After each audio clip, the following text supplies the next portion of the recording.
Good morning and welcome to the New York City preliminary budget hearing on the Committee on General Welfare. At this time, please silence all electronic devices.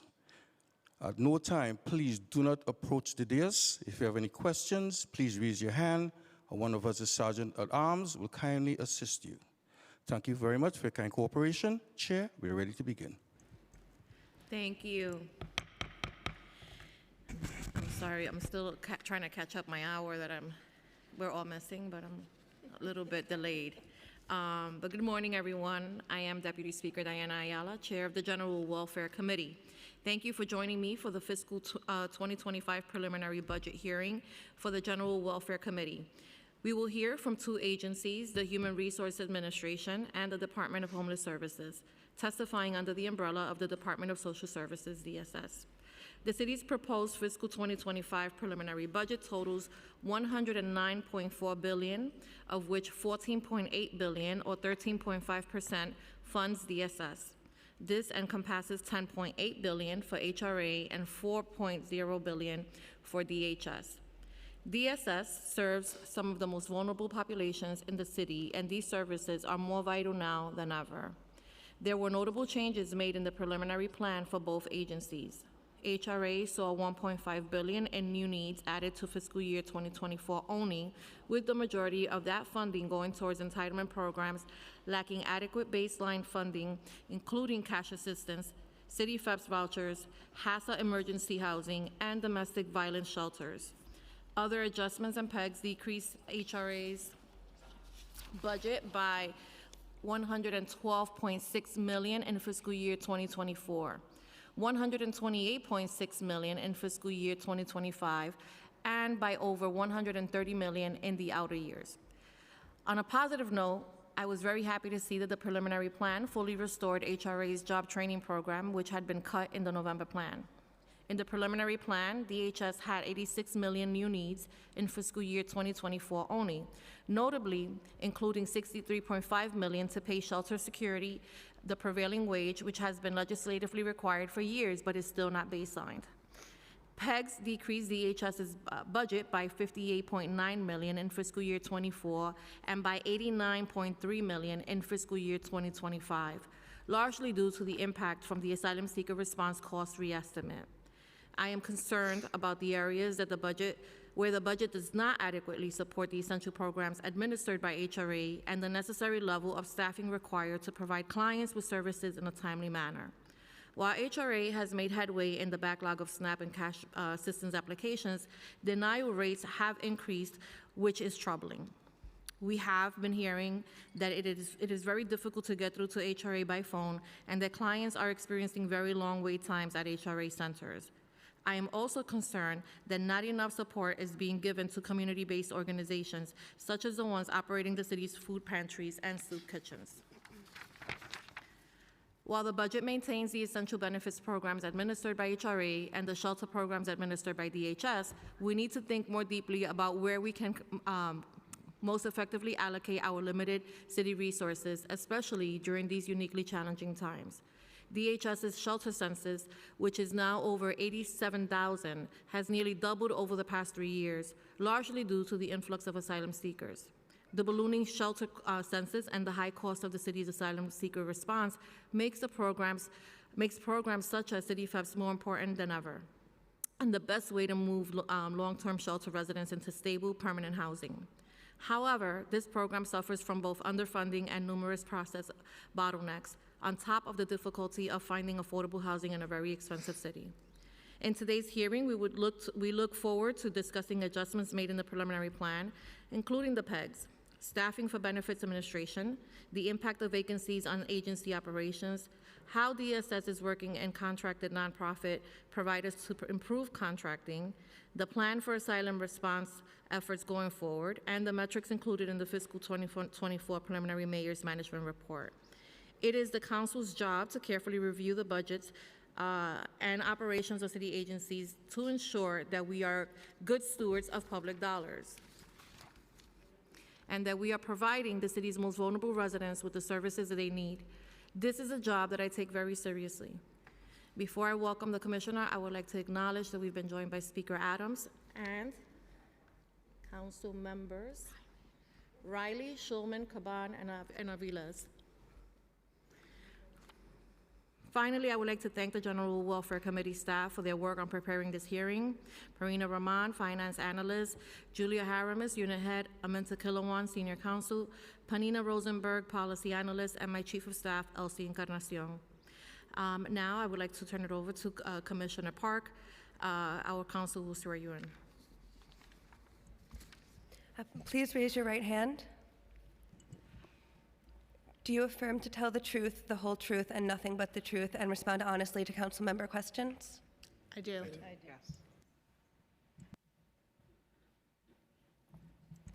You may now begin. Thank you. If we could go to the first slide on the presentation, please. Good morning. My name is Molly Wasso Park. I'm the Commissioner of the Department of Social Services. I'm joined today by Jocelyn Carter, Administrator of the Department of Homeless Services, Scott French, Administrator for the Human Resources Administration, Jill Berry, DSS First Deputy Commissioner, Ellen Levine, Chief Program Performance and Financial Management Officer, Rosine Ferdinand, Executive Deputy Commissioner, and Patrick DeStefano, Deputy Commissioner. Today, we will provide an overview of the budgets for DSS, HRA, and DHS and highlight some of the programs and services we offer to support low-income New Yorkers. Next slide. DSS is the largest government social services agency in the country, comprised of the Human Resources Administration, or HRA, and the Department of Homeless Services, DHS. Under the consolidated management structure and the shared mission of DSS, HRA and DHS provide an integrated continuum of client services to millions of New Yorkers every day. Across the agencies, our primary goal is to create a path to sustainability for low-income New Yorkers through 3 pillars. First, streamlining access to social services. Second, addressing homelessness and housing instability. And third, creating economic stability. In a joint effort to fight poverty and income inequality and to create housing opportunities, DSS, HRA, DHS collaborate with other public agencies and nonprofit partners to reduce street homelessness, assist New Yorkers in successfully transitioning from shelter into permanent housing, and return to self-sufficiency through our various programs and services that we will discuss in more detail. First, I will provide an overview of the projected DSS HRA budget for FY25. 2 slides forward, please. And Commissioner, I'm sorry to interrupt, but when you have any graphs for accessibility purposes, can you just verbally interpret them? Absolutely, Thank you. So we are starting with an overview of the HRA budget. Before I get into the graph, DSS HRA is dedicated to fighting poverty and income inequality, providing essential benefits including cash assistance, nutrition, and food programs, public health insurance, employment and transportation services, and access to housing, homelessness prevention, and emergency assistance. DSS HRA helps more than 3 million New Yorkers annually through the administration of more than 15 major public benefit programs with a budgeted headcount of 12,000 people. As you see in this pie chart here, the FY25 budget for DSS HRA is $10.8 billion, including $8.4 billion in city funds. The majority, over 80% of the HRA city tax levy budget, is earmarked for benefits that the city administers on behalf of New York State. This includes cash assistance benefits, which is the red pie chart, about 12% of the total. Although we manage the application process for cash assistance, benefit levels and eligibility rules are set by state law and regulation. Medicaid, which is the very large blue slice of the pie here, is also a critical component of the HRA budget. Medicaid funds services including home care, managed care, mental health, substance use services, hospice care, and so on. The program is really administered by New York State. The city pays a portion of Medicaid costs out of city tax levy. That's the 70% of the DSS HRA city budget, funded budget shown here. HRA sends these funds directly to New York State, and the state uses it along with the state and federal funds it controls to pay medical providers and managed care plans. HRA also administers SNAP for 1.7 million clients. These benefits, which are federally funded to the tune of about $3.9 billion a year, don't flow through our budget, but they represent another critical benefit that HRA is mandated to provide.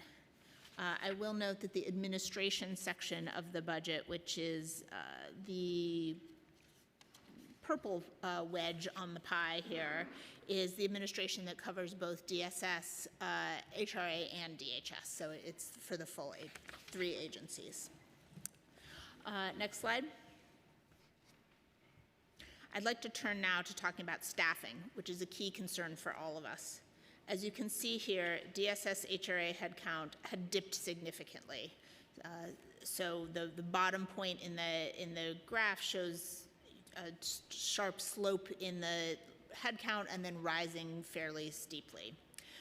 Due to our focus on frontline hiring, we've been able to grow aggressively in a number of areas, one of our successful strategies to address the cash and SNAP backlogs. Our current budgeted headcount is 12,127. Total HRA actuals is 10,981, or a 9% vacancy rate. There's still work to do, but that's down very substantially from where we were even a year ago. Of the almost 11,000 HRA employees, 3,104 are working on cash and SNAP. We have hired nearly 1,000 people to process cash and SNAP benefits since January 2023 and seen a net increase of 535 people in these areas over the same time period. Next slide. Now I'd like to look at the pegs we've taken over the last 2 plans. Over 80% of city funds in the DSS HRA budget support public assistance and Medicaid. That rises to almost 90% of tax levy when we include rental assistance in the calculation. On top of that, most of our programs have matching fund requirements, so finding savings is a challenge. In November and January, HRA was able to find savings that largely avoided impacting our critical services. We achieved the majority of our savings by looking first to administrative efficiencies and opportunities to maximize revenues to save city funds. However, since so little of our budget is discretionary, we sometimes had to make difficult choices. In these cases, we looked at options that will allow us to continue meeting our mandates in the most efficient ways. The agency's early actions identifying savings helped to balance the city budget and put us on better footing going forward. As the mayor has said, if the city had not taken these early actions, it would not be able to forego the executive peg. In the interest of time, I won't go through every item on this slide in detail, although I'm happy to answer questions, but a few items to highlight. We will achieve meaningful savings in leases by using existing city space for back office IT functions. We were able to maximize the amount of federal revenue we are bringing in to support fringe benefits for HRA employees. And our multi-year investment in technology to support rental subsidy processing will allow us to speed up lease-ups and spend less on holding units available before a client can move in. Now I'm going to pivot to an overview of the DHS budget. 2 slides. Forward. Great, thank you.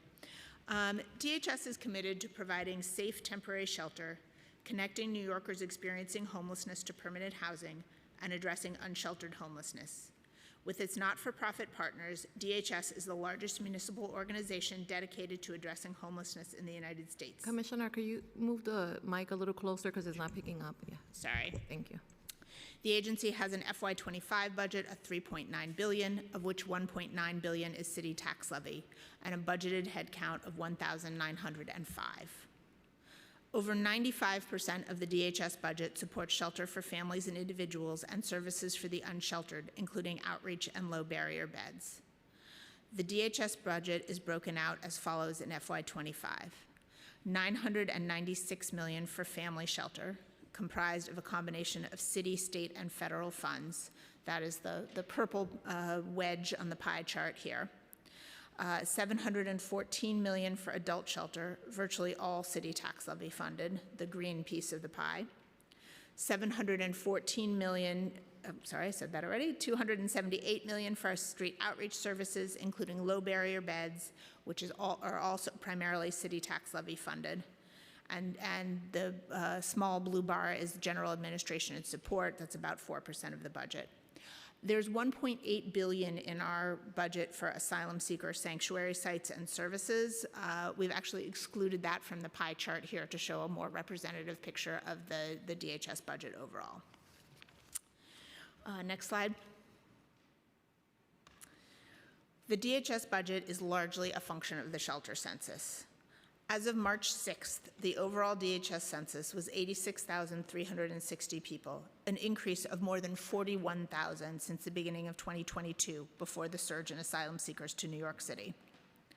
Of the 86,000, approximately 62,000, or over 70%, are families made up of children and their adult parents and caregivers. Children make up nearly 40% of all people in shelter. The families with children are the larger blue wedge on the pie chart here. Those are the children, and then the yellow represents the adults in the family with children. So the lighter blue and the yellow combined represent families with children altogether. Today, approximately 36% of the overall census is made up of asylum seekers, over 30,000 people. In January 2022, the census was around 45,000, lower than it was in 2020, immediately pre-pandemic. As asylum seekers came to New York City and began to enter shelter in large numbers, they drove up the census, which increased sharply over the past nearly 2 years. Asylum seekers account for 75% of the growth in the DHS census relative to January of 2022. Next slide. So this slide here is a visual representation of the trend that I just discussed. The red line is the non-asylum census. You can see it's about 7% below the pre-pandemic level and well below the pre-pandemic peak of 61,400 reached in January of 2019. The blue line represents the asylum seeker, the total census, with the space between the red line and the blue line being the asylum seekers. You can see that the very rapid growth over the last 2 years has been very much driven by the asylum seekers. We noted at the beginning of this presentation that the DHS budget is $3.9 billion next year, a significant increase over the DHS budget before the asylum seekers began entering shelter in large numbers. The significant increases in the DHS budget this year and next year over prior years are primarily due to asylum seeker costs. 36% of the DHS budget this year is allocated for asylum seeker costs, increasing to 45% in FY25.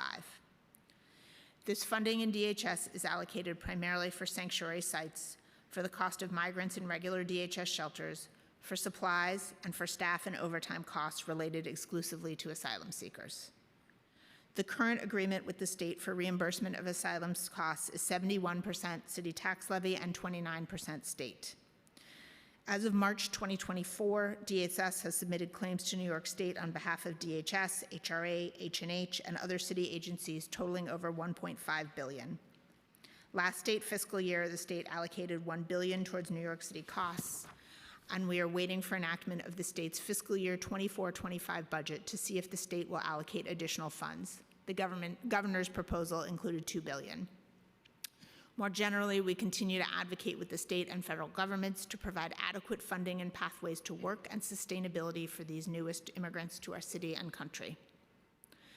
Despite the influx of asylum seekers and its impact on our agencies, we have not lost focus on shelter housing placements. We have seen increases in permanent housing placements from the DHS system as a result of the agency's efforts to move families and individuals out of shelter. In FY23, there were close to 15,000 placements from shelter, an increase of 17% over the prior year. In the first 4 months of this year, there were 5,400 placements, an increase of 11% over that same time window last year. Next slide. Our engagement with individuals experiencing unsheltered homelessness is another critical component of DHS's work. Since the start of this administration, DHS has doubled outreach staffing. We have nearly 400 outreach staff on the ground as of today, and aggressively expanded low barrier bed capacity, bringing nearly 300 new beds online since August 2023 alone, with more than 3,900 such beds online as of today. As a result of critical investments in 24/7 outreach efforts and the intensification of end-of-line efforts as part of the Subway Safety Plan, referrals to shelter and low barrier placements increased 70% in FY23. Since the launch of the Subway Safety Plan in February 2022, more than 6,100 New Yorkers have been connected to shelter from the subways. And I'm incredibly pleased to report that thanks to critical investments in a comprehensive continuum of care, DHS more than doubled the number of permanent housing placements for people experiencing unsheltered homelessness year over year. DHS placed almost 1,000 New Yorkers residing in low-barrier programs to permanent housing in FY23. I want to pause on that figure. That is close to 1,000 people who used to sleep on the streets and subways who now have a lease and a place to call a permanent home. Next slide. I know we're all rightfully concerned about staffing. However, DHS has not had the same kind of headcount swings that other agencies have faced. DHS staffing has remained relatively steady over the past 18 months. As you see, this line here is relatively flat and has increased slightly since the end of last fiscal year. DHS headcount is just over 1,900, and the agency has a vacancy rate of 7.5%. Next slide. The DHS approach to PEGS is comparable to that at HRA. We look to avoid programmatic impacts wherever possible, but again, we're faced with some difficult choices. In some cases, we were able to achieve savings by improving service delivery. New York State created a rental supplement program, RSP, that can serve long-term stayers in shelter who are undocumented. By helping these families and individuals exit shelter, we will see savings in our shelter budget. Unfortunately, language in the state budget claws back most of the money for state budget savings, but we will be able to do a one-time cohort of about 650 households. DSS is required to use an outside vendor to administer the program, as we are not allowed to use the state system that we normally use for payments. Once this vendor is in place later this spring, we will be able to start issuing vouchers. There are also major changes in the DHS budget associated with asylum seekers. I want to be clear that the savings in the DHS budget reflect lower than previously projected asylum census for the agency. While there were savings in some of the other agencies responding to the asylum crisis that did change service delivery models, there were no service cuts for asylum seekers in DSS or DHS. Next slide. As I mentioned at the start of my testimony, our primary goal is to create a path to sustainability for low-income New Yorkers through 3 pillars of work: streamlining access to social services, addressing homelessness and housing instability, and creating economic stability. I'm going to talk about each of these in turn, starting with some of the work where we have successfully modernized and implemented process improvements to streamline access to social services and benefits. So the graph here is showing SNAP applications and caseload increases over time. The green line is SNAP applications, and the blue line above is the caseload. You've all heard a lot about DSS and SNAP and cash processing. First, I'd like to recognize that over the last couple of years, DSS saw the highest SNAP applications and caseload since the period immediately following Superstorm Sandy. As you can clearly see, that's the spike early in 2020. There was a surge of applications at the beginning of the pandemic. Due to our investment in Access HRA and the ability of clients to apply, recertify, and interview online and on the phone, we were able to manage the surge and ensure clients got these important benefits.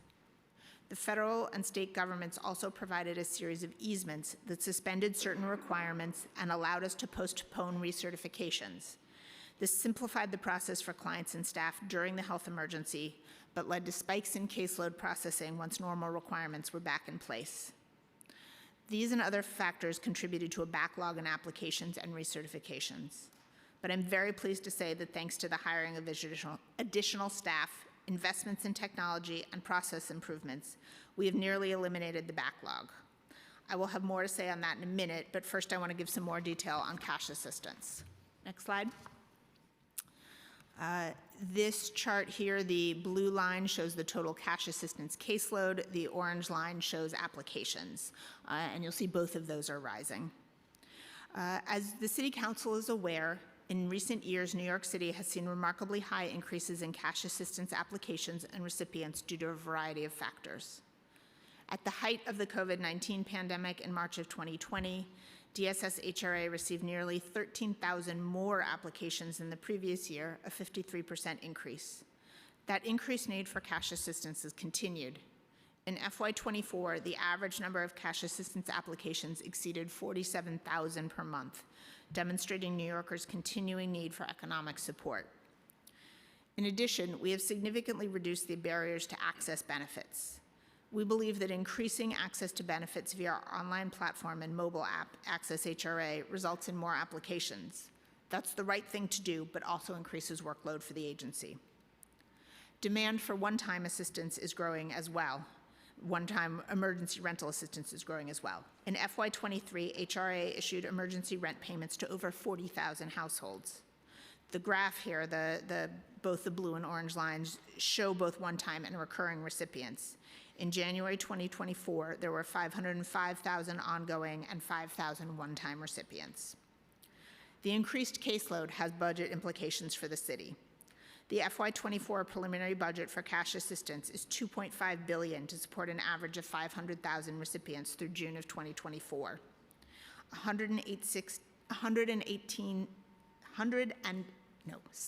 816 million, of which 467 million was tax levy, was added in the preliminary budget for FY24 based on these projected costs.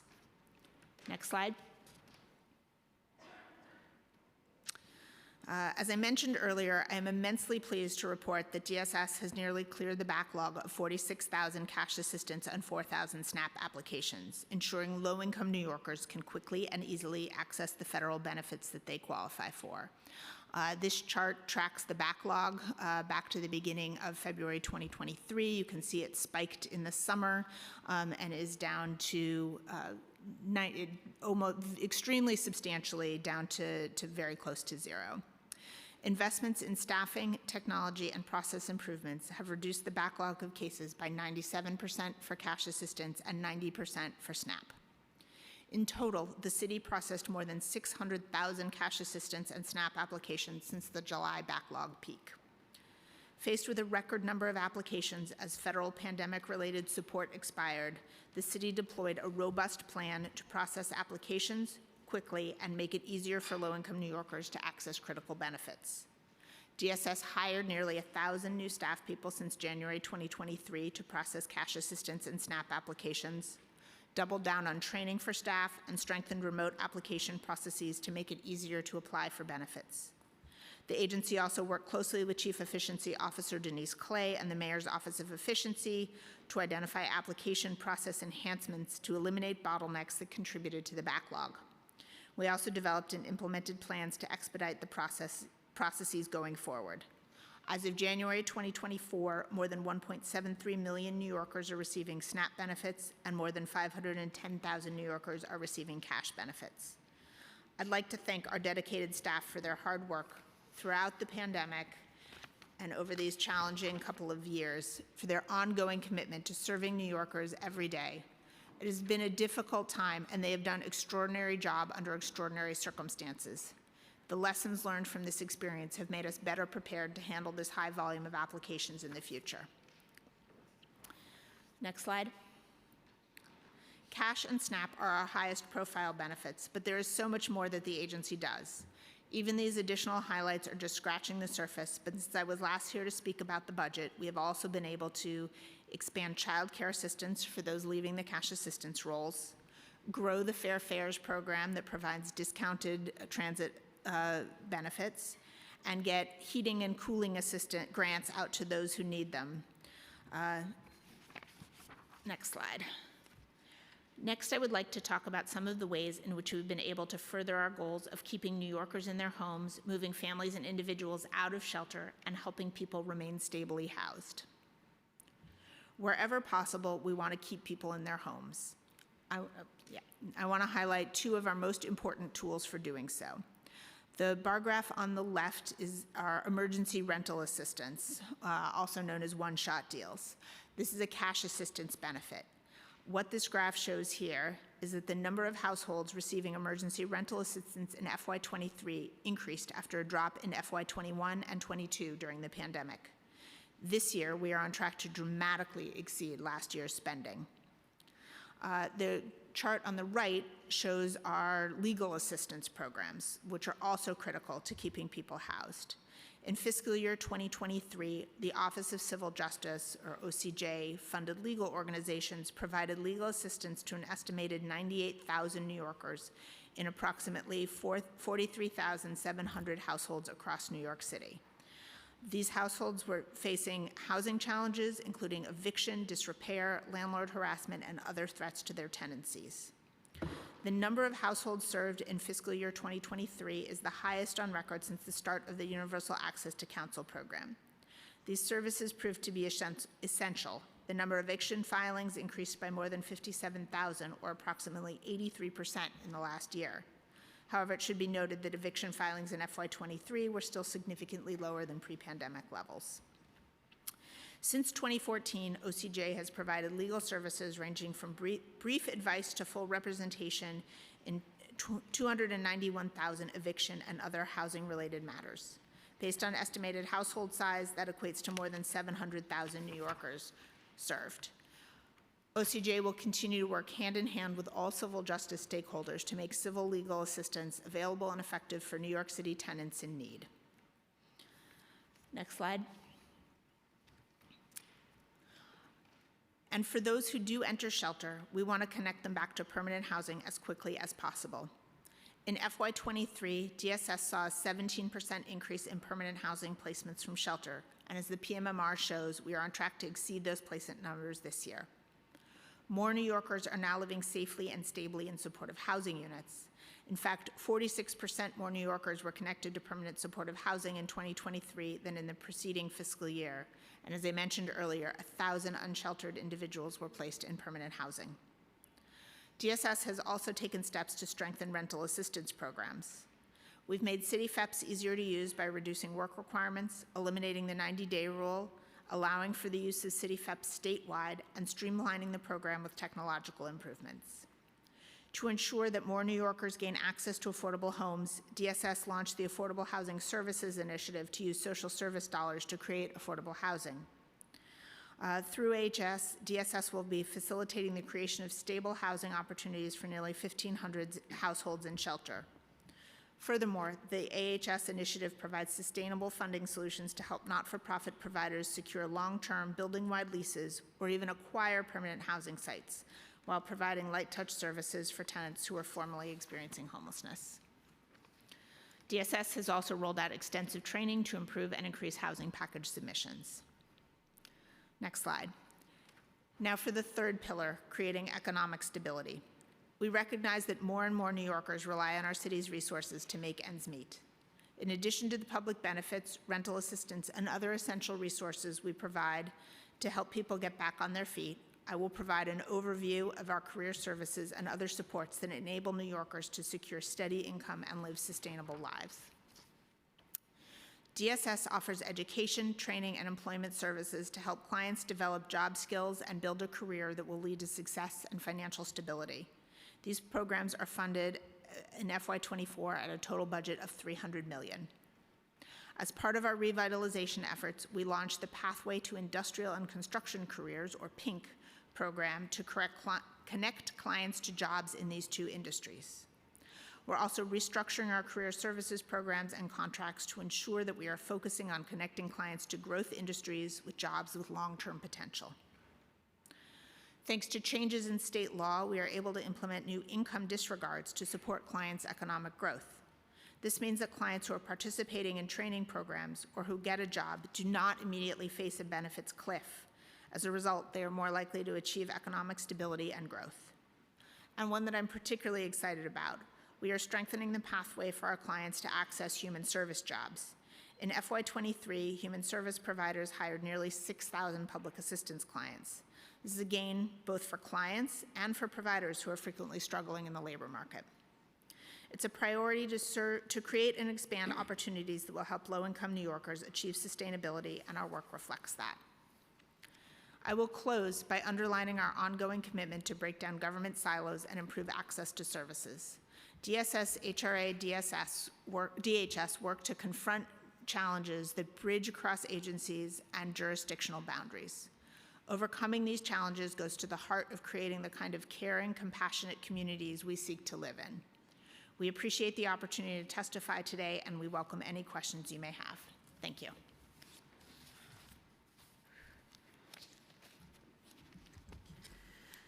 Thank you for that presentation. I wanted to acknowledge that we've also been joined by council members Osei, Ung, Banks, and Stevens.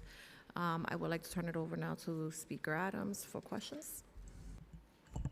Thank you very much, Deputy Speaker Chair Ayala, and good morning, Commissioner. Good morning to your entire team, and thank you for being here this morning. I'd like to start out by asking some questions regarding asylum seeker response pegs in the preliminary plan.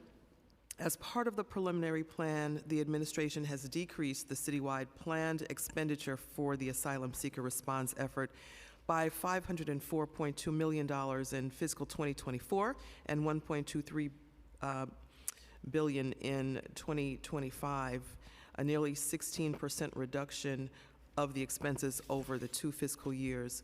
The administration has indicated that these savings were generated from a variety of actions, including the implementation of shelter time limit notices, efficiencies in HERC contracts, a shift of some HERC contracts to nonprofit providers, and the recognition of current census trends.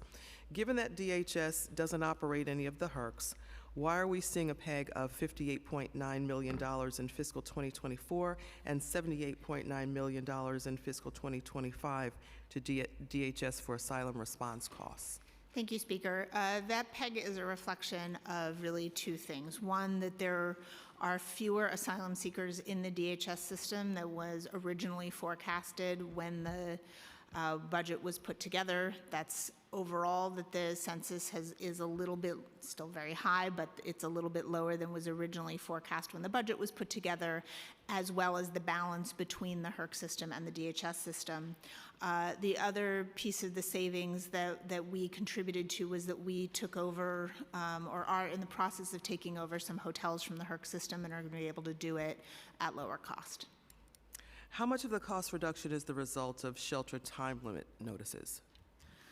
I cannot break out the specific dollar amount associated with that. Within the DHS system, we are doing the 30-day time limits for single adults and adult families. At this point in time, we are not currently applying time limits to families with children in the DHS system. That's noted. In looking at asylum seeker response pegs in the executive plan, on February 21st, 2024, the mayor announced there will be an additional 10% PEG on asylum seeker response costs included in the executive plan. This is in addition to the PEG included in the preliminary plan. Will there also be a reduction in the asylum response funding budgeted through DHS? At this point, it's too early to answer that question. We're still working on the planning. Do you foresee a time frame for that? As part of the executive budget exercise, yes. Is DHS planning any expansions or changes to shelter time limits to achieve whatever target you have in mind? We are working in conjunction with the overall city strategy around time limits. We are not doing anything independently. So you're not looking at pursuing time limits, additional time limits on asylum seeker families with children in the DHS system? That's something that we're still assessing right now. I don't have any concrete time when that will be decided. But you do see a potential possibility for that? There's a potential possibility. It's subject to not only what is happening in the city, but also state oversight.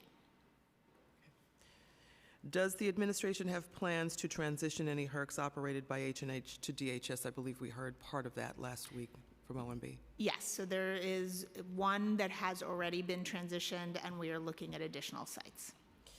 How many locations? As I say, one has happened already. There's another 1 to 2 under consideration right now, still under assessment. Which location has already happened? The Wingate Hotel. Okay. How are savings anticipated? So the H&H system primarily used contractors that were a bit more expensive than the DHS contractors. So by transitioning to the not-for-profit model that DHS typically uses for shelter, we are able to achieve some savings. Okay, I think we're on the right road there. In looking at city contracting with nonprofit providers then, We all know that the city's robust landscape of nonprofit organizations provide community-based human services on behalf of the city to many of our most vulnerable residents. This is especially true for the Department of Social Services. DHS's contract budget totals $3.82 billion, which is over 90% of the agency's budget, largely relating to shelter services. HRA's contract budget is nearly $1 billion and includes programs such as domestic violence shelters, housing and support services for low-income individuals who are HIV positive, workforce development programs for cash assistance clients, and food to stock our city's food pantries and soup kitchens. Many of these nonprofits are struggling to keep their doors open, not only because the amounts they're paid under city contracts do not keep pace with the costs of providing services, but also because it's so challenging to contract with the city and because payments are typically received well after they have provided services, and that is a huge complaint time and time again from our providers. Nonprofits are forced to front large sums of money, which they often need to borrow at an additional cost to provide services. This is also coupled with the challenges of navigating the city's arduous contracting process. Many providers have expressed their reluctance to submit proposals for RFPs because they're simply afraid additional city contracting delays could put their organizations in an even more precarious financial position. And I think that everybody, all of my colleagues here have experienced this situation, which is in a lot of cases very dire for us. So what is DSS doing to expedite the contracting and payment timeline for nonprofit organizations, especially as it relates to DHS contracted homeless service providers who are experiencing excessive contracting delays? Thank you, Speaker. Before I answer that question, I just want to correct the record. It's the Walcott Hotel, not the Thank you. Wingate. Sorry for my mistake. So DSS takes its financial obligations to contractors very seriously. This is feedback that we have heard as well and that we are paying very close attention to. And say across DSS, all but one of our FY24 contracts are registered, so that's something that we have been pushing very, very strongly. There is a multi-step process after contract registration, so providers need to activate their budgets and then submit invoices on a monthly basis. And all of that is subject to several layers of review by the agency. That is not necessarily a structure of our own creation, right? This is part of the overall city financial management process. We absolutely believe that the checks and balances are important to make sure that we're using city resources appropriately, but we're also aware that that slows down the payment process. So we are always looking for ways that we can streamline our internal processes. That includes, as well as process changes, that also includes training both for DSS staff, but also for providers. I think one of the challenges that we see frequently is that there's a lot of back and forth on the documentation associated with invoices. So the more that we can do to make sure that we are hitting all of the required documentation on step one, the better off we're all going to be. I think I'm probably not saying anything surprising. There's been a migration to Passport this year that has added additional challenges. I'm very confident in the long run that is going to make us all much better off, but recognizing that it has created some challenges this year, MOX and OMB have been very supportive of giving additional advances to agencies, so we have done that where we need to. But we continue to work closely with providers, do regular troubleshooting, and are looking for ways that we can make ongoing systemic improvements. I agree. It's such a monumental issue with our nonprofit organizations, and we have to do better. We just have to do better. Does DSS have an accounting of all nonprofit contracting and payment delays?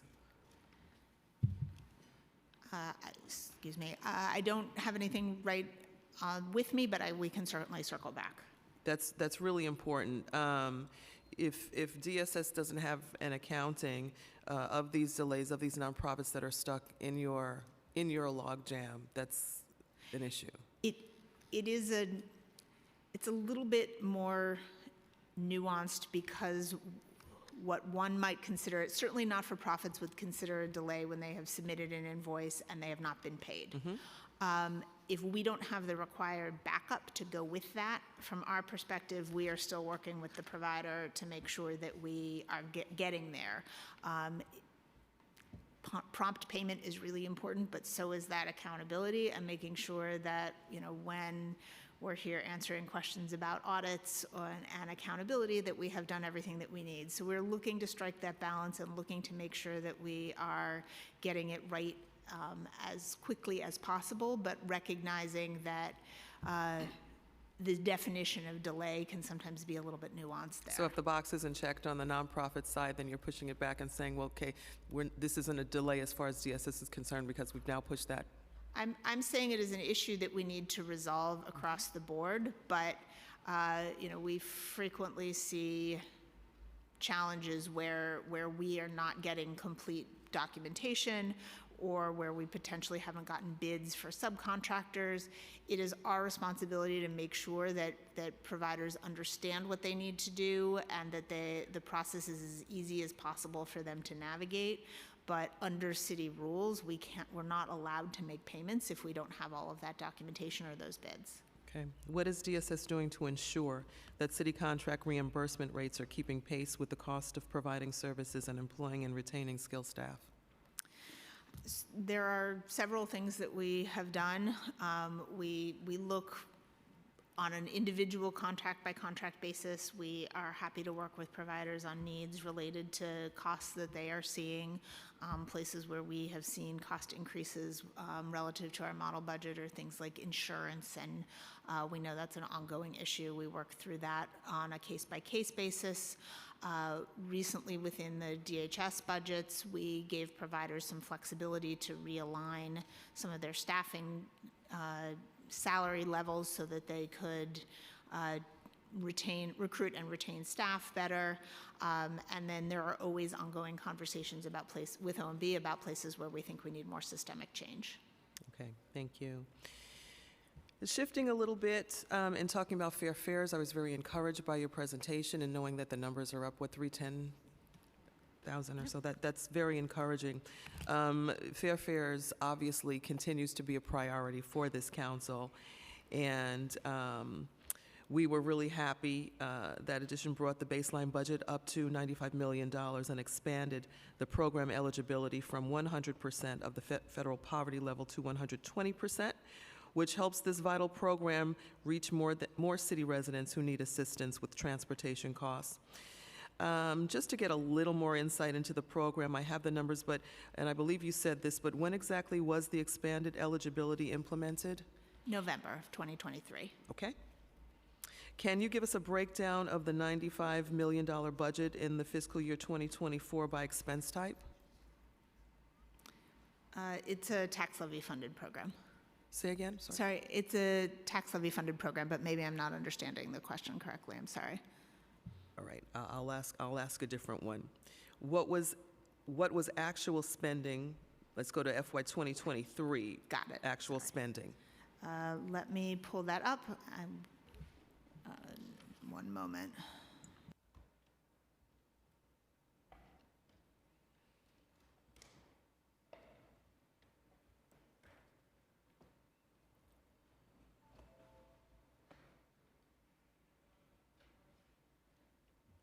Got an assembly line. All right, yes. That's good. Teamwork makes the dream work. 65 million. 65 million, okay. And how much of that went towards client benefits? 60 million. Okay. Where did the rest go? Marketing the program and the staff that administers the program. Okay. What has actual spending been thus far in this year, 2024? We will circle back with you on that number. Okay. Assembly We- lines it's got po- nothing It's for that? possible we'll have it before, but I don't want to hold things up. All right, thank you. When or will fair fares actually go to the Omni system? Do we know? We're starting a pilot with an Omni system this year.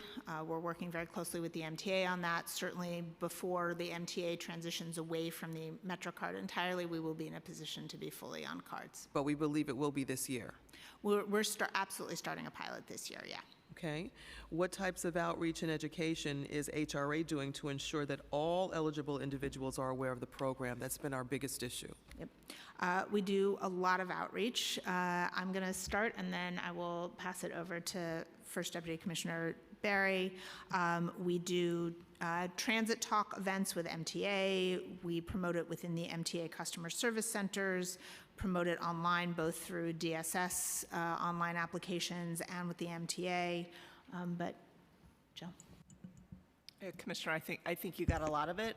We also do paid advertising in neighborhood newspapers, local language newspapers, advertising on bus shelters and in the subway system.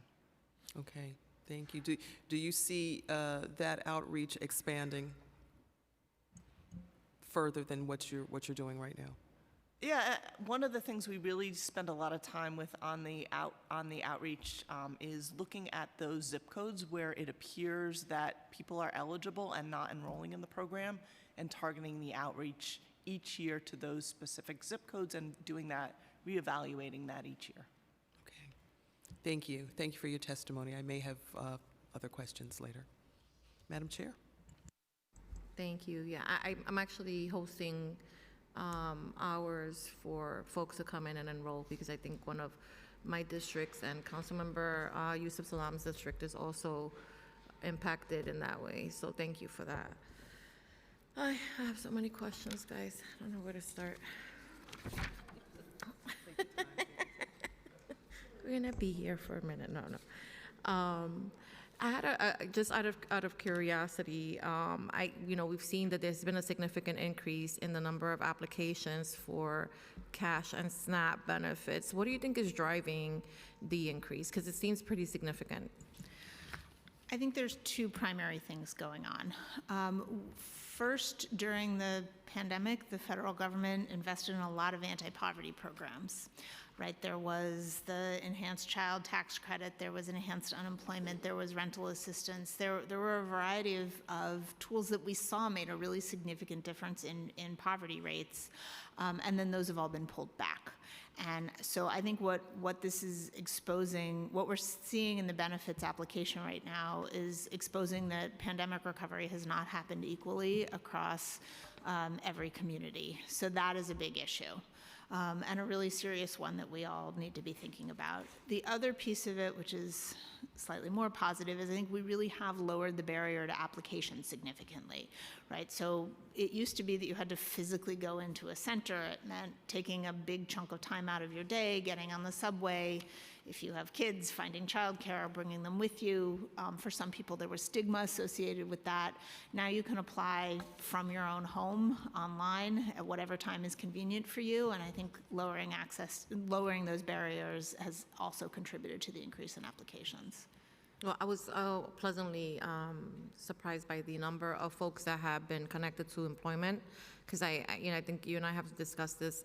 The applications and being accepted, approved for cash and SNAP benefits is an important step, but the long-term, right, ability to become self-sufficient is equally as important. And so I was happy to see that there were some restorations to the employment opportunity section of your budget. All right, so regarding the city FEPS and HRA's rental assistance program, so we're all aware that the city shelter system didn't just become overburdened in April of 2022 with the unanticipated influx of asylum seekers. Prior to their arrival, the DHS system was already strained. One of the proven strategies that the city can employ to address housing instability is the provision of rental assistance vouchers. The council has repeatedly called on the administration to increase baseline funding for city FEPS vouchers to align with actual spending more closely, and to ensure that HRA has adequate staffing to support the efficient administration of vouchers. The council has also called on the administration to fund the HRA's budget to meet the requirements of the package of legislation that the council recently passed to expand voucher eligibility, which became effective January 9th of 2024. To date, no additional funding has been added to this legislation. Currently, how many individuals are enrolled in and using rental assistance vouchers?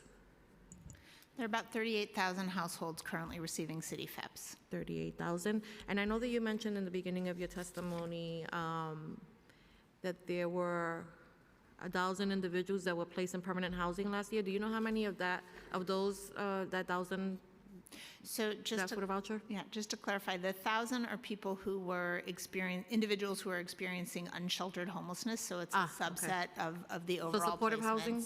placements.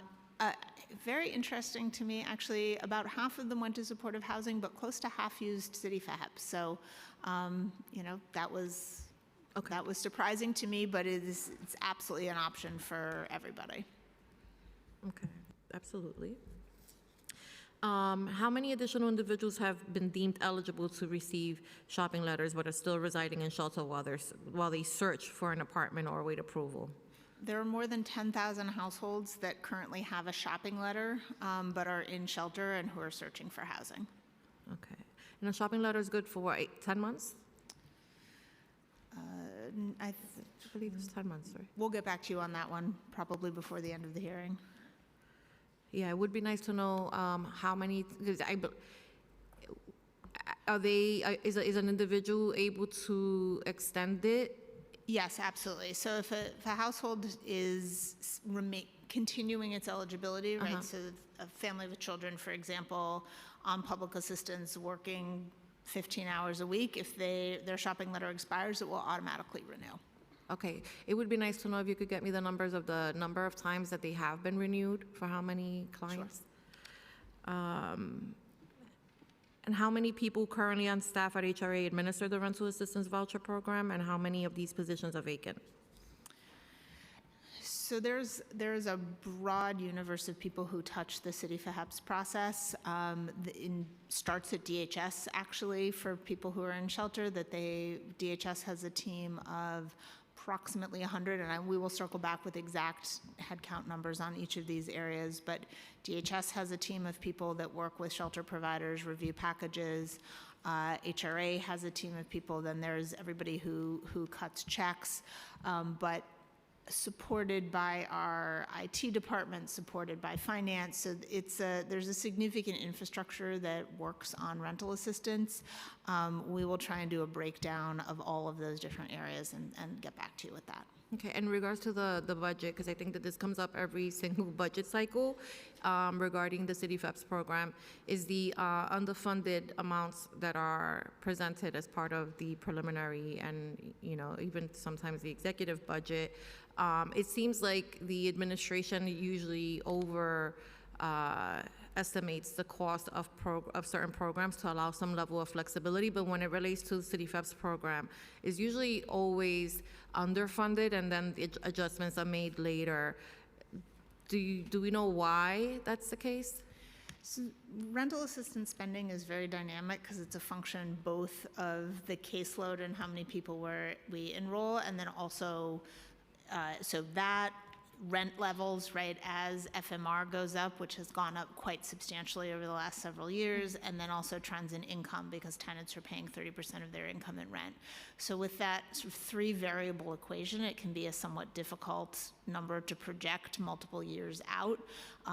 We'll work year by year with OMB to make sure that we are putting the funding in the budget. There was a significant add this year, and the budget for FY24 is, I believe, $744 million for City FEPS, which is a record.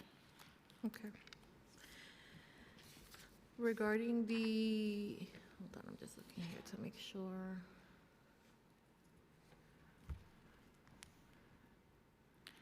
Okay.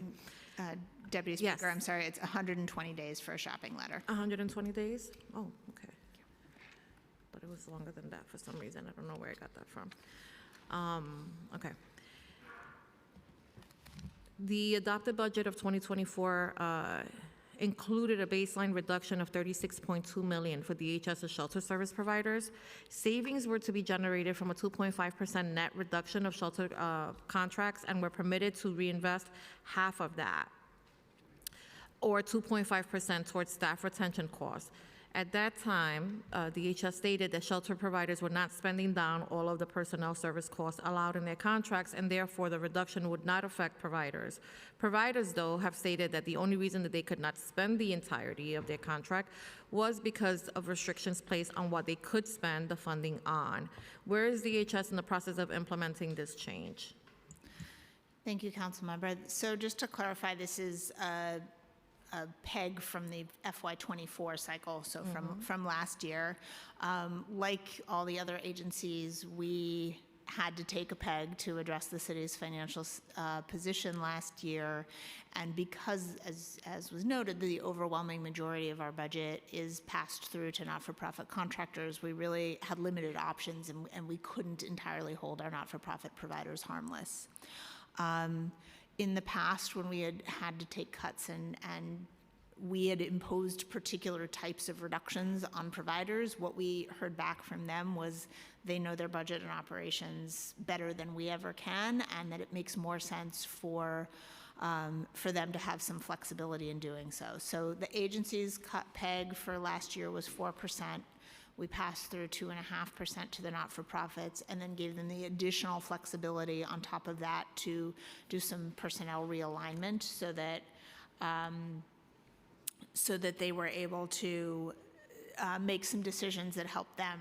I think to the point that you speak to, we heard that some of the reasons that they had vacancies, right, was because salaries were low. So what we were saying is, yes, we need to take some of that as savings, but some of that can also go to increasing particular salary lines. And we thought that flexibility and individual contract management made sense for the providers. We have worked with every provider to come up with a series of changes that made sense for them. I think the bulk of them are in place at this point. Okay. So we're hearing from the providers that the cut has been quite painful. And I'm assuming that because of the conversations that are ongoing, has that changed? Cuts are unfortunately always painful in our area, or virtually always painful in our area. I think there's every once in a while we can find something where we're actually improving service delivery and saving money, but it's hard. We're providing essential services and serving vulnerable clients. I did not want to make that change. It was something that we had to do in order to meet targets, but we continue to work with individual providers to address particular concerns. There was at the same time the workforce enhancement funds that were added, so that certainly didn't make providers whole, and we understand that the intent there was to grow, but it did provide a partial offset. Have the anticipated cuts, have they caused a reduction of any type of service or the elimination of any positions at CBOs?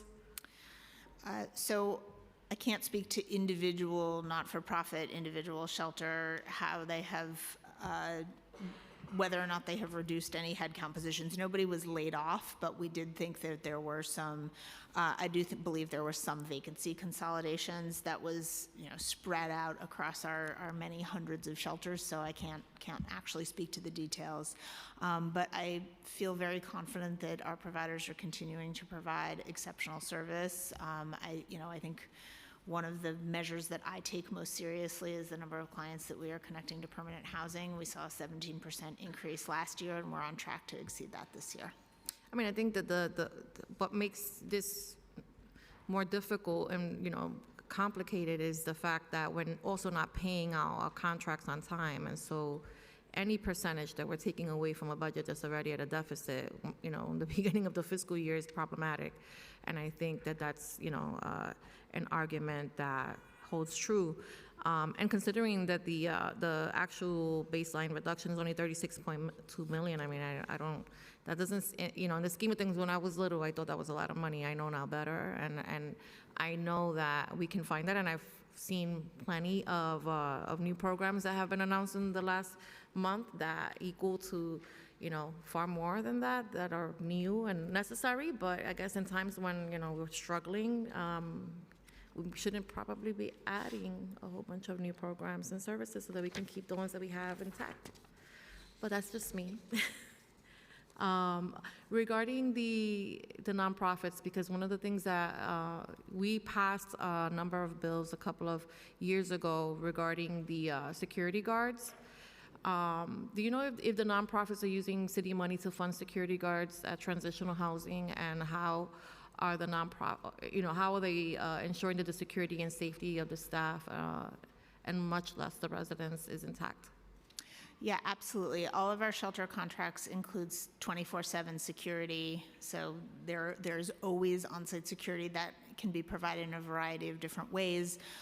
In many cases, it's subcontracted out, but as some of our providers hire security guards directly, and they're part of the organization's direct payroll. We provide extensive training to not-for-profits in accordance with the laws that were passed. So we really spend a lot of time on making sure that security guards have access to the appropriate training. And then I think, as was noted earlier, we are funding the prevailing wage requirements as well on a year-over-year basis. Okay. I know that I have another question on security, but I'll come to it. I'll get to it.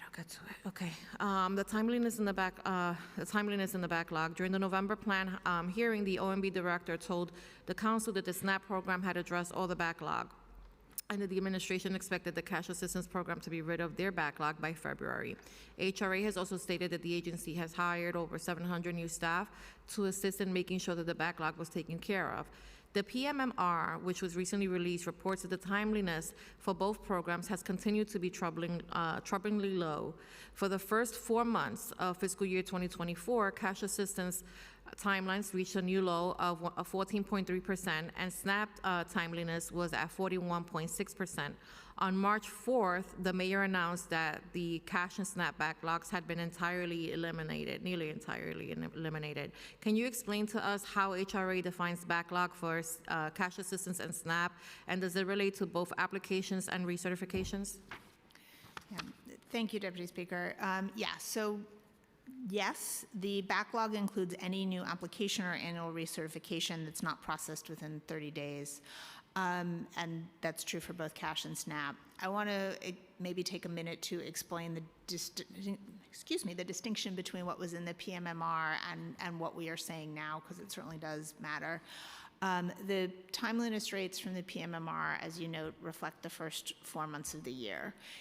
Over the summer, so at the beginning of this fiscal year, that was our peak backlog, right? We were at 46,000 cash cases backlogged in July of 2023. And as a result, timeliness rates at that point in time were very, very challenging. As we are reducing the backlog, the timeliness rates are improving significantly. So for January, which actually reflect December applications, it was 55.4% for cash and 62.9% for SNAP. So still room for improvement there, but significantly better than they were in the PMMR numbers. Because the timeliness rates lag slightly, they're always calculated on the previous month, you should see much better numbers for when April is released. Okay. And did that relate to both applications for applications and recertifications? Correct. Those are combined timeliness numbers. Okay. All right. And okay. So how did HRA clear the backlog? Great question. I'm very happy to answer that one. I'm going to give the top lines, and then I will turn it over to Administrator French. So we really had a three-pronged strategy. We were focused on hiring staff, as I mentioned multiple times, close to 1,000 people over the last year for frontline cash and SNAP processing, investing in technology changes, and then doing some really significant process improvement, including waivers from the state. But I will let Administrator French give the details. Thank you, Commissioner. So yes, as the Commissioner said, we took a three-prong approach that really worked together to get us to a place where we are operating as efficiently as we can. So aside from the staff, which we have been able to also hire throughout the hiring freeze, so we were able to continue to stay focused on having our eligibility staff to be able to take in the applications, work with our clients, and make assessments, through the use of technology and waivers from the state. we're able to look at processes that maybe didn't need to be done so manually, and or based upon information that we had, maybe we could look at a smaller subset of individuals who needed some efforts on our part, but could be receive some waivers as well. So one of those was on recertification. On a cash case, individuals get a 6-month mailer. This used to go to everybody. We, looking at our data, realized that usually only 9% or so of clients actually had earned income which needed to be reported at that 6 month. So working with the state, we were able to get a waiver for the 91% of individuals who didn't need to submit it because there was no change in their case. As you can imagine, that's great for clients, but also for our workload, we're able to refocus our staff on applications and recertifications that need actual work done while not having them look at applications where there is no change, so the case would continue as is. So I'd say that's illustrative of the different types of ways we looked at it to improve the processes and make sure our staff are focusing on the cases that need our efforts, but for cases that didn't, clients would continue their benefits and staff could move on to the next case that needed some looking at. So were the waivers that were approved, are those waivers that we used throughout the pandemic as well? No, these are waivers that, many of them are waivers that we developed as we were looking at the backlog. We have a group of individuals both on the program side, the legal side, our accountability office, and our IT, constantly looking at the ways in which we're doing our work and identifying additional places where we may be able to streamline the process. So many of these waivers were a result of that.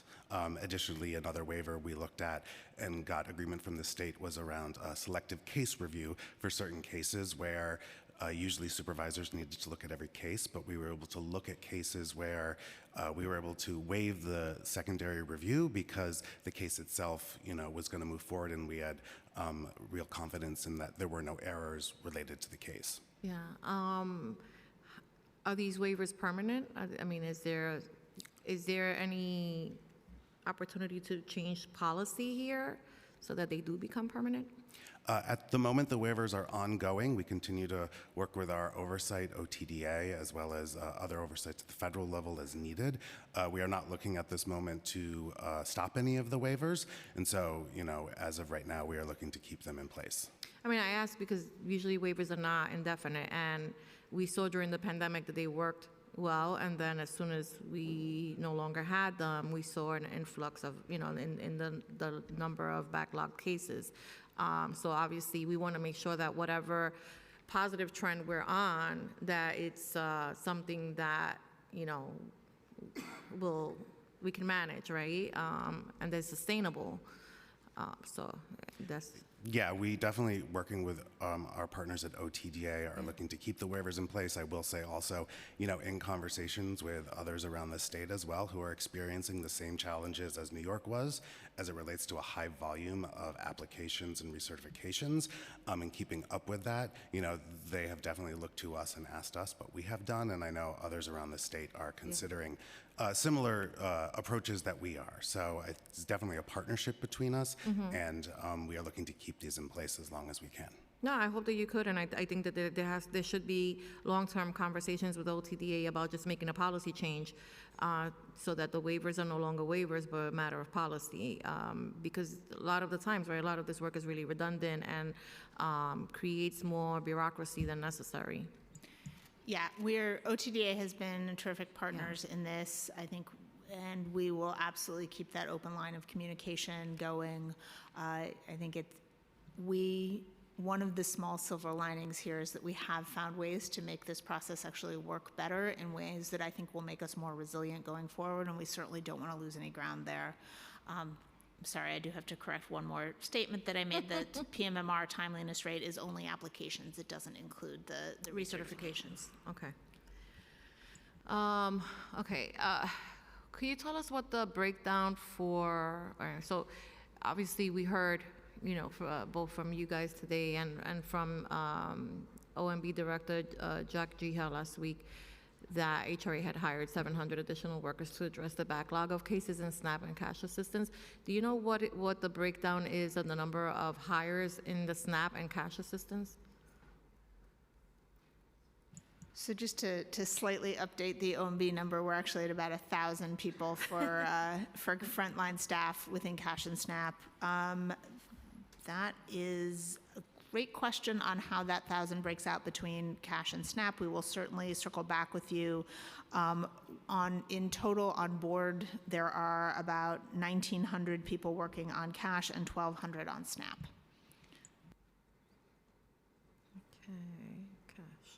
All right, is the rate of hiring keeping pace with the attrition rate in the agency? Yeah, so we've had for those specifically 1,000 Cash and Snap frontline positions, we've had a net growth of 535, so we're exceeding attrition there. Okay, and we're hearing from the city agencies that the city agency is still mandating overtime for workers. With the additional hires in HRA, why is mandatory overtime still occurring? So we've significantly reduced our reliance on mandatory overtime. Every once in a while, when we get a particular spike for a given day or a few days, we will do some mandatory overtime, but at this point, virtually all of our overtime is voluntary. Okay. What is the current timeline rate for the processing of new SNAP applications and recertifications? So because we are at the point where our backlog is virtually eliminated, almost all of the applications are being processed within the 30-day window. Okay. Moving on to system improvements. Okay. While we're glad to hear that HRA is working to resolve the backlog, we also want to ensure that the lessons that have been learned and that we want to ensure that lessons have been learned and that the agency's processes have been improved in a sustainable way. What specific steps has HRA taken to improve processing of both Cash and SNAP? I mean, you spoke about the OTDA situation. Has there been anything else? Well, I think that the technology investments and technology improvements are really important. So I'd say the on-demand interview process is one that is really helpful and that I think will make us more resilient going forward. And we have continued to iterate on that. So just to take us back to the beginning, the interview requirement is a federal requirement, something that you need to do in order to access benefits. For both Cash and Snap, but more recently for Cash, that used to be a fully in-person process. You had to go into a center. We were able to bring that on the phone, but the original version was what I keep calling a "don't call us, we'll call you," and that didn't work as well as we wanted it to because the times that we were making calls weren't necessarily convenient for clients. We were able to pivot to an inbound calling system so people can call us when they need to, added a callback function so that if somebody doesn't want to wait on the phone, that they are able to get a call back, but holding their place in line. And then most recently, we have added some verification procedures so that really only calls related to interviews come in on that particular phone line. Other inquiries are routed elsewhere, so that improves the efficiency and improves the client experience. So all of this sort of iterative process reflects the learning that we did, and I really do think that it's working much better now. All right, so we've been hearing, this is all great, but we've been hearing from clients that it's really hard to get through HRA on the phone and that we have seen reports of increased denial rates. What is the current denial rate for each SNAP and Cash assistance, and how does that compare to pre-pandemic rates? Sure, thank you. As of December, which is the most recent data that I have, the denial rate for SNAP was 52.8%, and for Cash it was 64%. For SNAP, it's marginally higher than the pre-COVID rate, but it is about 33% higher for COVID. Couple of things, for Cash. Couple of things that I want to point out here. First of all, as I know you're aware, right, we aren't setting the rules and regulations for Cash and SNAP. These are federal benefits, and what we are doing is enforcing the state and federal regulations. But I also want to call back to what I talked about a bit in my testimony about lowering barriers to access, which is absolutely the right thing to do. But what we found is that many people apply earlier on in their journey, right? When you had to physically go into an office and deal with all of the complications of physically going in, people were much more likely to have had every piece of documentation assembled, to have really done their own personal calculation of the trade-offs and whether or not they were going to qualify for benefits. People now are much more likely to start the process early on. That's fine, but it does mean that there are fewer people who are completing their interview, and that is the primary reason for denial. I think this is very consistent with what you see in other kinds of government benefits, that when it's easier to access, more people start it, not necessarily more people complete it. And I think part of the reason why you're not seeing much of a change in the denial rate relative to pre-COVID for SNAP is that we had the online application for SNAP before COVID. For cash, it's really where the change is, and so that's why I think you're seeing that change. So just so that I understand, people are starting an application but not completing it? Correct. Okay. And how do we know that they didn't complete it because they didn't, they were trying to get through, they didn't understand the application? Like, how are you gauging, right, that it's that somebody started the process too soon, or not that they had some sort of complexity completing the application? Good question. We're doing a few things to make sure that that is not an issue. First of all, we monitor wait times on the phone very, very closely. For cash, wait times these days are typically between an hour and a half with, as I mentioned, a callback function. For SNAP, it's about half an hour, give or take. And we know that we are completing more than 10,000 interviews every week. So people are able to get through, and people are able to get through that process. That being said, denial rates are a concern of ours as well, so that we had our Office of Accountability do a review. We are continually looking at the cases that are denied to make sure that there is nothing systemic going on, making sure that there's no training need. Thus far, we really haven't seen anything that would suggest that there's inappropriate denials happening. And lastly, we're really investing in CBOs that are out in the community and providing some hands-on support with clients, so that if they do need more help getting through the process, that they have that resource. Okay. And what have you heard about this whole situation with the phone? Because I think that since I've been in the council, this has been like a constant, the complaints from applicants that they cannot get through on the phone. I mean, it just keeps coming up at every hearing, so I don't know that it's been resolved. As I say, it is something that we monitor wait times incredibly carefully, and we will move staff around so that they are, if the wait times do seem to be creeping up, we will move people off of processing and move them to the phones, so that we are making sure that wait times are staying balanced. Consistently on the cash side, an hour to an hour and a half. That's not a short wait time, but it is shorter than when people were going in person. And as I say, we do have that callback function. I would encourage you, if you have specific people who are saying that they can't get through, if you could share names with us offline, that would be really helpful. Sometimes reverse engineering can help identify if there's an issue. But Administrator French, anything you want to add?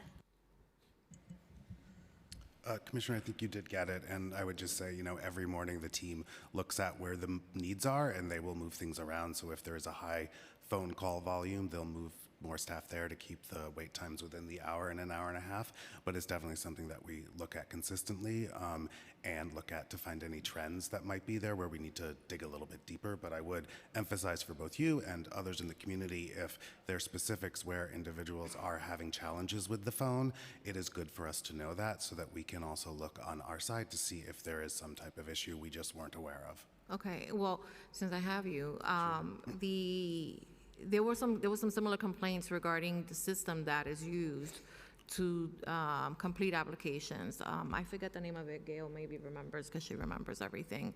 But we had a hearing where we heard from some of the staff that they had you transitioned during the pandemic to a new system that was then, I guess, put on hold during the pandemic and then reinstated once folks were back in the office. But there were glitches with the system. So if a person was doing an application, it may have frozen, they couldn't fix it, and so they had to move on to another applicant, and they didn't know what happened to the applicant they had been working with. Like, there was no way of determining, who picked it up at what point.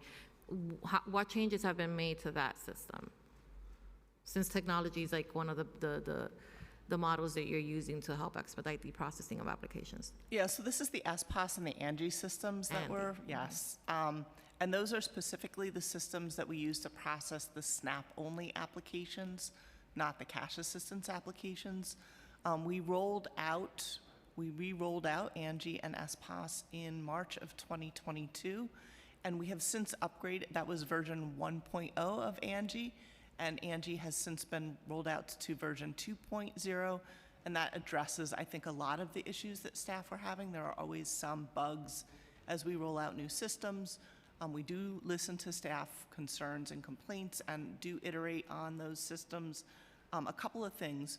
One was there was an ask to speak directly to the staff about their experience with the systems, and we worked in partnership with the Mayor's Office of Efficiency on work groups with the frontline staff that use these systems to talk through what are the pain points both in the systems and the processes. We came up with a list of corrective actions so that we are in the process of implementing those to improve both the process and the systems. Okay. I'm going to try to run through these really quickly because I know that we have a bunch of questions from some other members, and I don't want to hold them here longer than I have to. But regarding the funding swaps, the preliminary budget plan includes an additional $500 million of city funding in each fiscal in each fiscals 26 and 27 to support asylum seeker response efforts. In addition, the plan also includes a swap of city funds for state funding with no net change to DHS's budget. $220 million in fiscal year 24 and $750 million in 25. How were the amounts added in fiscal year 26 and 27 determined? And as of the preliminary plan, all of the asylum response funding in fiscal year 26, well, actually, let me just go back to the first question because I don't want to conflate the two. How were the amounts added? So I will start and I will pass off to Chief Levine. There's a lot of uncertainty in the asylum space here, right? I think the one thing that we can say has been constant over the last 2.5 years is the pace of change, right? That is the pace of people coming in, the breakdown between families with children and single adults, particular needs. We've had to adapt a number of times, so I would say there is a fairly high level of projection going on here, and that we will need to continue to iterate and adapt the asylum seeker budget as we know more about how things are actually playing out on the ground. But Chief Levine? Thank you, Commissioner. State funds were added, excuse me, in anticipation of the state reimbursement that we have been achieving in our budget. And we added the $500 million in each of the out years in anticipation of city costs that would continue through that period. Okay. So as of the preliminary plan, all of the city's asylum response funding in fiscal year 26 and 27 is budgeted through DHS. Do you expect that DHS will assume full responsibility for response efforts by that point time, or will some of this funding be transferred to other agencies? Yeah.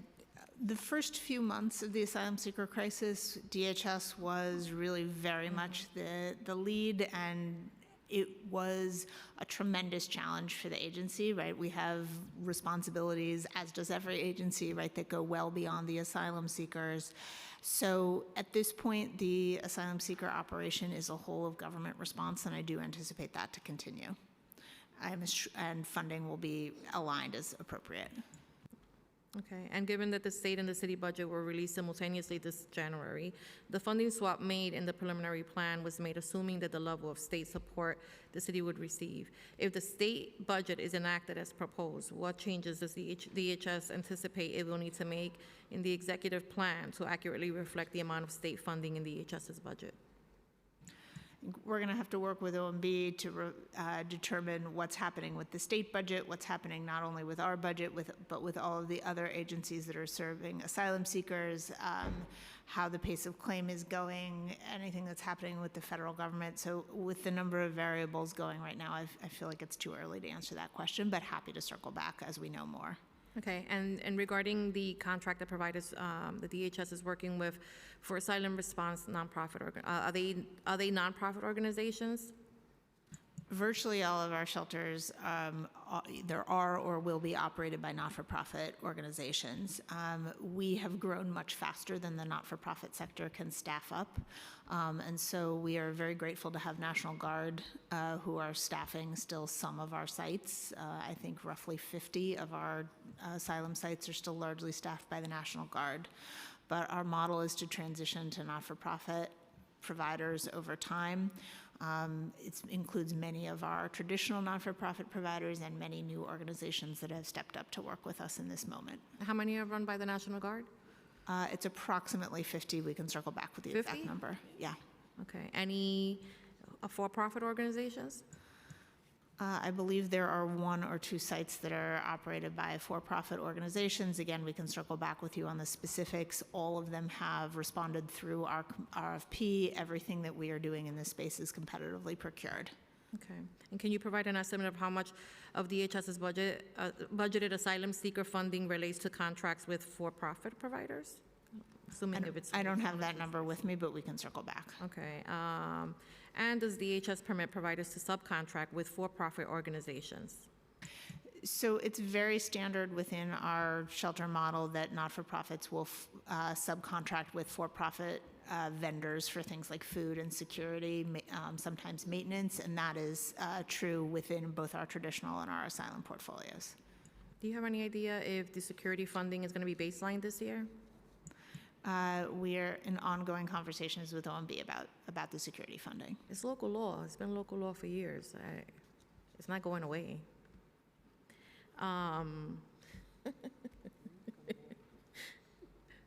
Okay, let's see. We would like to discuss the population of asylum seekers currently in DHS facilities. How many asylum seeker households and individuals are currently in the DHS shelter system? It's just over 30,000 individuals. The vast majority of those are families with children. Okay. Emergency hotels. How many emergency hotel shelters has DHS opened to house asylum seekers? Hold on, let me pull that up. We have 163 sites in total that are DHS asylum sites. Not all of those are hotels, however, so majority of those are hotels, but there are a handful of others, so let me pull that exact number.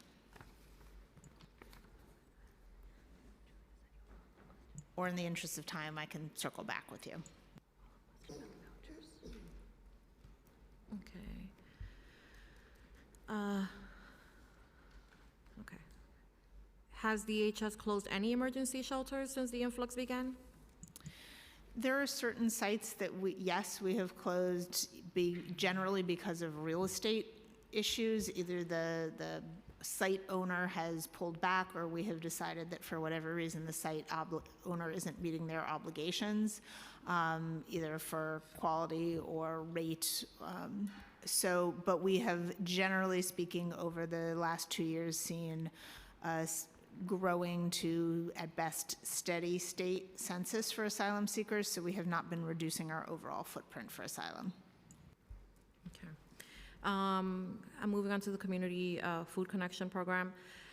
So obviously, this is a vital resource providing much-needed food to the city's vast network of food pantries and soup kitchens. This program is especially important given the current number of asylum seekers in the city who are not eligible for many public benefits programs. As of the preliminary plan, there is a $57 million budget budgeted in fiscal year '24 for HRA's Community Food Connection Program.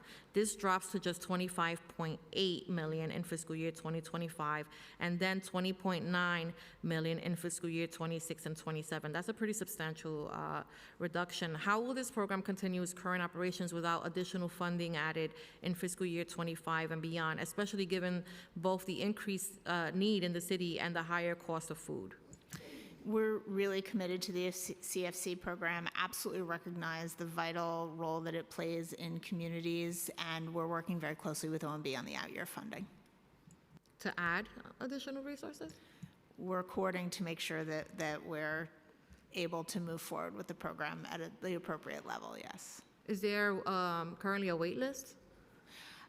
So the way the program works is that we make allocations to individual food pantries and community kitchens, and they, for an annual basis, they then place orders for groceries through our centralized vendor.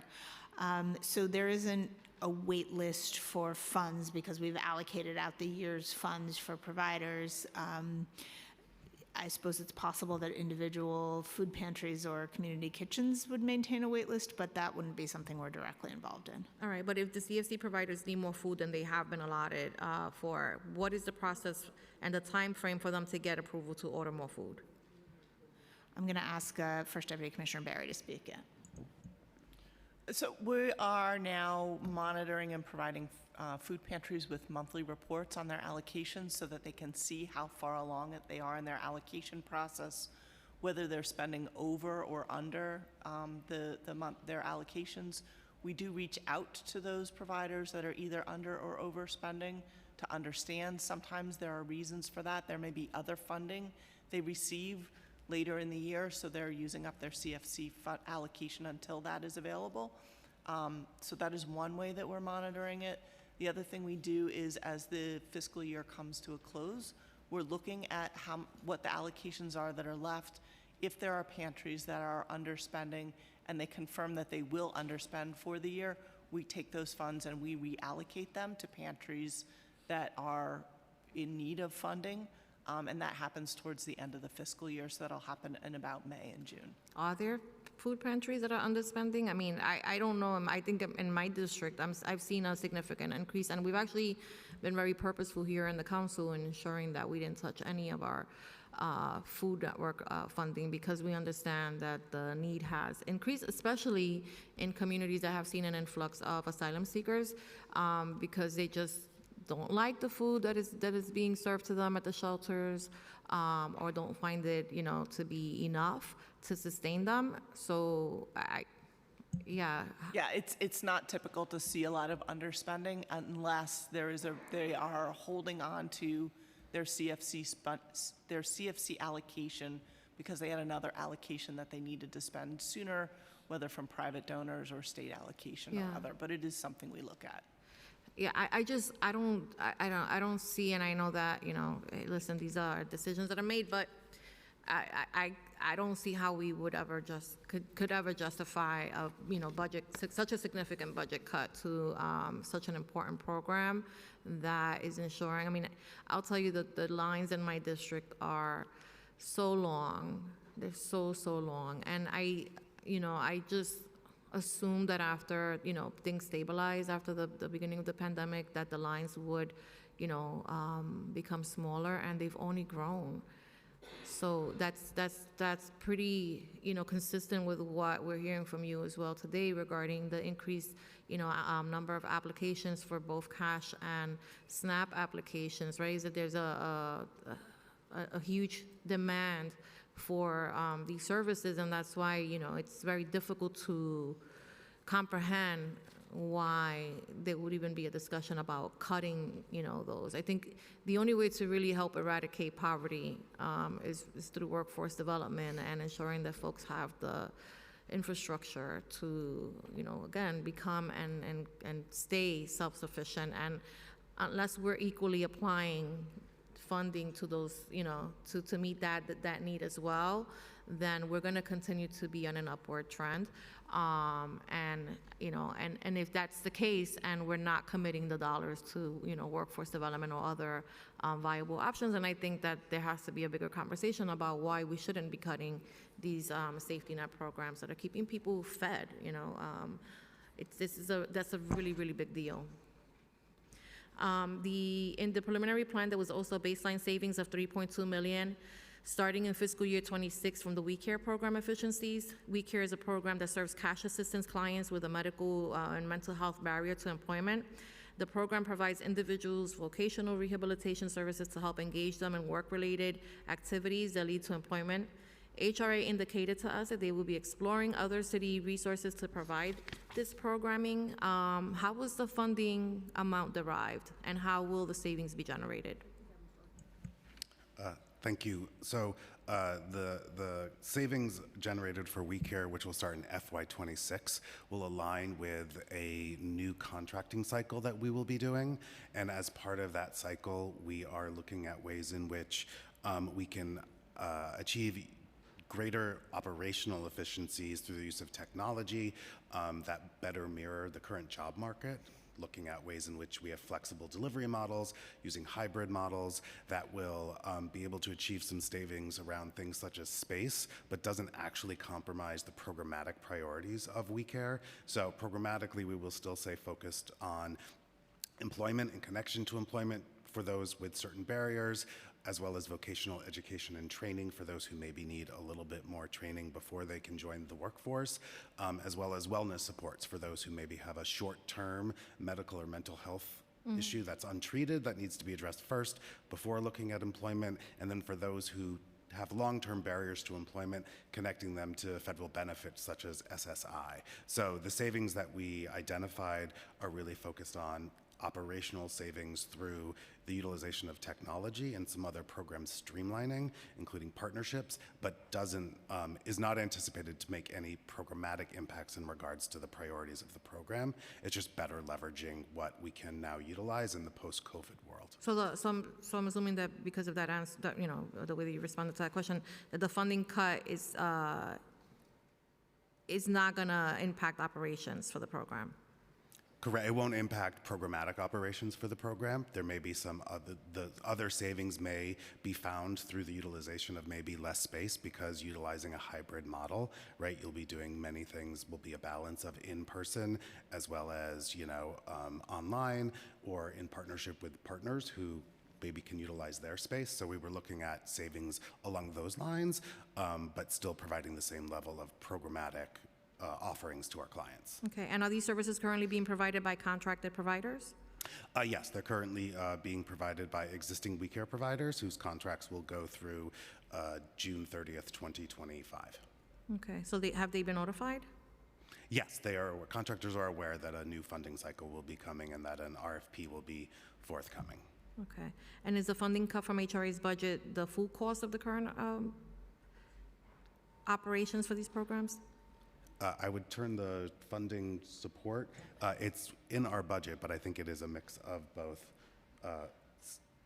But just to clarify, the We Care budget is on the order of magnitude of about $58 million a year, and so this reduction is a relatively small share of that.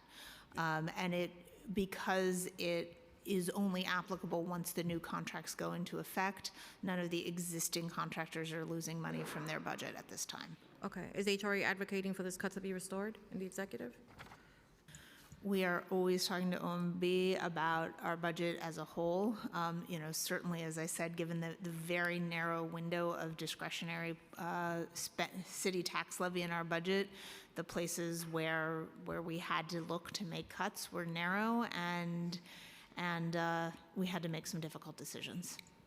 Okay, and my last question is, Commissioner, you mentioned that after that the shopping letters expire at 120 days, and the renewals are automatic. Are they automatic? I don't know. So for somebody whose eligibility has just been maintained, so they were sort of base eligibility criteria on public assistance, working more than 10 hours a week, that will be an automatic renewal. If it was under one of the exception categories, that will require the agency to take some action, assuming they still maintain those exception categories. Okay, because according to the policy bulletin of 2021-009, shopping letters are not automatically renewed. Is there a subsequent overriding policy bulletin? So it's not automatically renewed if your circumstances have changed, right? So the fact that you had a shopping letter yesterday doesn't automatically mean you have a shopping letter today. But if you would have qualified for a new shopping letter because you are still meeting all the eligibility criteria, then it will be renewed for you. You as a client don't need to take action.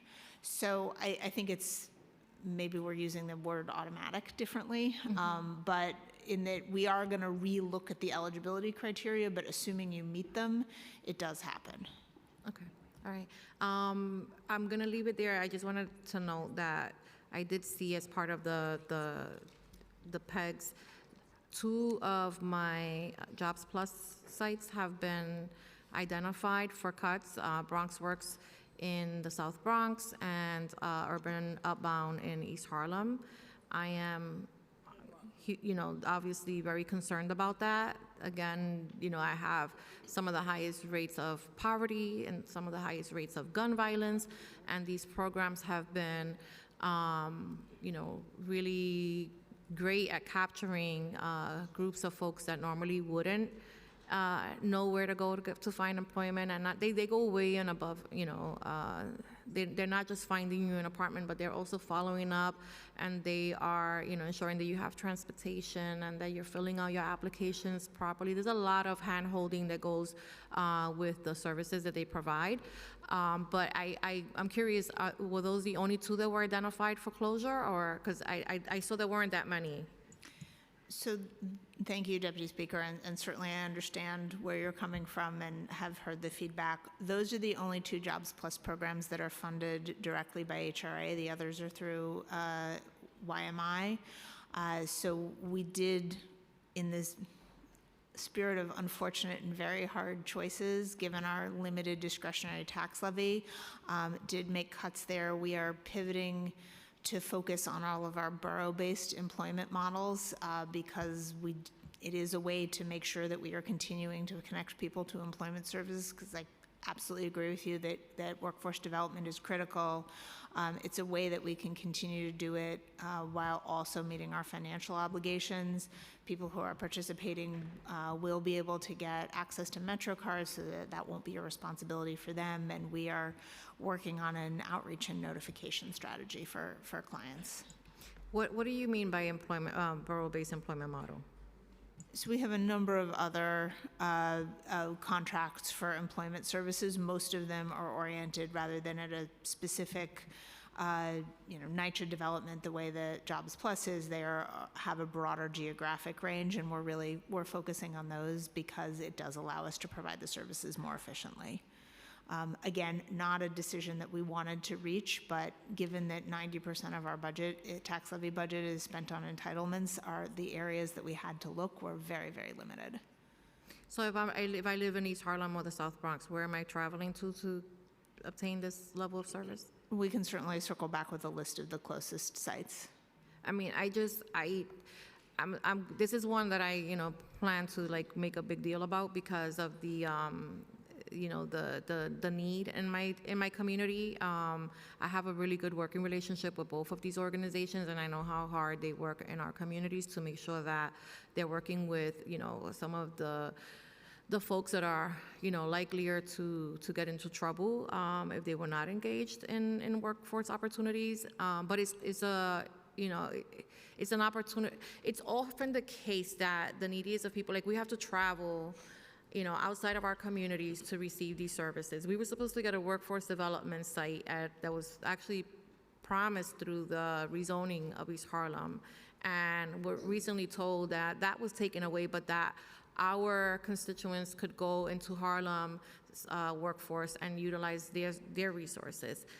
The idea of asking for that as part of a commitment was because there was a need. There was a huge demand for that level of service to be provided locally within the community. So to lose that and to now have to hear that both Jobs Plus programs will be, leaving as well, will be closing, we're going to lose that resource, is really, quite frankly, annoying and heartbreaking, because I know how difficult it is. I don't think that the city really understands, how much stress, it is. It seems very simplistic to grab a Metro card and just get on a train or get on a bus and go, from place to place. But it becomes troublesome. It's hard.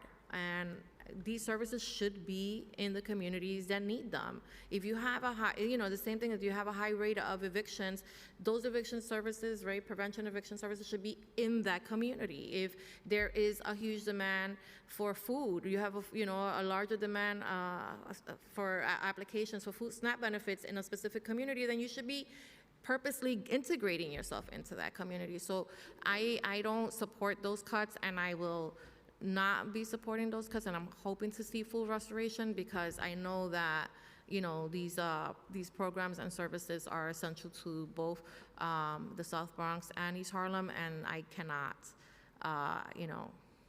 just allow that to disappear. So with that, thank you. We will I want to recognize that we were also joined by Councilmember Brooks Powers, Ressler, and Brewer, and I think that our speaker has a follow-up question. Just a quick follow-up, and I emphatically support everything that the Deputy Speaker just said. Resources in the community are essential and should never be taken away from those that need them the most. I just wanted to backtrack because I needed clarification on the emergency hotel shelter situation, and I don't think that I really heard that. How many emergency hotel shelters have been closed since the influx began? I will need to circle back on an exact number. It is a handful of hotels that have been closed, if in the order of magnitude of a half dozen. And the reasons we have closed them is because there was some issue with that particular site, right? In some cases, the owner decided that they no longer wanted to work with us, or we found that there were physical violations, other kinds of things that meant that we didn't think it was appropriate to continue using the site. In those cases, we've found other placements for clients, so we are not downsizing our footprint at this time to serve asylum seekers because we have ongoing need. Of our total asylum sites, we have 162 total, all but 7 are hotels. Okay. Is there a breakdown by borough for us? I can certainly do that. I have a breakdown by borough. Of And by type as well. Okay. It's all- I have that crosstab. It's a lot of numbers. We will send that over to your office. That's really important that we see that. Yep, absolutely. Okay. Can you provide a per diem cost breakdown of each shelter, housing type, or broken down by asylum or non-asylum? Yes, absolutely.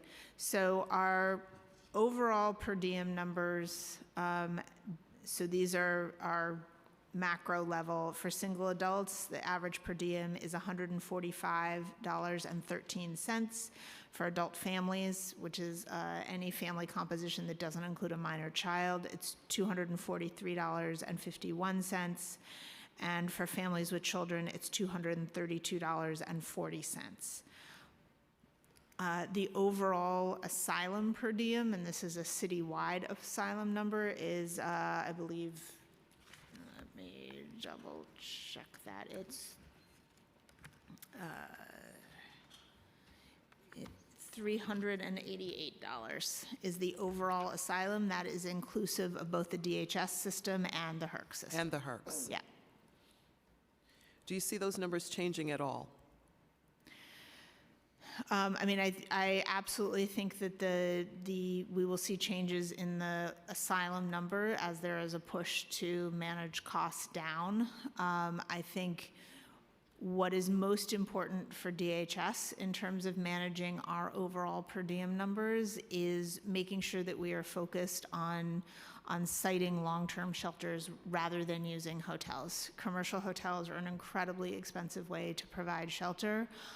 It is why, separate and apart from the asylum crisis, that we have a pipeline of shelters and continue to open shelters, even though our goal is to reduce the size of the shelter population. It's really important that we take action to get out of hotels even before the asylum crisis. Preaching to the choir, Commissioner, preaching to the Right. choir.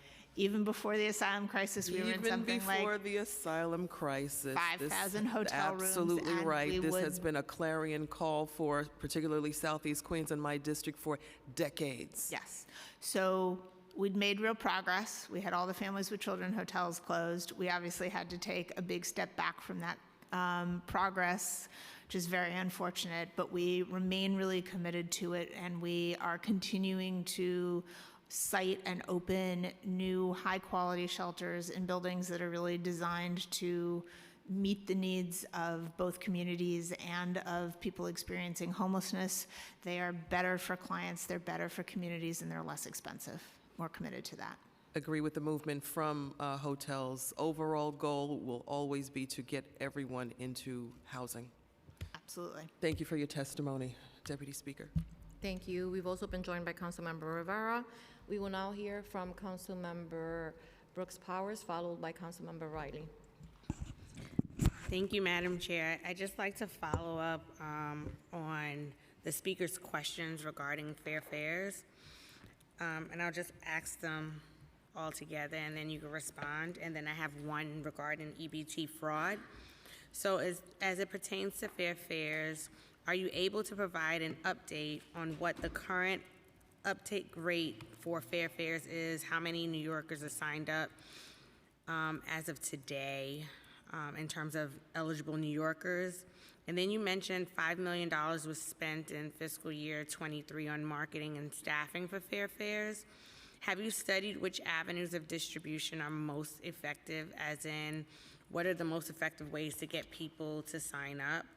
And do you believe that additional, and also I'm just curious, you mentioned that there's been some outreach done around that, but in particular where the household income levels are lower, has it been done in a strategic way to reach those communities? And I'm curious as to what particular outlets in terms of newspapers or radio stations have been invested in for that. And then you talked about the coordination with MTA on fair fares, about an Omni pilot, and also the distribution at MTA's customer service centers. Can you talk a little bit more about how DSS and the MTA coordinate on fair fares? What does that partnership look like? Do you have any data on how successful the MTA's outreach at their service centers has been? And I'll close with the EBT fraud, as I mentioned.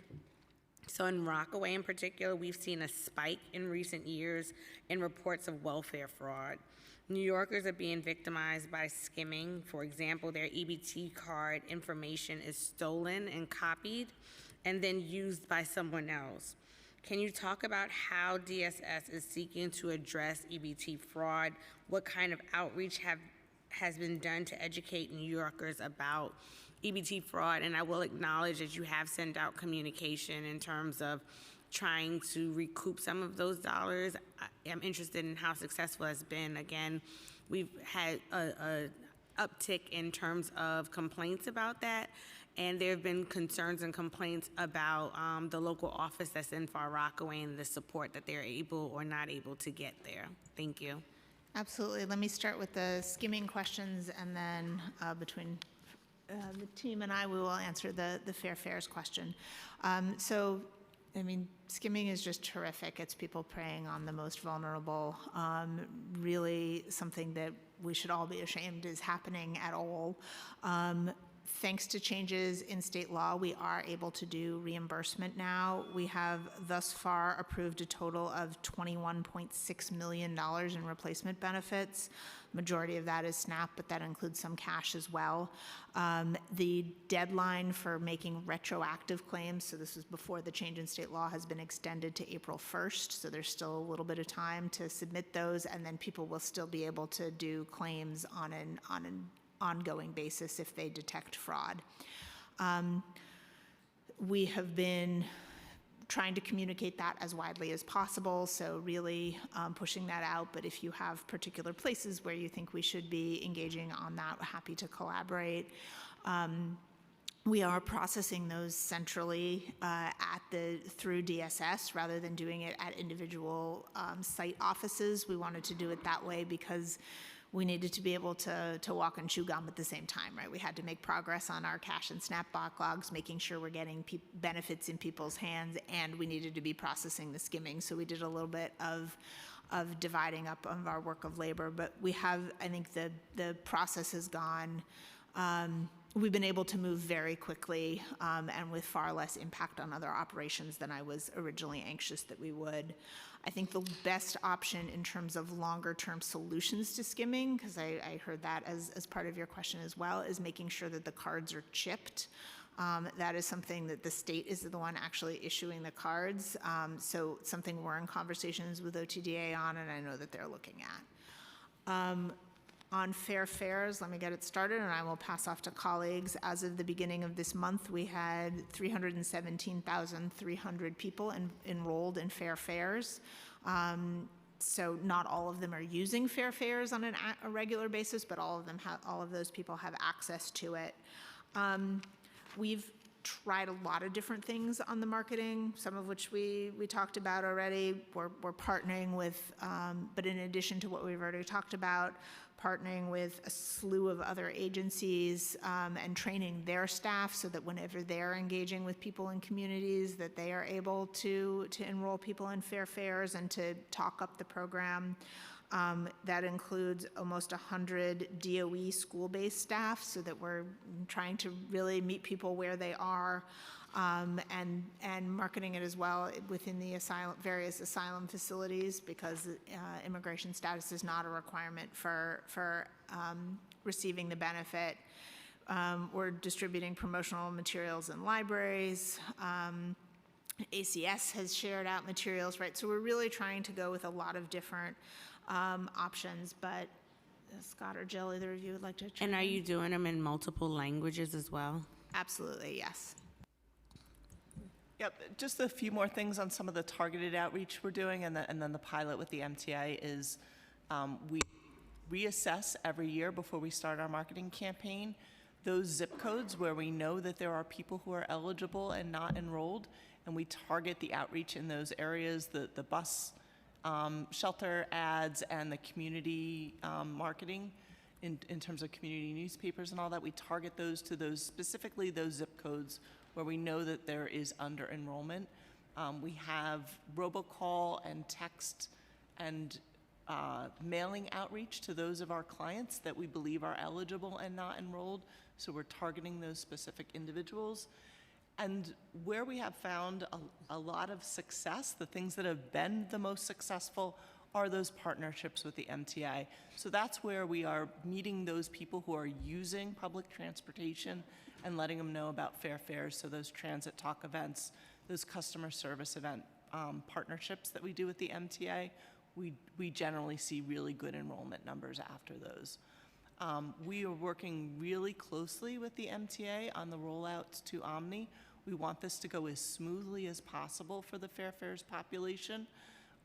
We've started outreach to some of our fair fares participants to participate in a small pilot of about 50 people so that we can make sure that we are designing a transition and a system that works well for our clients and that none of our clients are left behind when we do the transition from MetroCard to Omni.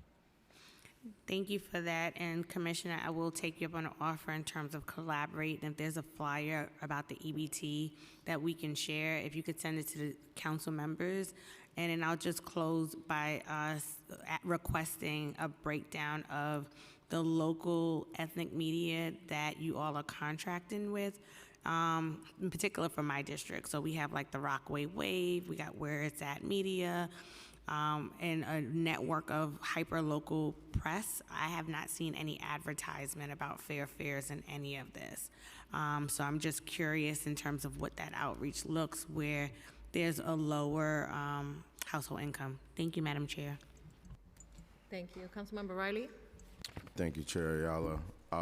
Just a few questions. First, on economic stability. Love the programs that you guys are doing. One thing I did not hear about is the ID NYC cards program.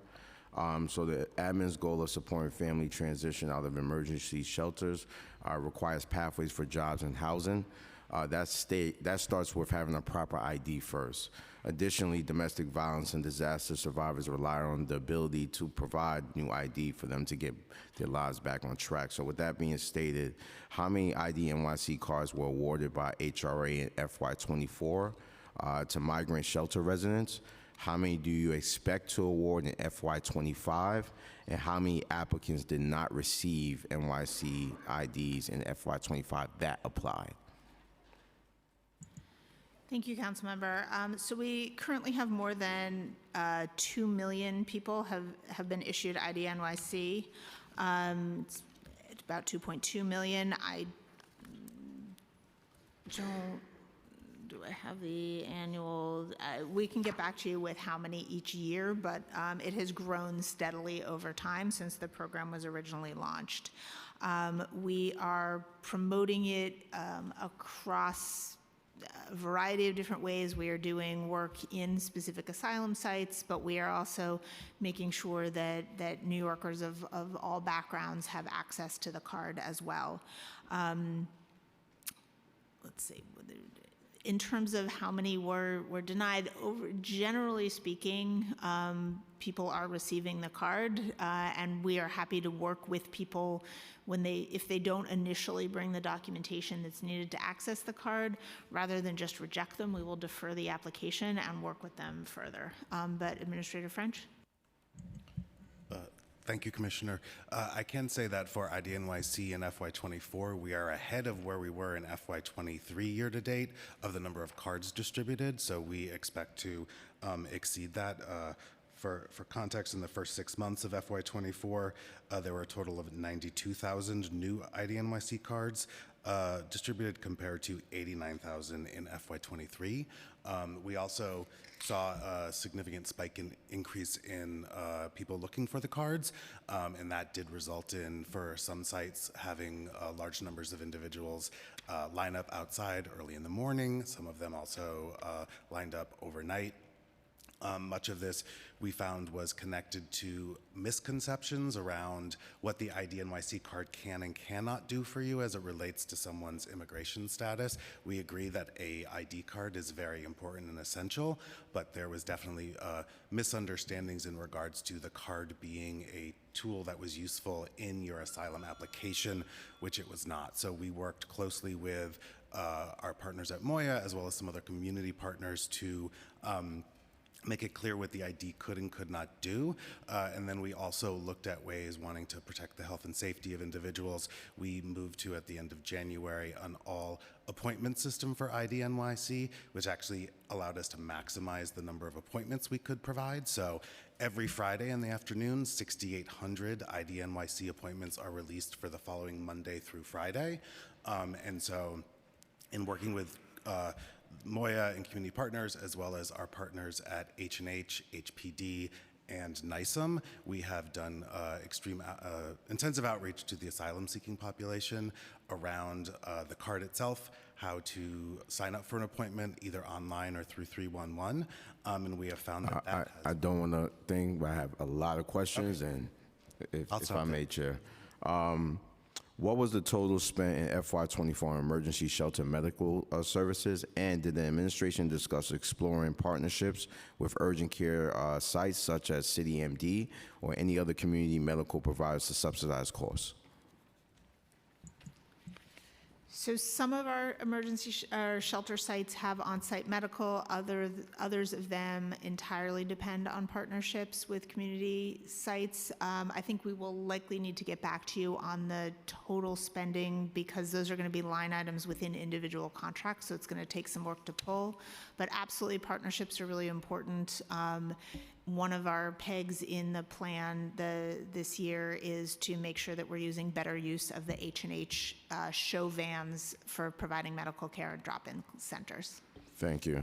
The remaining $1.3 billion DHS contract budget provides service to homeless individuals, such as emergency housing, outreach, food counseling, medical aid, and other support as needed. What is the total that is being directed to emergency housing, and is this outlined by intended use, land procurement, or facility upgrades?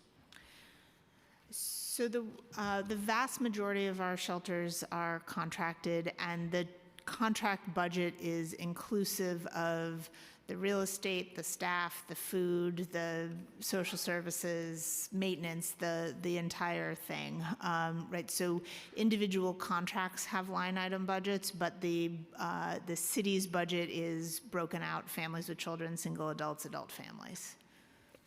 Thank you, and just two more questions. The preliminary plan includes an additional $46.5 million in fiscal year 2024, only from the city and state funding sources to meet increased demand from HIV and AIDS Service Administration, single-room occupancy, emergency shelter units. Based on January's PEG plan submitted by HRA and the RFP for the RISE program provided vocational services for HASA, clients will not be renewed. This program was administered by CBOs, but HRA's estimates this change will bring savings to the bottom line. For HASA clients, that will mean an immediate end to the workforce development program effective by FY25. So what is the plan to support CBOs who have historically done this work and are impacted by these PEGs? Thank you, council member. So just to be clear, the new need was specifically on the bed side of the operation. So within the HASA program, we do both emergency and slightly longer term tier 2 shelters. And so we will be investing in, sorry, not tier 2s, but HASA emergency housing, we will be investing more money there, so the funding is there to make up gaps in those budgets. With respect to the employment contract, which it's a challenging one. As I noted before, close to 90% of our tax levy budget is spent on entitlement programs. So when we were looking for options for cuts, we had very few options. Most HASA clients are eligible for all of our remaining employment services programs. We do have a significant range of employment services programs, so we will be making referrals for clients to the other programs. But Administrator French? No, that's what we'll be doing. We'll be connecting before the program ends with all of the clients for the RISE program, and we will be connecting them to local career services programs or other programs they might be interested that we currently run and that can provide them employment supports. Thank you. And lastly, the subway safety plan. Could you give me the total budget for the subway safety plan? I know that $16 million was added in fiscal year 2024. Do you believe that this plan has been effective? I just read an article that was just released today. I believe it housed close to 380 homeless individuals who were sleeping on the subways. Do you believe it has been effective since it's been implemented in 2022? And how has the governor's plan to release the National Guard interfere with the subway plan? I took the train here from Baychester today. The entire subway was full with people sleeping on it. And I didn't see any outreach worker or anyone, trying to help them out. And I did see a lot of individuals who were coming on the train speaking very horribly about these individuals. So I just want to know, do you believe that this plan is successful? If you could just give me some numbers. And that's my last question. Thank you, Chair. Thank you, Councilmember. Some really important issues that you raised there. So people who are experiencing unsheltered homelessness have been failed by every level of government, all parts of society, right? They've fallen through every crack there is to fall through. And working with this population and addressing that is something that is, incredibly challenging and goes well beyond just DHS. So one of the things that I think is really most important about the subway safety plan is that it brings together DHS, DOHMH, H&H, MTA, NYPD, a host of other agencies, really thinking more comprehensively than we've done in the past about meeting people's needs. I think there's a lot of really positive indicators. Just to read off a few statistics, we've had more than 394,000 engagements, almost 7,000 unique individuals placed either into shelter or what we call our low barrier beds, safe havens and stabilization beds. And 397 people who have been permanently housed, right? So they now have a lease, an apartment, keys. It's really challenging and really iterative work. So, with some of these individuals, it's going to take, dozens or even hundreds of points of contact, right? That's why 394,000 engagements translates into 7,000 placements, because these are people who, as I say, have been failed by everybody. I'd also say that we're seeing real success. We are absolutely getting some of our most challenging cases indoors. One of the things that we do is work very closely on really specific individuals, and we know that the specific individuals that this cross-agency group is focused on. We're seeing really strong success rates of getting people indoors. It's also not entirely a static population, right? As somebody is released from the hospital, as there is, whatever the next crisis in their lives is, the next person has failed, right? They become our next client. So we are going to continue working at it. I see a lot of indications of success, but it's also not going to be something that's solved quickly. And the total budget? Slightly difficult question to answer because it does cross so many agencies. There was about $170 million a year added to the DHS budget, but that builds on what we're doing already and what we're already doing within the subways, what we were already investing in low barrier beds. So that is a piece of it, but really, and that's what was added as a result of this initiative, but I wouldn't say that's the total spending, because it wouldn't be possible without the baseline budgets of DHS, DOHMH, everybody else. Thank you. Commissioner, if I may, could I just add one thing? It would be remiss of me if I didn't, as a social worker, just really amplify the 397 individuals who actually ended up in permanent housing. There were 394,000 contacts, but our goal is to have folks move from being on the street or subways, going into shelter where there's a regular shelter, a low barrier, and actually getting a key. So almost 400 people were able to do that, and that is the goal that we have, the ultimate goal, that people wake up with a key and going to their own beds and their own units. So, that's for us is success for this program, too. Thank you. And Commissioner, I didn't know if you answered, how is the governor's plan going to affect this? Yeah, sorry. That is, at this point, I don't anticipate that it will affect it, but it's something that we're looking at very closely.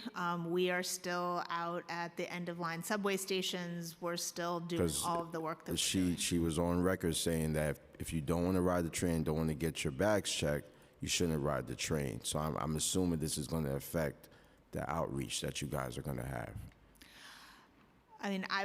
First of all, most of the outreach, for what it's worth, happens in the stations rather than literally on the trains. I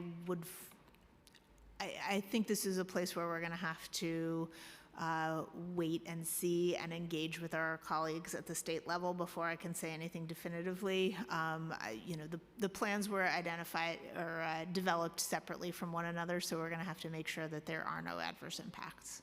All right. Thank you. Thank you, Chair. Thank you. Councilmember Schulman is next, but before she gets on, I just wanted to piggyback on the ID NYC issue. So in the Bronx, we have just one ID NYC site. In Manhattan, we have 3 because we have more people applying. It's become increasingly difficult to even get an appointment.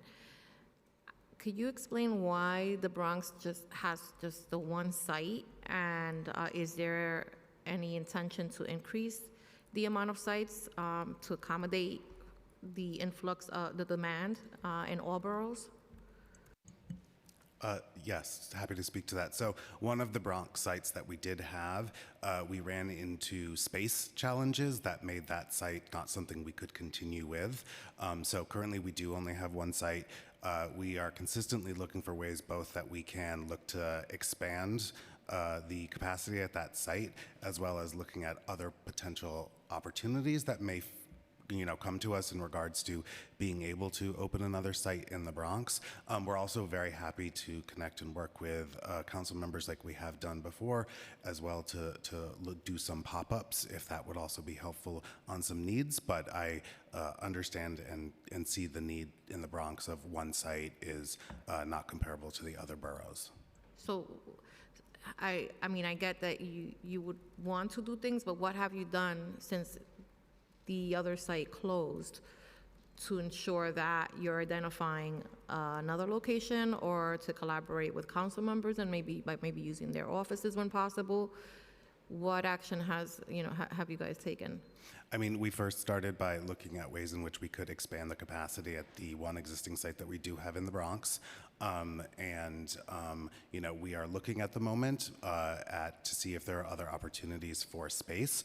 We have not identified one yet that would meet the needs that we would, require from both a waiting area and other aspects.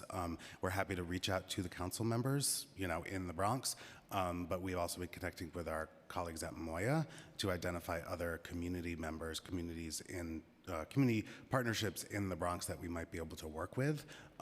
At this point, the needs have been taken over by the other sites. I understand that's not right in the Bronx. It is something that we are continuing to work on as we, have sort of stabilized at least the appointment system in online, so that we can look at ways in which we can make sure that our footprint covers all of New York City. I would hope so, because if I see that the demand is growing, that tells me that we need more of whatever it is that we're supplying. But I also would have loved to have heard from you, as opposed to me having to bring it up at a committee hearing. I think that is a reflection of, it shows good faith efforts on behalf of the agency with the borough and the impacted individuals that may be looking for these resources. I never received any. I didn't even know that there was only one until a reporter called me, and I was made aware that there was just one. And I thought, has anybody looked at the map of the Bronx? Like, the Bronx is a pretty decent sized borough, and traveling to and from 249th Street is not as easy as you would think. So I'm really disappointed that to date there's only that one site. I think it's a disservice to the borough, and I know that it's a resource that we desperately need. But I not only want to advocate for more in the Bronx, but citywide. I'm seeing longer wait times for an appointment, so that means that the demand is higher. Maybe working, I don't know, I would imagine that we're working with Moya and making that resource available at HERCS and asylum-seeking shelters. Maybe you can do pop-ups there as well, because it seems like a lot of the demand is driven by that population as well. But obviously, we need more sites. So, Councilmember, I do apologize for communication breakdowns. We will certainly work on that going forward. We are doing pop-ups with the HERCS and the asylum sites to make sure that we are meeting people where they are, and with that respect, and happy to collaborate with you offline on potential replacement site in the Bronx. Appreciate it. Thank you, Councilmember Schulman. Thank you, Chair. I wanted to go back to the little bit of line of questioning of, good afternoon, Commissioner, sorry, of my colleague, Councilmember Riley. So for the employment services contract with HASA, who is the contracted provider right now? The Gay Men's Health Crisis, GMHC. And what type of clients does the contract serve? HASA clients. Okay. So how is the determination made to include this PEG in the preliminary plan, and how is the PEG amount calculated? As the Commissioner said, very difficult choices had to be made, given 90% of our budget is committed to entitlements. So there were no easy choices for us. But looking at our overall employment services and the other offerings we have borough-based, this contract was one of the ones that we unfortunately had to put up for the PEG. The contract's value is approximately $280,000. So you're taking this internally, correct? Yes. So GMHC, which I worked for in a previous life, serves a client population with a long history of mistrust in government and healthcare-related service delivery. They've built a relationship and reputation with these communities for over 42 years, which is critical to their ability to successfully manage the RISE contract. So how will HRA cultivate the same trust and relationship with HASA clients to ensure similarly successful outcomes? Our workers will work closely with GMHC before the contract itself ends to make them aware of the other offerings that we can have and that we can connect them to. We'll provide, communications to them and explain to them in detail what other services are available that can be comparable to what they receive at GMHC. But it will definitely be a shift, but it is something that we will do closely with GMHC and through our HASA caseworkers and other outreach workers who have connections to our HASA clients as well. And I presume from your response that you're not going to ask for restoration of the PEG in the executive plan. We're working really closely with OMB on our budget overall, but I really just do want to reiterate what Administrator French said. This was not a cut that we wanted to No, take, understood. right? Just We were faced with a tremendously difficult set of circumstances and a very limited pool of discretionary tax levy. All right, and I just wanted to just quickly ask a follow-up question again to what Councilmember Riley mentioned about the subway safety program. My understanding is that from folks I've spoken to and that are working in the program and everything else, that there's a need for nurses, because what happens is when the police bring somebody to a hospital, they're discharged right away, but if a nurse makes the recommendation that they go to a hospital, they get treatment and they stay for a while. So I wanted to ask you about that. Administrator Carter, you want to talk about our RFP for nurses? Oh, sure. Thank you, Councilmember. We actually do now have a small cadre of nurses that's with our outreach teams, and we are putting out in an RFP to actually bring more nurses to the teams, because we do agree that we certainly need nurses to be in those outreach teams, because we know that if the nurses are with when they get to the hospital, that there's a different connection that's made. So we are certainly Very working on that, and we are walking lockstep with you on that. Absolutely, Okay. yes. Thank you very much. Thank you, Councilmember Schulman. We will now hear from Councilmember Ressler, followed by Brewer. Great. I didn't know I was coming up, but I'm ready. Commissioner, it's always good to see you. I know I sometimes give you a hard time at these hearings, but I will say on the record, I have a lot of respect for you and appreciate the hard work of you and your team. It's not an easy job. So there are a couple items I'd really like to dig in on today. Firstly is placements in NYCHA, which, as you know, has been something I've been very concerned about in the trajectories and the changes that we've seen in this administration. So year over year, we're looking at a 30%, based on the PMMR stats, we're on pace for a 30% reduction in the number of people placed in NYCHA or in Section 8 relative to last year. As homelessness increases, that's a major concerning trend. I'm even more concerned about the placement in NYCHA specifically. When the mayor came into office, we had placed 1,600 households in NYCHA apartments in 2021.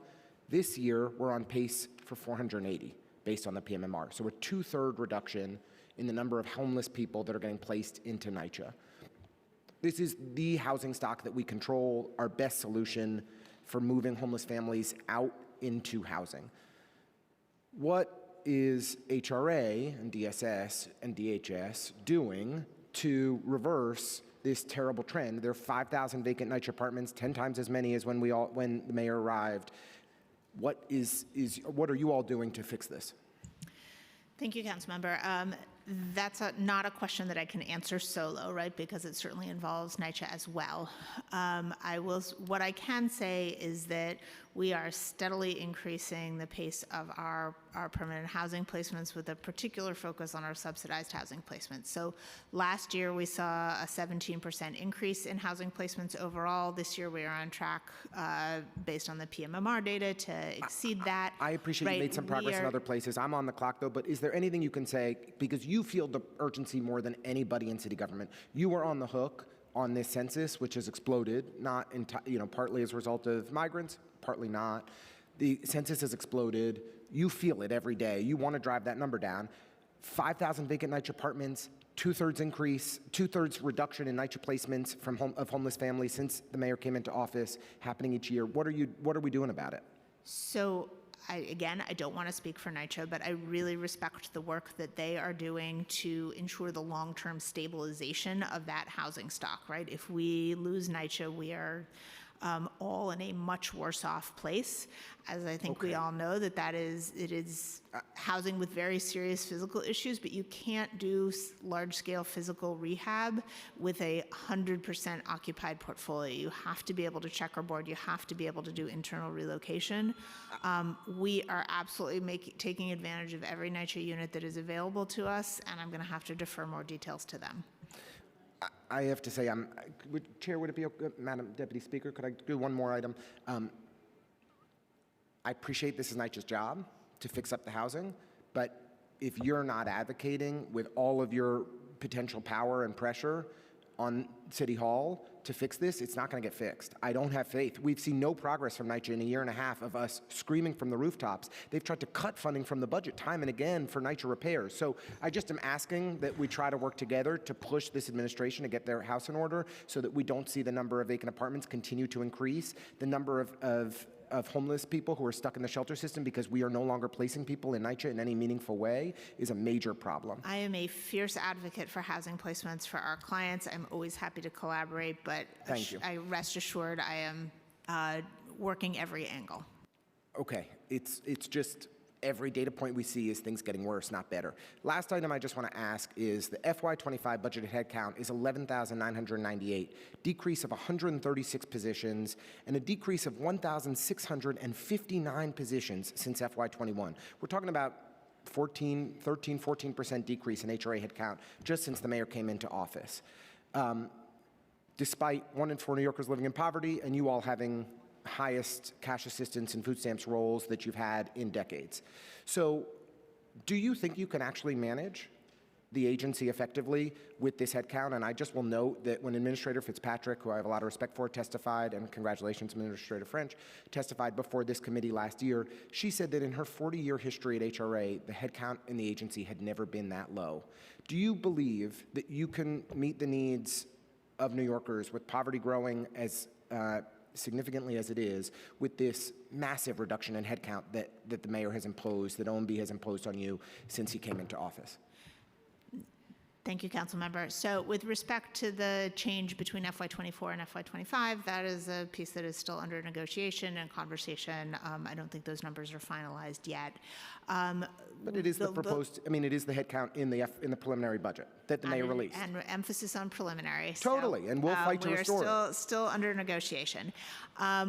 With respect to the larger trends, yes, headcount is down over a long period of time, but there's also been significant shifts in the way that benefits are administered, right? So at this point, more than 90% of cash and SNAP applications, or about 90% of cash and SNAP applications, are received online, right? It's a very different process than it looked like, even 10 years ago. So, absolutely, the people who do the work are the lifeblood of the agency. We need to keep monitoring that. We need to keep hiring to fill up our vacancies, and that's something that this team can tell you I've been very laser focused on, and you see that in the growth in our headcount. So what are the number of vacancies at HRA today? We have about a 9% vacancy rate. It's about 1,100 people, which, it's higher than I would like it to be, but it is close to half of what it was a year ago. Right. So we've been really making a lot of progress. So we're focused on continuing to fill the vacancies that we have and continuing to make process improvements. If there's needs to change going forward, we certainly will, but the fact that we've been able to virtually eliminate the cash and SNAP backlogs, I think really does show that we can manage with our resources. And you're confident you'll be able to maintain the provision of cash assistance and food stamps without backlogs growing? I think we are in a much better place than we are. Certainly, we're going to have to keep monitoring application trends and things like that. We will make adjustments as needed, but yes, I feel much better about where we are now. Okay. I hope that we'll be able to fight to restore your headcount together. Thank you. Thank you. Councilmember Brewer? Thank you very much. First, I want to give a shout out to Gregory Edwards, who's in the Home Visit Unit, Center number 90, because he came one Friday night back and forth to Brooklyn to get a client in our office, 8 o'clock at night, the SNAP card. So I just want to be sure that he gets the credit that he deserves. Thank you very much, Council Member. Cliff, you mentioned earlier when you were talking in your speech opening remarks. I was in the National League of Cities this weekend, and there were several people there from the federal agency, and they are, I think you're doing better than they are. They were worried around the country because obviously you give people benefits, they don't want to take them because they're worried about losing other opportunities. How are you dealing with that? Is that an issue in New York? You mentioned it earlier. The income disregard? Yes, So the New cliff, York, I call it the cliff problem, but Yep. yes. So New York State last year passed legislation that gave us what we call our earned income disregard. So it allows us to continue to provide cash assistance benefits when people are in subsidized training and subsidized employment programs, and does a one-time 6-month earned income disregard for people who have gotten non-subsidized employment. There's a lot of nuance behind that, which we can certainly get into offline because it does get very complicated. But the short answer is it means that it smooths out some of that cliff. But I think it's still an issue because I hear a lot from NYCHA residents who do not want to get X, Y, and Z because they're nervous about losing. They don't understand that their rent's still going to stay 30%. But maybe an offline discussion because I think it's not solved, the problem. It is, I think it has helped. I would agree that it has not solved. And the feds are looking to have some more support, just FYI. Happy to have an offline Okay, conversation. number two, the feds also stated that on Friday they were meeting with you or OMB and the problem of figuring out what is still owed in terms of the migrant situation. I don't know if this is you or just Health and Hospitals. They think they've solved it. Remember, this was a big OMB discussion with the director. Has that been solved? I can assure you it was not me they were meeting with on Friday, so I will talk to colleagues and we'll circle back. Okay. The issue of direct poverty money. Now, CSS just put out a report. I'm sure you saw it. 1.5 million adults, 420,000 kids in New York City are in poverty. Big numbers, bigger than in the past. So are we thinking about doing what other cities are doing, which is direct dollars to those who are in a poverty situation? So there are a number of ongoing pilot programs, pilot initiatives around direct cash transfer programs. Some of them show some somewhat promising results. Some of them it's too early to tell. It's something that I'm always happy to look at. There's all kinds of really complicated interaction with federal benefits, both on a client level, making sure that we don't run into a cliff issue, but also making sure that we aren't losing out opportunity to claim federal dollars and replacing federal spending with city funding, which creates challenges as well. Okay, so I'd like to hear more about that offline. Main Chance, 3.5 million cut. I support Main Chance strongly. They are going to be applying for Safe Haven, which might address some of the concerns you have. Just like the chair feels strongly about the Bronx programs for workforce, I feel the same way about Main Chance. What can we do to restore the 3.5 million, or would you be amenable to the Safe Haven proposal? So thank you, Councilmember. You know that I care about this. Thank you. As you've discussed with me and with Administrator Carter, we're happy to look at a Safe Haven proposal. It will need to go through the competitive RFP process, but we're more than happy to take a look at that. Our shift has generally been, at this point, towards looking at drop-in centers that are coupled with beds. We feel like They'll have beds.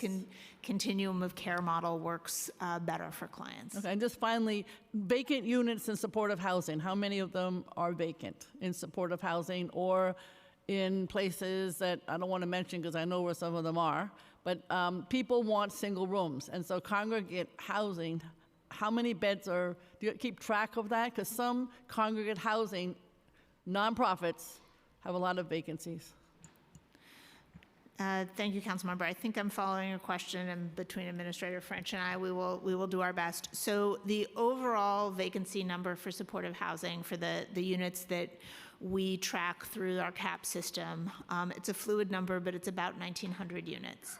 That are vacant today. yes, a lot of those are in process. They don't physically have somebody in them, but the person has been matched. It's in process. There are units that are just coming online. There's a variety of different stories there. In that number are some SRO, a non-trivial number of SRO units. These do tend to be units that are a little bit harder to lease up. We recognize that that they are less appealing to clients. We're working with the providers who operate them. One of the things that I think is a challenge is that with rental subsidies, you're generally expected to pay 30% of your income in rent. And certainly if I could pay 30% of my income in rent for an SRO or for a studio, I would hold out for the studio. Within City FEPS, which is a program that we control, we have changed that so that there's now, if you're renting an SRO unit, it's a flat $50 rather than the 30% of income. But many of the SRO units have rental subsidies that we don't control, so we're looking if there's other ways that we can address that. Okay. Thank you very much. I have more, but maybe second round. Thank you. We will now hear from Councilmember Banks, followed by Councilmember Rivera, followed by Stevens, and then Hudson. Thank you, Chair. I just had a couple of questions, particularly about the scamming of the EBT cards. And I wanted to know, particularly, specifically, I know earlier one of my colleagues had asked about it. When a client or a participant reports or it's known that the EBT card has been compromised, the time frame after the investigation is being done, why does it take so long for them to start getting back their benefits or their particularly the EBT card access? Thank you, Councilmember. So until fairly recently, we actually were not legally allowed to replace benefits at all. So when people reported skimming, it was replace your card, and that is the only option. There was a change in state law that allowed us to replace benefits that were stolen. I think we've actually been processing claims quite quickly. One of my colleagues may have the time frame on that. But there if we can get the time frame, that's what I'm more concerned about. Okay. There are certainly many people who, if they experienced skimming, a year ago, they were not able to immediately apply for replacement benefits because, frankly, the replacement didn't exist. We're very glad that it now does, although, as I mentioned, I think the longer-term solution is chipping the cards. So on timeframes, typically within 3 days of determination, 3 days, the benefits are loaded on the card, and we rarely have any applications that are more than 10 days old. If you have constituents with longer timeframes, just let us know. Seems there's been some cases where, when it comes to the FEPS voucher, it seems there's been cases where the amounts that should be corresponding with the agreed upon rents that's approved by the voucher are being honored by the amount that's not being honored. It's actually not being honored by the landlord. And I wanted to know what is being done to fix that situation, because folks are being dragged into court or being taken into court for the remainder balance. So it is absolutely a violation of regulation to do any side agreements. That is prohibited by landlords. So I would appreciate it if you could send us cases on that offline. Thank you. Councilmember Rivera. Thank you very much, Madam Chair. I just want to ask a follow-up to Main Chance, which is in my district. On average, do you know how many clients does this site currently serve a day? How was the decision made to close this center? What metrics were utilized? You mentioned that they don't have beds. Was that ultimately what prompted you? And where is the next closest drop-in center located? Does it have adequate funding and capacity to serve additional clients? Thank you, Councilmember. I'm going to start, and I will pass it over to Administrator Carter. So, yes, the basic premise is that we've been trying to move our drop-in center model slowly, but towards a system where we're coupling drop-in centers with stabilization or safe haven beds so that we're really providing a true continuum of care for clients. But Administrator Carter, can you speak to the additional details? Thank you, and thank you, Council Member. I'll get back to you in terms of the number of clients. But one of the things that our Street Solutions division has been looking at is how do we administer services to the unsheltered. And so I talked about how do we help earlier in the subway safety plan, the throughput. And so we do want to make connections and make that unit, that division, to be able to have a connection from chairs to bed to exits. And so we're moving that division to have that real collaborative setup where you can come into a chair, make that connection to a staff, to be able to get to a bed and to move to permanency. So that's how we're trying to realign our Street Solutions area. So that is why we made that decision for the main chance. One of the things that we're also doing is really making sure that those who use main chance, that they know where the other ones are. Manhattan is the only borough that had 3 drop-in centers. The other outer boroughs only had 1. So there are 2 that's in Manhattan. There's 1 in West 14 and there's 1 in West 30. So we're making sure that they're aware of where those are, and we're going to be putting up signs, and they're beginning to talk to the clients as they come in of where they're going to be, and we'll make sure we share that information. Thank you. Before you do all that, I want to make sure that we're working with the people at Main Chance, because our goal here, as you heard from my colleague, Councilmember Brewer, is very invested in this site is to keep it open and operating. They're critical to that area and to the work that you do. So I just want to ask very quickly with my time. I see the Archdiocese is here. I want to thank them for making available St. Bridget's and the work that we're doing there. Do you know the cost to operate the St. Bridget's reticketing facility in the East Village? Yes or no? No, I'm sorry. All right. Have you done an analysis of external or duplicative costs to continually reprocessing people through your systems, such as transportation, food waste, administrative costs? Councilmember, we as a city, and at this point I'm speaking as an administration official, not specifically for DSS, but have really been struggling to meet the needs of the asylum seekers. The time limits are a challenging policy option, and I certainly acknowledge that, but we are in an emergency situation that really merits emergency solutions. We need to make sure that we are focused on moving people through. You know, none of these individuals came to the United States for shelter. They came for work, for opportunity. So making sure that we are focused on that. And that we're also making space for the next round of people, because although it is not quite as bad as it has been, the buses haven't stopped. We continue to get people every day. So recognize the challenges that come with the 30-day time limit, but also really need to acknowledge that we are in an emergency situation. Because this isn't in the DSS budget, I can't speak to the specific dollar amounts. No, and I know that because of the OEM and H&H, but I did ask you this question just a few days ago, in fact, so I'm disappointed you didn't bring that number. You don't have that number with you, since I had asked about St. Bridget's. And all I'll just say is that my questions are really rooted in looking at the efficiencies to your processes, operating the wait lists, the costs associated with mobile outreach, like for those that are sleeping on the street or in the subways, and how have those analyses been going? I mean, we want to make sure that the cost of street outreach and shelter stays is clear, right? We want to house folks. We don't want them sleeping on the street. I couldn't agree more. Permanent housing is the end goal for everybody. We're really focused on that within the agency. It's why we saw the 17% increase last year that we're on track to exceed this year. Okay, well, thank you very much, Madam Chair, for the time. Thank you. Just to follow up to Councilmember Rivera's question. So, obviously we agree that we're in a dire situation here. And one of the tools that we do have at the table to try to expedite the move outs of folks, independent of the 30 and 60-day rule, which I obviously do not agree with, is getting them to work. So would you be able to tell us who's responsible for applying for working papers from the federal government for the asylum seekers? So I think I understand the question, but bear with me if I need to clarify.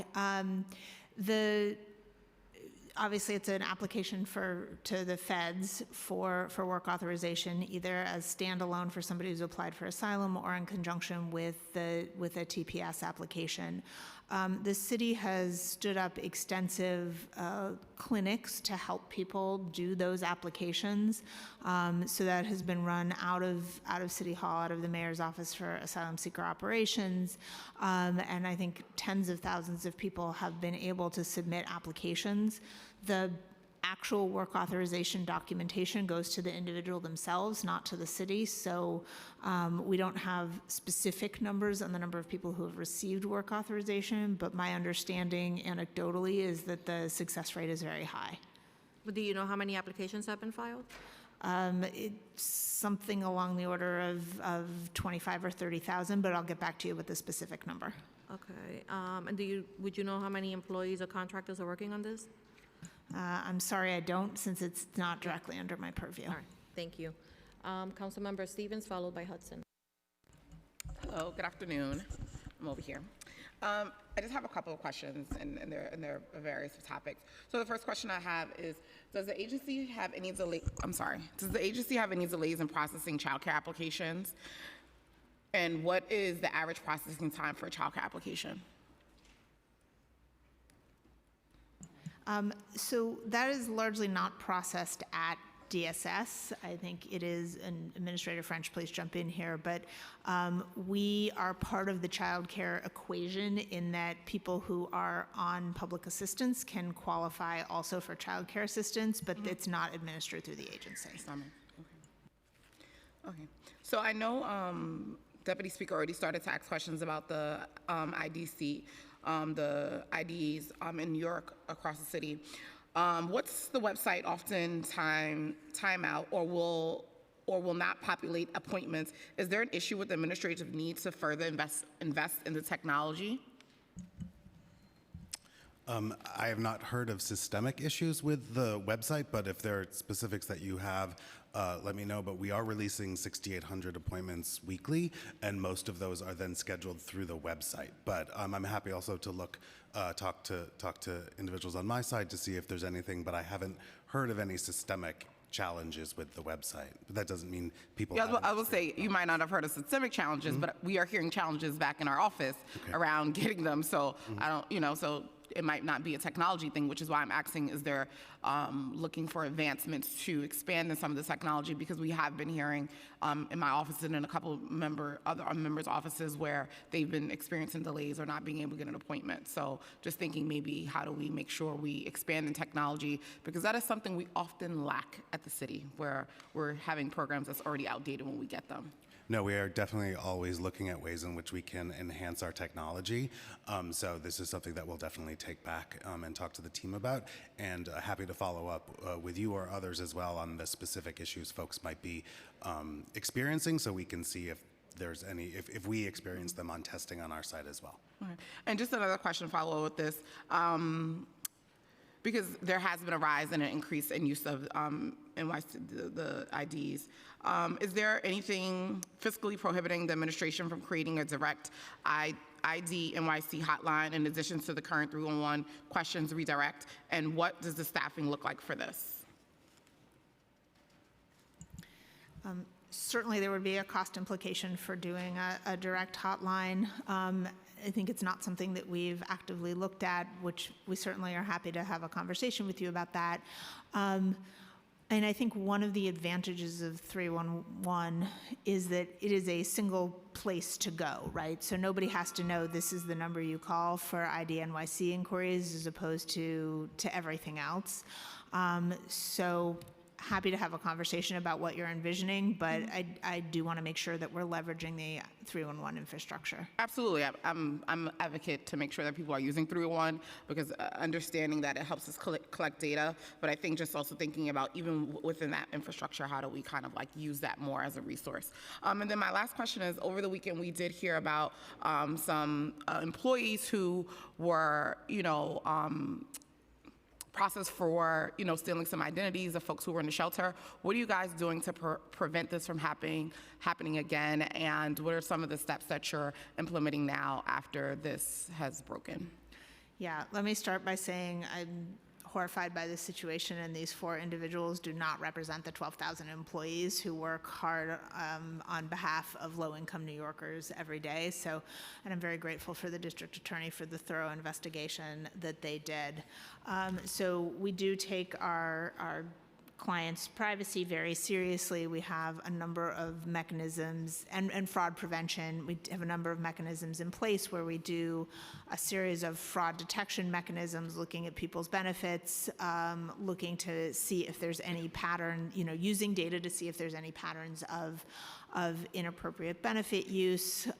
We have privacy guidelines and have been enhancing those in conjunction with OTI to make sure that we are putting all the protections in place to make sure that systems can't be hacked, that only eligible people have access to data. I would say clearly from this, that indicates that we have work to do, so we will be following up with the Department of Investigation and the District Attorney's Office to make any changes in process that seem appropriate. Yeah, no, thank you. And I say all that to just say, because, obviously there's a number of things that's going on in the city in these last couple of months with fraudulent and people losing the trust in the systems that we put in place. And just thinking about, with all of those things, this is still able to happen. And so thinking about what are some new innovative things that we can do, and even on the conversation around technology, how are we using those to kind of help and support some of this work. So definitely would love to continue and have conversations about what we're doing to make sure we're securing and keeping everyone's information as safe as possible as we're moving forward. I appreciate that. Thank you. Thank you, Councilmember Hudson. Thank you so much, Chair, and hello, how are you all? The preliminary plan includes city fund savings of $1 million in fiscal 2024 and $3 million in fiscal 2025 from the NYC Benefits Program, which contracts with community-based nonprofit organizations across the city to provide assistance with public benefits, eligibility screening, and applications. Funding for this program was first added at fiscal 2023 adoption as a joint priority between the administration and the council, and it's a vital resource aiming to increase public benefits enrollment amongst low-income city residents. How will the savings be generated, and is HRA advocating for this cut to be restored in the executive plan? Thank you, Councilmember. We are big cheerleaders for this initiative. We think it is really important that we continue to fund CBOs to do this outreach and engagement work. When the program was originally stood up, in order to be able to move quickly, there was a third-party intermediary, so we don't actually, right now, we don't directly hold the contracts with the CBOs. We are able to now take those over so that we're losing a layer of administrative costs in between, but the CBOs, we are going to continue to work with the CBOs. Are you referring to CUNY? Yeah. As the third party? So you're saying that they will or will not continue to administer the program? CUNY will no longer administer the program. Okay, so how will the operations and administration of the program change when they're no longer involved? DSS staff will directly administer the contracts, but we will continue to work with the not-for-profits. They will continue to do the work that they've been doing. Do you know how many CBOs are part of the program? I think it's approximately 36, plus another several doing technical assistance. So, yeah. Okay, and then do you know the breakdown by borough? Not off the top of my head, but happy to circle back with you. Okay. And can you confirm that there will be no programmatic impact to any of the CBOs in the program? So there's no programmatic impact from the PEG. As you may see, the baseline funding for the program, it does change year over year. We are currently in negotiations with OMB to ensure that we hit the right level of CBO funding. Okay. We've heard from CBO providers that despite being granted a 3-year award, their initial contracts were for just 1 year. Do you know the cause of that? So the program is originally structured, was set up on a calendar year basis. We really need to be doing our contracts on a fiscal year basis, so we're in the process of realigning now. Okay. And we've additionally heard from providers when their first-year contracts ended in December 2023, they were not automatically given another contract. After some delay, while many of them continued to provide services without a contract in place, they were granted a 6-month contract. Do you know why there was a delay and why the contract term was shortened? I assume, again, it's based on fiscal year. Yeah, we're realigning to a fiscal year. We also ran into some process hiccups because that was at the point in time at which OTPS contracts were all under additional levels of OMB review, but we are moving full steam ahead now. Okay, great. Thank you so much. Thank you. I wanted to ask a question regarding the New York City Benefits Program. I saw that it's not funded beyond June 30th of this year, fiscal year 24, but it was intended to be a multi-year program. Where are we in terms of conversations ensuring that it's funded for future years? So there is funding in FY25. It is less than there was in FY24, and then we're in conversations with OMB about that. Okay, how much less?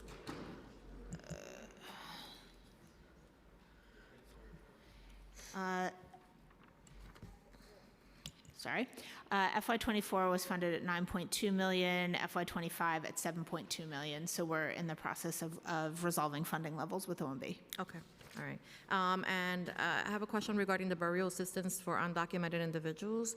HRA's Office of Burial Services provides financial assistance with funeral expenses for eligible low-income city residents. During the pandemic, there was funding available to undocumented individuals who do not qualify for this program.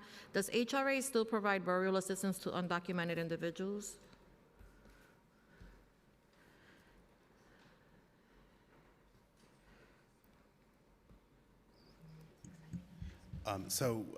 Regarding that program, we look at things on a case-by-case basis, and in certain instances, there will be exceptions where we will pay for it, but I don't know if Chief Levine has more to add to that. That was a pandemic era addition to the budget. This is a public assistance funded program, so as Administrator French stated, we will on a case-by-case basis be able to provide funds for undocumented people, but it's not part of the baseline. But you don't have to be on public assistance to qualify for burial assistance. You have to meet the income and citizenship requirements to get the benefit, generally. Okay, and what prevented you from, well, what allowed you to make the exception during the pandemic? Was there a waiver? It was using a separate pot of money. It was using a separate one-time, pot? yeah, one-time funding source. Okay. I asked because we had a situation, I had a situation in my district where we had an asylum seeker that was murdered at one of the HERCs. And we had to, through my office, we worked really hard to try to identify resources to have this individual picked up from the morgue and shipped to Venezuela. It took almost 2 months for us to be able to do that. But we did, so we funded the trip to where we shipped him to. I'm not gonna say because we had to go through a lot of hurdles to get him there, but we got that privately funded. But the funeral expenses for New York were denied through the city and approved through the state. So I don't understand what is the discrepancy. He was a crime victim, and so is it a separate funding? We're happy to take a look at this particular case. Yeah, I would appreciate that because I actually spoke to the mayor's office personally, and I still haven't heard back about funding. But initially what I was told was they were looking into it because he was not a citizen, he did not qualify, which I think is ridiculous. I think that whatever rules or exist, are antiquated and need to change because we are a city of immigrants, whether you came here from Venezuela the other day or not. I mean, we have a lot of really poor people in New York City, and it's really expensive to have to, view and bury someone. And it's heartbreaking not to be able to do that because you don't have the resources. Absolutely agree on the heartbreaking piece of it. And it is important that wherever possible, we are leveraging federal resources. And as Chief Levine said, it is a requirement using cash assistance that you meet various immigration statuses. But also want to make sure that we aren't applying that standard too closely or too narrowly. So I will certainly follow up with you on that specific. And where did the funding come? Where did the funding come from that you identified during the pandemic? Those were private funds. Raised through the mayor's office, or?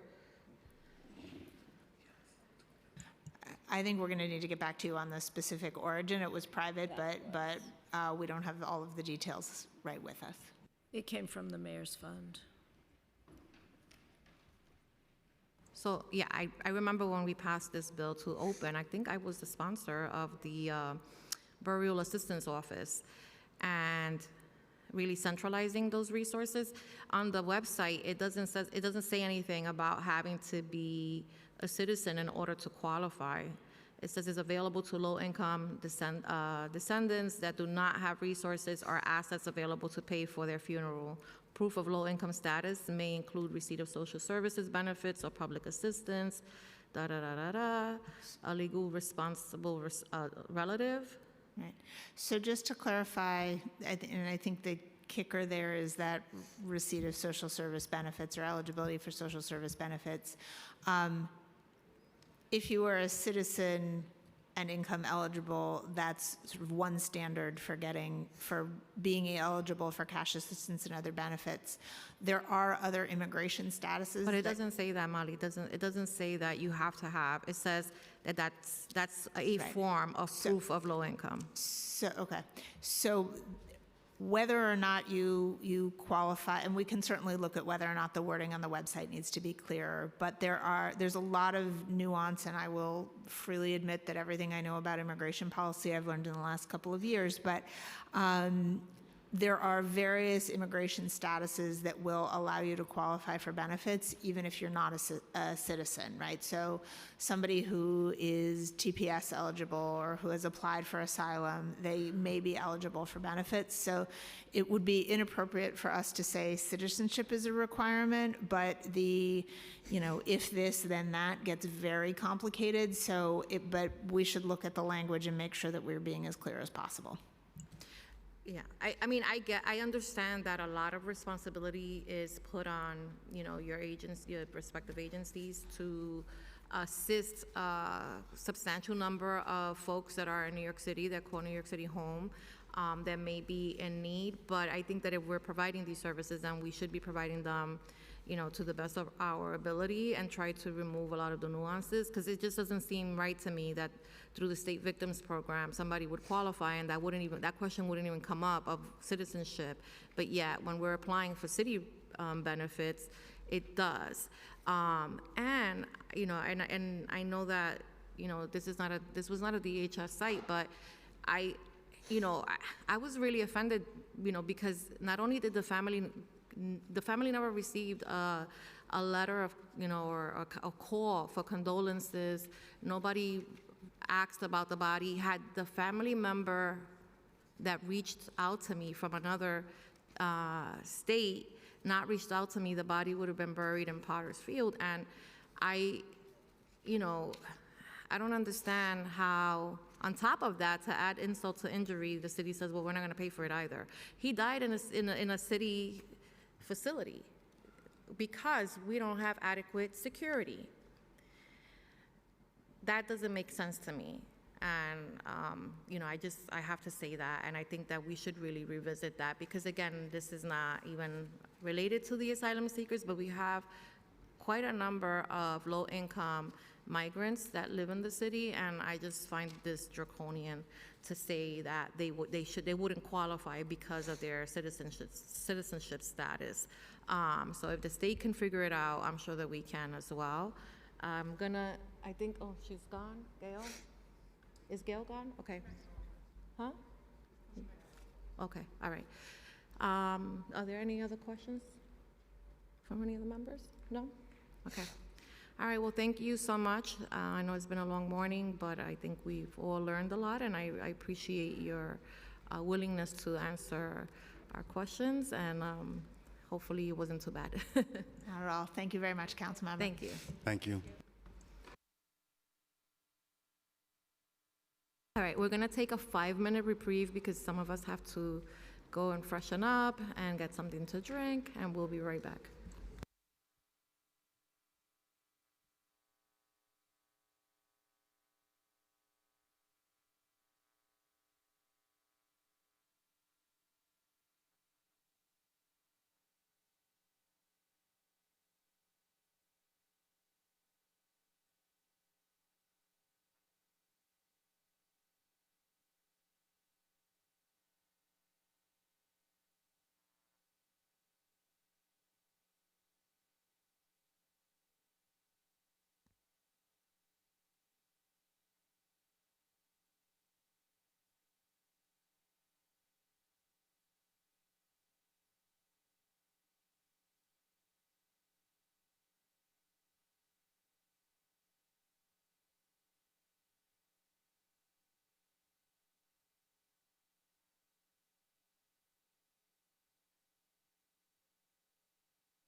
Folks, please grab a seat. We're going to resume momentarily.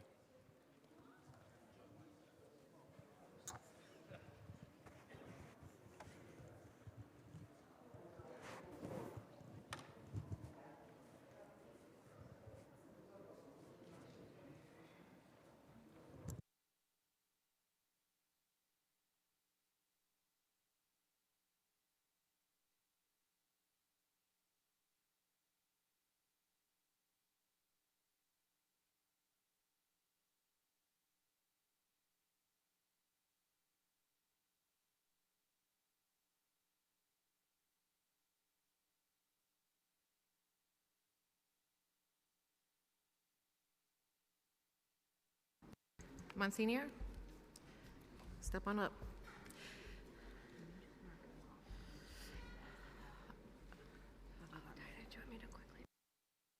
Yes, give me 1 second.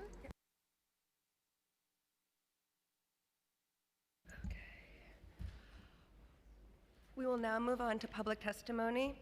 For those wishing to testify in person, please see the Sergeant at Arms in the back of the room and fill out a testimony slip. Even if you have registered online, please still fill out a testimony slip with the sergeants. All testimony must be on topic. Cursing is a violation of decorum. The hearing is being live streamed and recorded. Witnesses may not use a recording device to film themselves or the proceedings while they are testifying. For those wishing to testify and are on Zoom, after the in-person testimony, we will move on to virtual testimony. Those on Zoom will be called and a prompt to unmute yourself will appear on your computer. All those testifying either in person or virtually are encouraged to submit testimony at council.nyc.gov/testify or via email at testimony@council.nyc.gov. Thank you.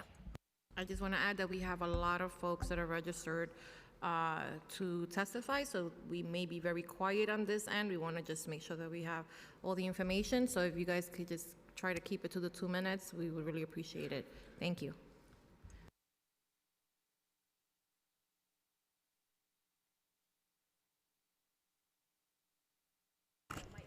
Please turn your microphone on. Thank you. Thank you so much for the opportunity.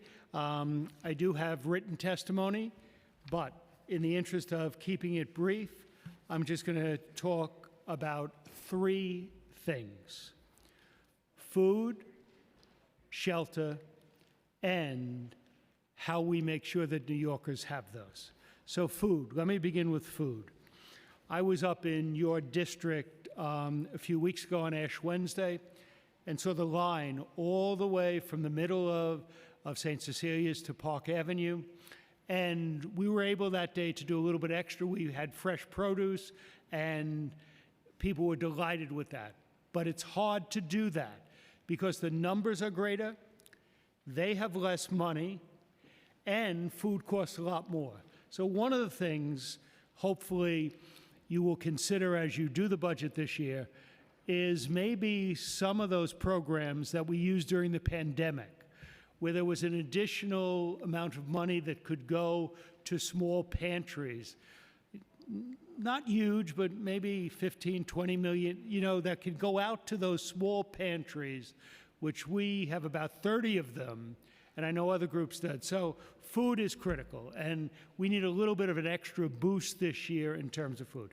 Secondly, I know the council has been very good in some of the housing rental assistance programs. I understand some of it is in court, et cetera, but that's critically important too. Whatever can be done to keep New Yorkers housed is critically important. And then the final thing which I want to talk about is kind of the work issue in terms of who is actually helping people to stay in their apartments, who is actually delivering the food. And a lot of it is nonprofit organizations like Catholic Charities, like Main Chance, and I'd like to call special attention to a bill of which you are one of the sponsors, but Councilmember Hudson is the lead sponsor, Intro 243, which basically says that nonprofit organizations should be paid for what it costs them to deliver the services and to fairly get an indirect rate with regard to that, because that's what enables people to get help when they're facing eviction. That's what enables them to get the food they need. So those are the three things that I want to raise up. In my written testimony, there is a lot more. And personally, since I'm in a church on Park Avenue and 34th Street, I can really speak to the value of Main Chance, because whenever somebody comes to our door, we can say, hey, just go down the block, they'll help you. And so, again, I thank you. Food, shelter, supporting the organizations that provide that is critically important. Thank you. I hope I didn't take too much of your time. We wouldn't stop you anyway. Okay. Thank you so much. Thank you so much, Monsignor.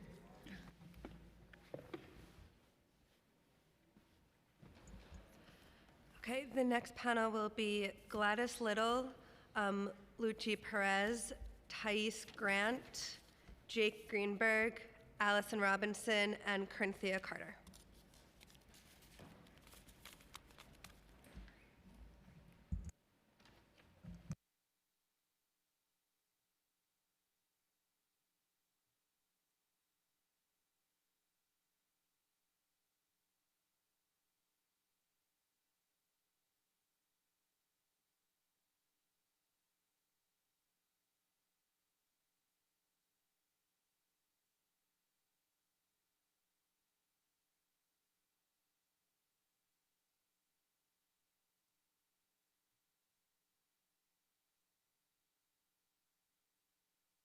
Okay, you may begin.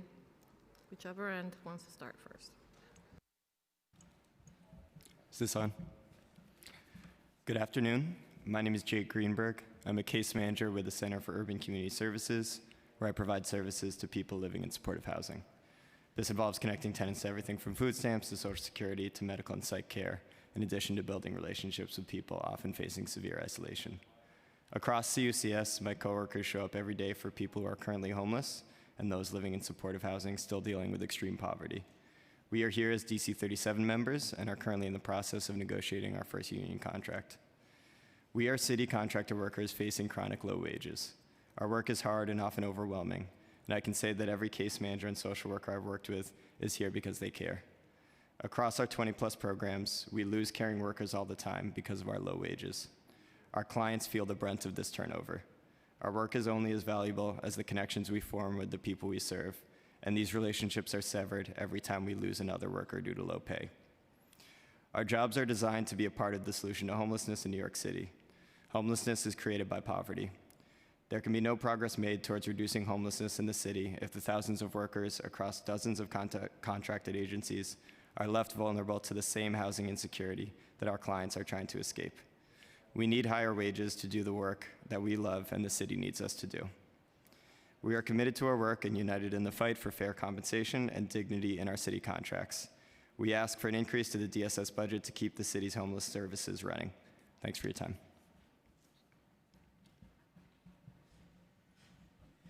Good afternoon, Chair Aiella and members of the committee. I am grateful for the opportunity to testify today. I am Gladys Little, an eligibility specialist and a member of AFME Local 1549, District Council 37 in New York. I've worked in SNAP for 12 years. Unlike my colleagues who presented today, I did not testify in September. However, I can report the challenges that have been described are real. They have persisted in my work since long before the September hearing. Mandatory overtime is still happening. On my daily schedule for work Monday through Friday, I start overtime at 7 a.m. until 8:30 a.m. when the telephone calls begin coming in. I face constant Angie system glitches daily. I'm required to enter each Angie problem in the system, which issues IT tickets and cases throughout the day. This inflicts significant harm on our clients who do not receive benefits in a timely manner. In fact, clients who do not receive benefits when their applications and recertification cases are in process suffer the closure of their cases. As a result, they are reapplying every day while the IT tickets on their former cases lie unprocessed. During my interviews with these clients, their frustrations overwhelm the interview. I can hardly ask the pertinent questions, so the interview takes longer. I have not seen any drastic resolution with the Angie system issues, a resolution which would eliminate repeated errors and erroneous cases processed repeatedly. Daily, while I'm working on a case, I have to suspend the same case several times in order to properly process it. I also have co-workers forwarding their IT ticket lists to supervisors daily in an attempt to get the IT issue resolved. Despite these frustrations, I am always assuring clients that they will receive the food assistance they desperately need. I tell them I remain hopeful. I have seen very little a change in HRA, assisting the adequate improvements that are necessary. I also have seen, according to my Angie system, as of Friday, March 8th, there are still 21,000 case backlog. These statistics change daily. My hope is that HRA will properly address and fix the Angie system soon so I can do my job to ensure accurate, timely benefit delivery to the most vulnerable New Yorkers. Thank you. You can email if you have a longer testimony, you can email it to us. We're just trying to really keep to the 2 minutes because there's a lot of folks behind you that have to testify as well, but I appreciate your time. Thank you. Please make sure that your mic is on. Yes. Good afternoon, Chair Ayala and members of the committee. I am grateful for the opportunity to testify today. My name is Thais Grant, and I am a SNAP eligibility specialist and a member of ASME Local 1549, District Council 37. I have worked in SNAP for 11 years, and I testified before this committee in September of 2023 about the daily challenges I confront in my work. I can report to you that nothing in my work has changed since we last spoke, because there is still a huge SNAP backlog, over 18,000 cases as of last Thursday. This far exceeds the backlog of 411 cases reported by the city last week. The program, Angie's case processing system, is still a significant barrier in my work, and it contributes to the persistent backlog in SNAP.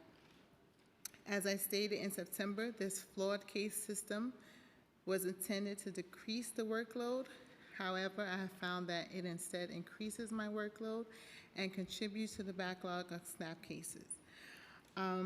So basically, Angie was designed so that supervisors from any SNAP center can approve your case. However, this is ineffective because supervisors can sign off a case which causes errors, and you don't know who's signing off your cases, and you don't get that case back.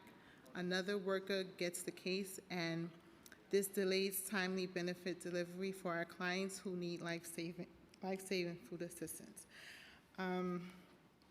Basically, just working in Angie, it has significantly decreased the processing of cases. Myself and coworkers have reported that we used to process up to 10 cases per day, but now due to the frequently glitches in Angie, we can only process 7 cases. This all results to this system glitches in Angie, and we put in IT tickets, but there's still no resolution. I do have a lot more, but due to time, I just want to mention that at my site, we are not we're not mandated overtime. However, we do have voluntary overtime, which has been extended from the hours to 10 p.m. on weekdays and to 9 p.m. on Saturdays. And I just want to conclude that if there has been, the city has stated that they hired new staff. If they have hired new staff, then why is overtime still in high demand? And we're not benefiting from the overtime with the Angie system. Thank you. Appreciate it.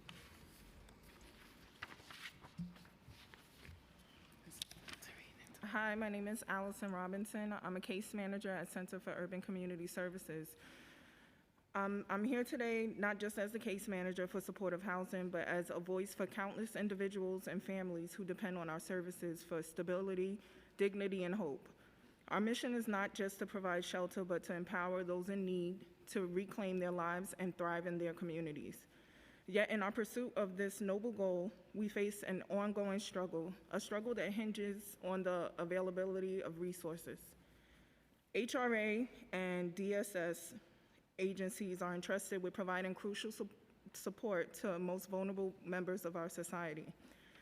It stands at a crossroads. It's a crossroads where decisions impact lives, where every budget allocation echoes in the daily realities of those we serve. Today, I urge us all to recognize the vital importance of increasing resources for HRA and DSS.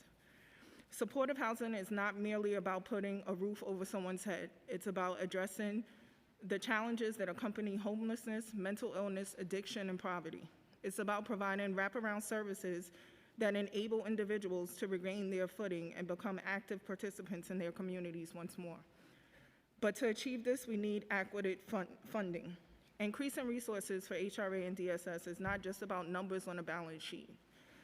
It's about investing in human potential, in the worth of every individual. It's about recognizing that when we lift the most marginalized among us, we create a ripple effect of positive change that benefits society as a whole. By bolstering the resources to HRA and DSS, we can expand access to supportive housing, ensuring that no one falls through the cracks. We can enhance mental health services, substance abuse treatment, and job training programs, providing pathways to stability and self-sufficiency. We can invest in preventative measures, tackling the root causes of homelessness and poverty before they spiral out of control. Good afternoon. Thank you, Chairperson Ayala and members of the committee. My name is Corinthia A. Carter. I am a worker and the president of LSSA 2320, which represents 110 unionized workers of Mobilization for Justice that are currently on strike. I was just in the Bronx. We were striking in front of Bronx Housing Court this morning. And we also represent over 500 workers at Legal Services NYC that are currently preparing to enter into their contract negotiations very soon. My testimony today doesn't include metrics, though I will highlight the important stuff. As you know, across the city, because New York is a union town, there are many workers on strike, including New School, and we support them in their demand for working conditions, which we, MFJ members want and LISD members want, thriving wages, and a sustainable future for our city. And I'll send this in because I don't have much time, but one of the things that I want to make clear that is very important to MFJ members and LISD members is that the union embraces and joins all calls of increasing and funding in LISD, MFJ, and other organizations engaged in the critical work of maintaining the social safety network of our communities and our city. And I am a born and raised New Yorker, so it's close to my heart. There can never be too much investment into our communities. Second, the union calls upon management everywhere to put the funding increases to the work by improving the wages and benefits for those doing the work, rather than investing in creating new jobs for positions that never existed, but to actually give it to those people who are actually on the ground doing the work, meeting with clients, doing home visits, and making sure people are able to stay in their houses and other issues, instead of increasing executive wages, which is currently happening and why we don't have a contract. Thank you. Thank you all very much. You can take your seats. The next panel will be Valentina Vidal, Brady Crane, William Kornblum, Jacqueline Connor, Reverend Terry Troya, and Gabriela Sandoval Quina. Thank you.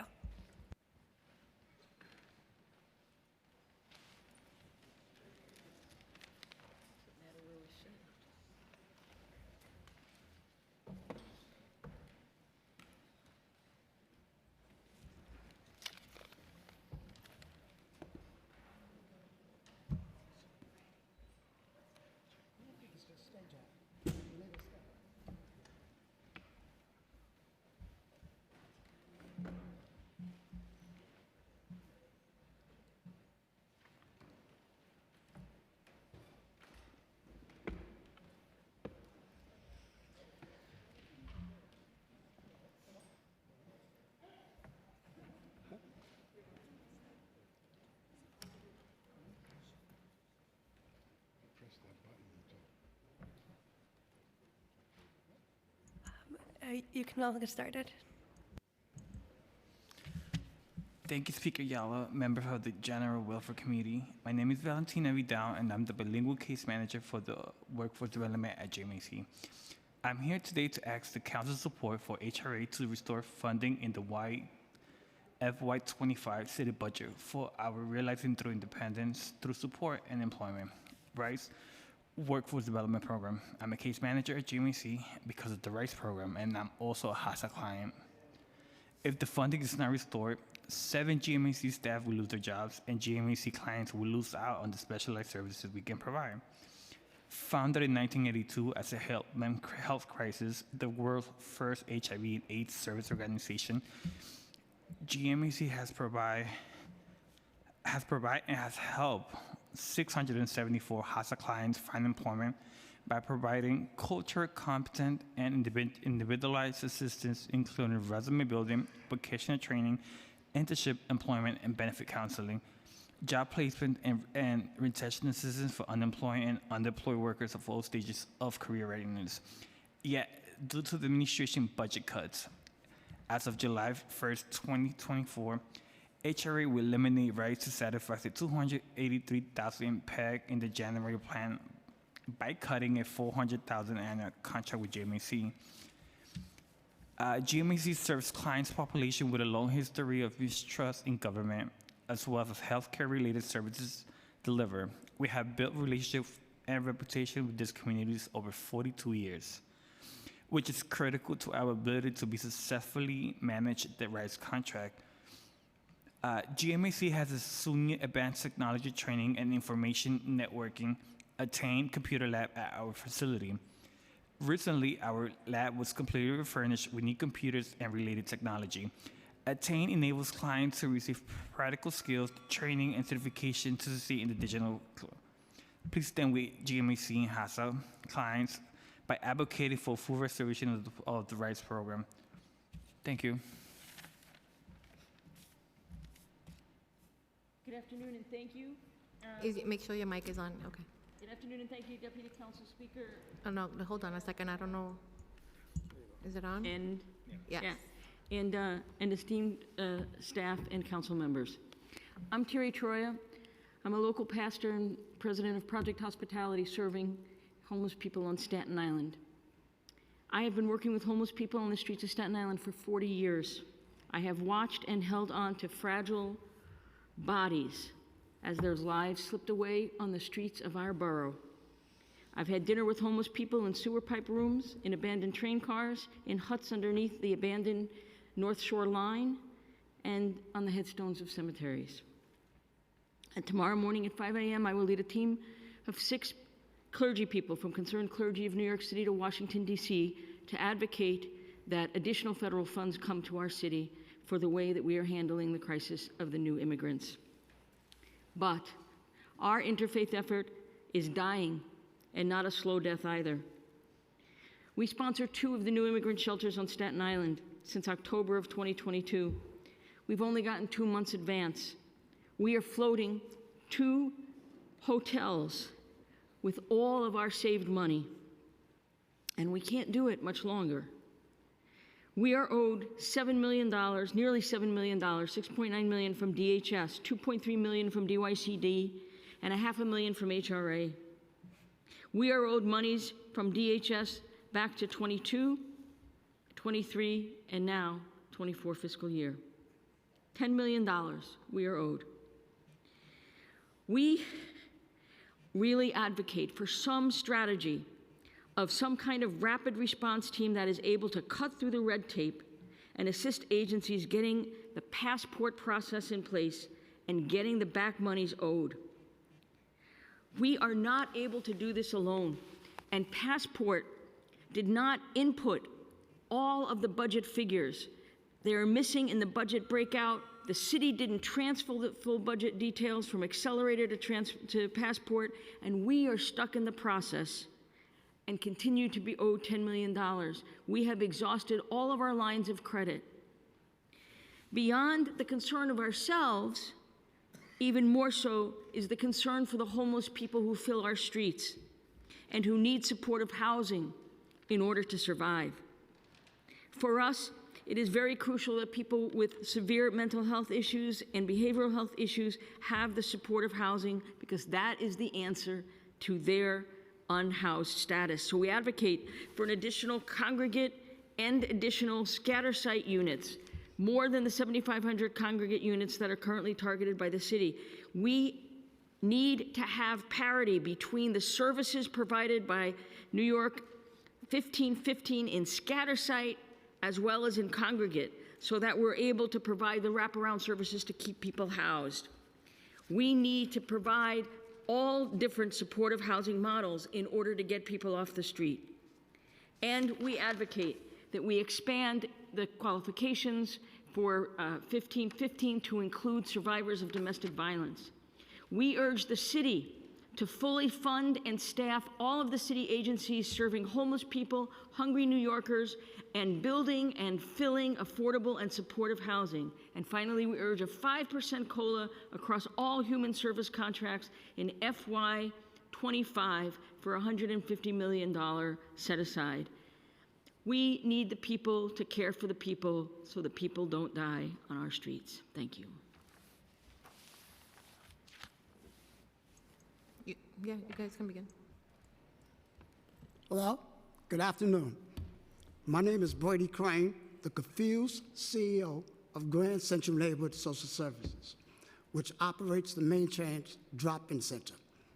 About 3 months ago, I enjoyed a meeting with DHS leadership discussing the positive attributes of the drop-in center and how necessary they are. About 2 months ago, I was told by DHS that Main Chance contract would not be renewed after 6/30/2024. This is the source of my confusion. After 35 years of providing a dynamic community emphasis, a client-centered approach, working with over 6,000 individuals towards permanent and transitional housing, serving over 750,000 meals and over 600 individuals receiving services 24 hours a day, 7 days a week for 35 years, I think we have something to say regarding homelessness. Main Chance is now being told to close its doors. The need for these services will not end on 6/30/2024. The experience and expertise of Main Chance will. Main Chance is requesting to maintain its current contract and to continue to offer homeless services under any name. I would like to thank the council for giving me this opportunity.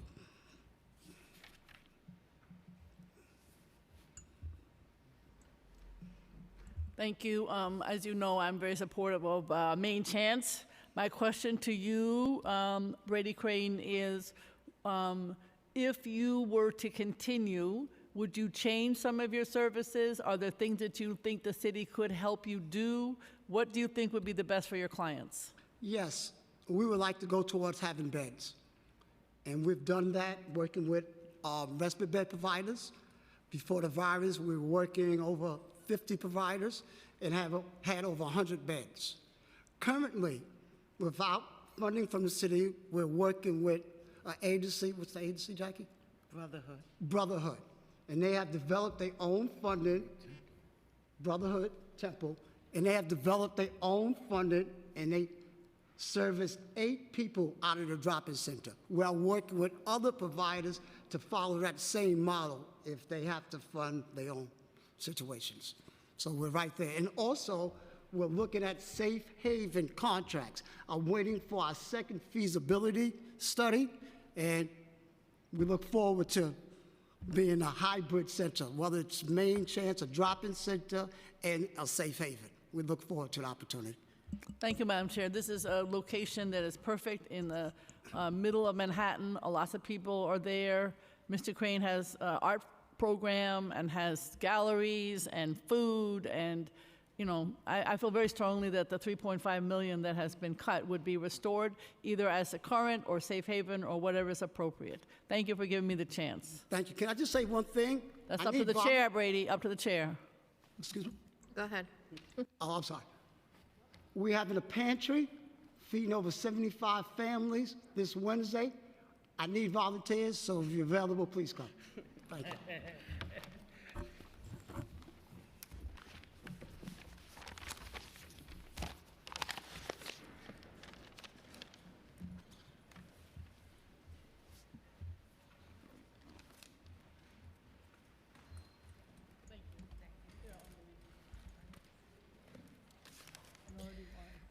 The next panel will be Lauren Schuster, Judith Rosenfeld, Kristen Miller, and Doreen Tommen Howe.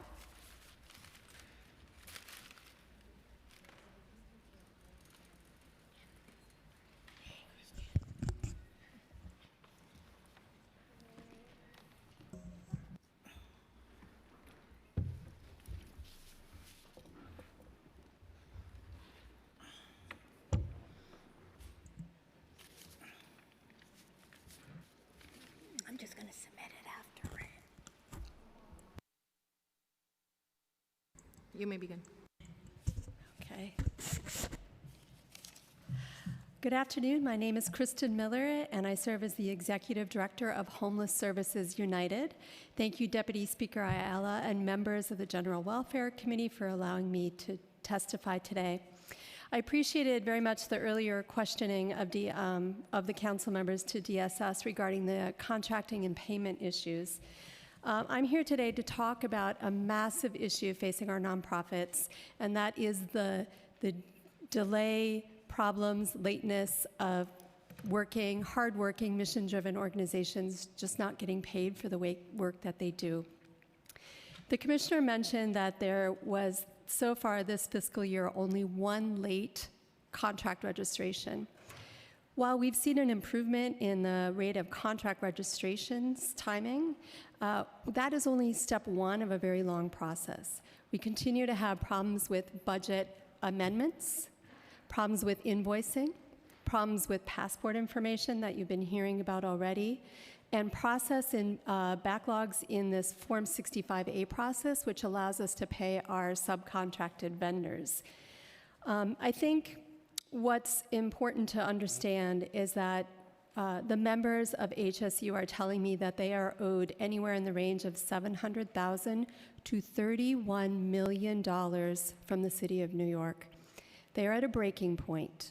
They have a hard time meeting payroll in some instances because they are owed so much money from the city. And the repercussions come down to the workers in the field.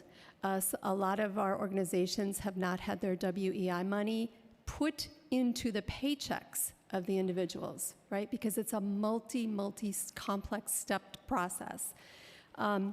This impacts small vendors that might be doing maintenance work and other efforts on the sites.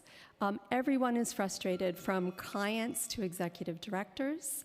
There's not one solution, but there are many. We're calling for a rapid response team to clean up the backlog.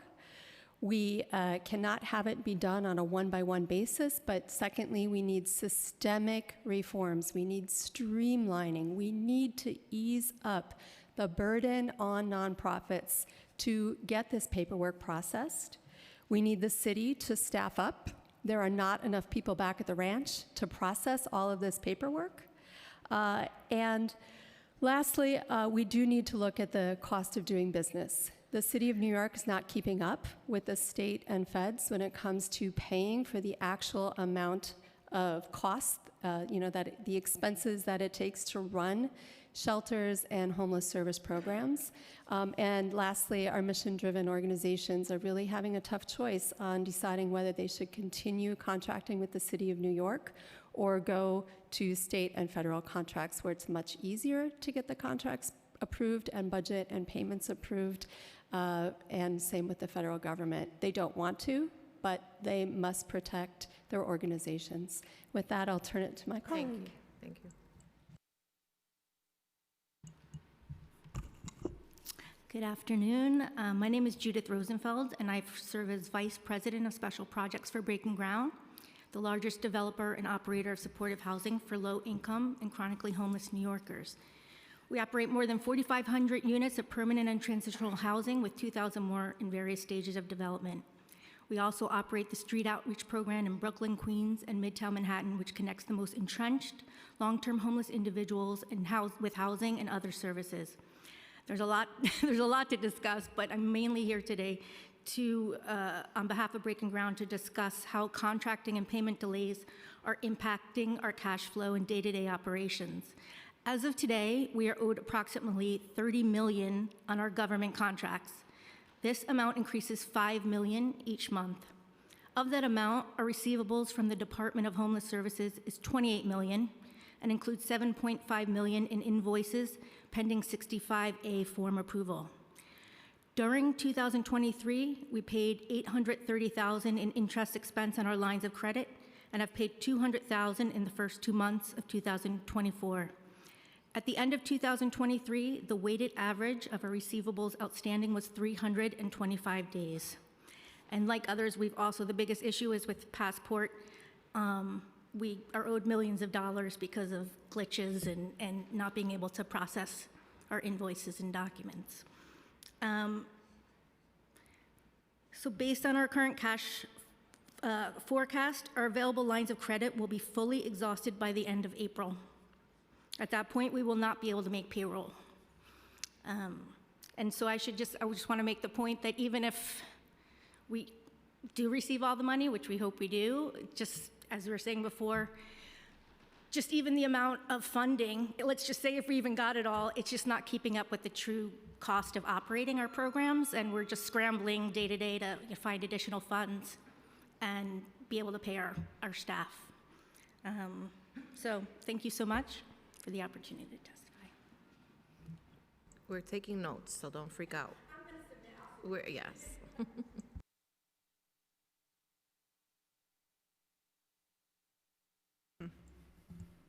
Good afternoon.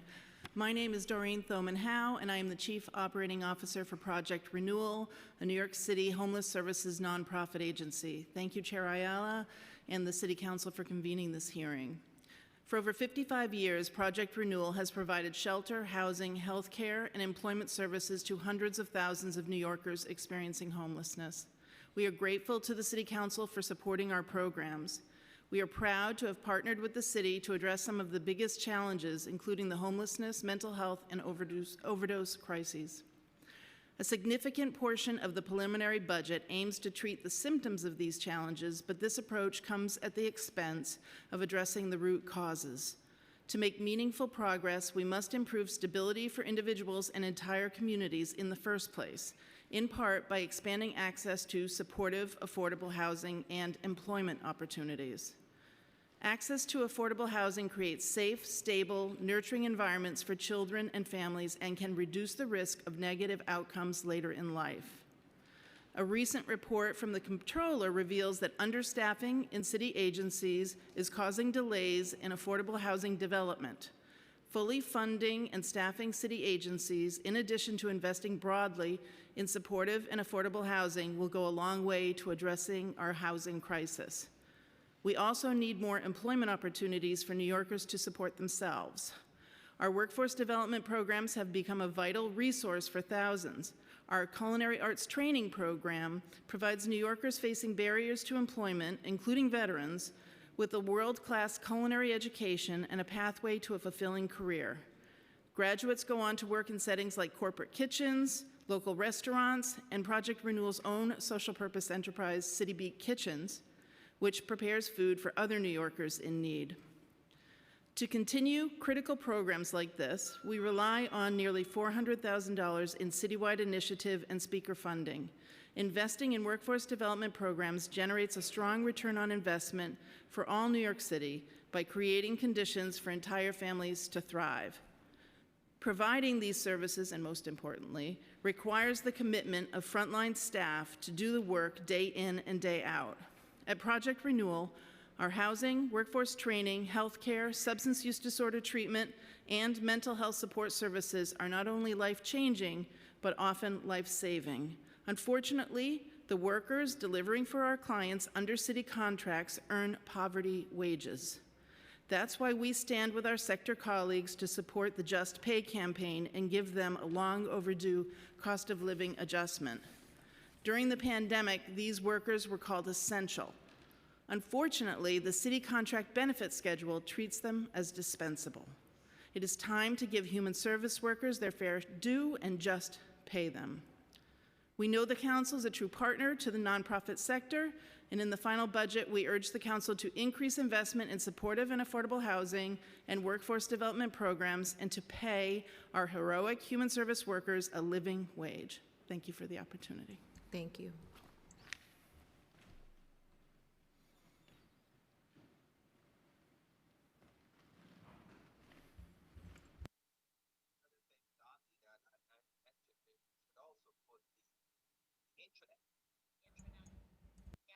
As well.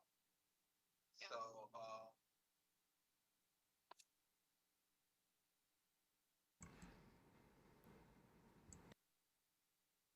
Lauren, can you hear us?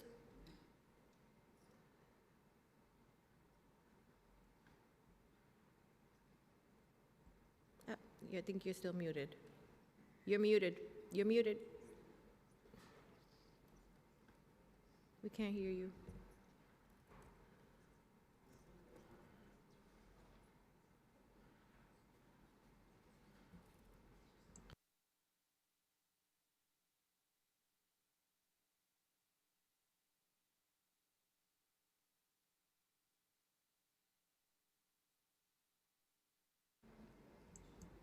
Lauren?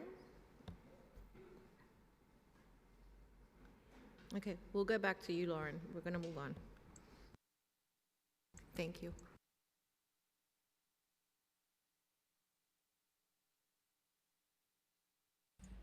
So the next panel will be Catherine Trapani, Allison Wilkie, Arturo Brito, and Perel Bryce.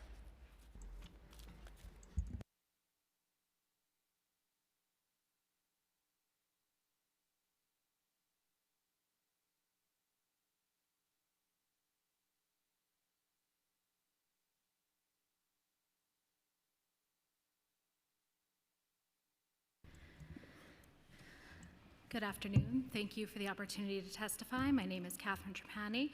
I am the AVP of Public Policy at Volunteers of America Greater New York, a 128-year-old anti-poverty organization working to end homelessness. Our staff is our best asset. The dedicated professionals at VOA across the city are delivering critical services to help people experiencing homelessness link to and maintain housing. Thank you for all of the discussion about payment delays. I know that we're not alone, you've already heard about it, but we absolutely need a solution. We would also really welcome your support on reversing the pegs. The commissioner testified earlier that the notion that they were going to cut money but then allow us to reallocate to pay our staff more just doesn't make sense to me. The cuts actually wound up rolling back the investments that the council put in to pay workers a fair wage. So we desperately need those pegs to be reversed so that we can have the resources that we need to pay our workers to do the life-saving work that they're doing across the city every single day. To that end, I want to echo my colleague's call for the Just Pay campaign. We need a meaningful COLA and one that is not going to be rolled back with some other mid-year cuts. The forecasts that I've seen show much rosier tax revenues and other things, so we believe that the city should have the resources to reverse some of the harmful cuts and deliver the pay increases that our workers desperately need. We also need to make sure that our staff has the tools that they need to help clients transition into permanent housing, so we would very much welcome the implementation of the council's bills to improve access to city FAPs. Currently, about 60% of our families in shelter and 85% of the single adults that we serve cannot meet the work requirements, even though they've been scaled back. And of course, the council's bills would address that. And we know that there is a tremendous crush in our city and need for shelter capacity. But because of these stringent work requirements that the administration has refused to roll back, our clients are not able to qualify for the main way that they would exit. So I just wanted to point out that statistic because I think it's really startling. I have got other stuff in here about the need to prioritize restoring headcount and continue to meet the need of the agencies, but I'll submit some of this in writing. But I'm just really grateful to you, Deputy Speaker Ayala, and to all of your colleagues here at the Council for being a true ally to helping us in our work to end homelessness in New York City.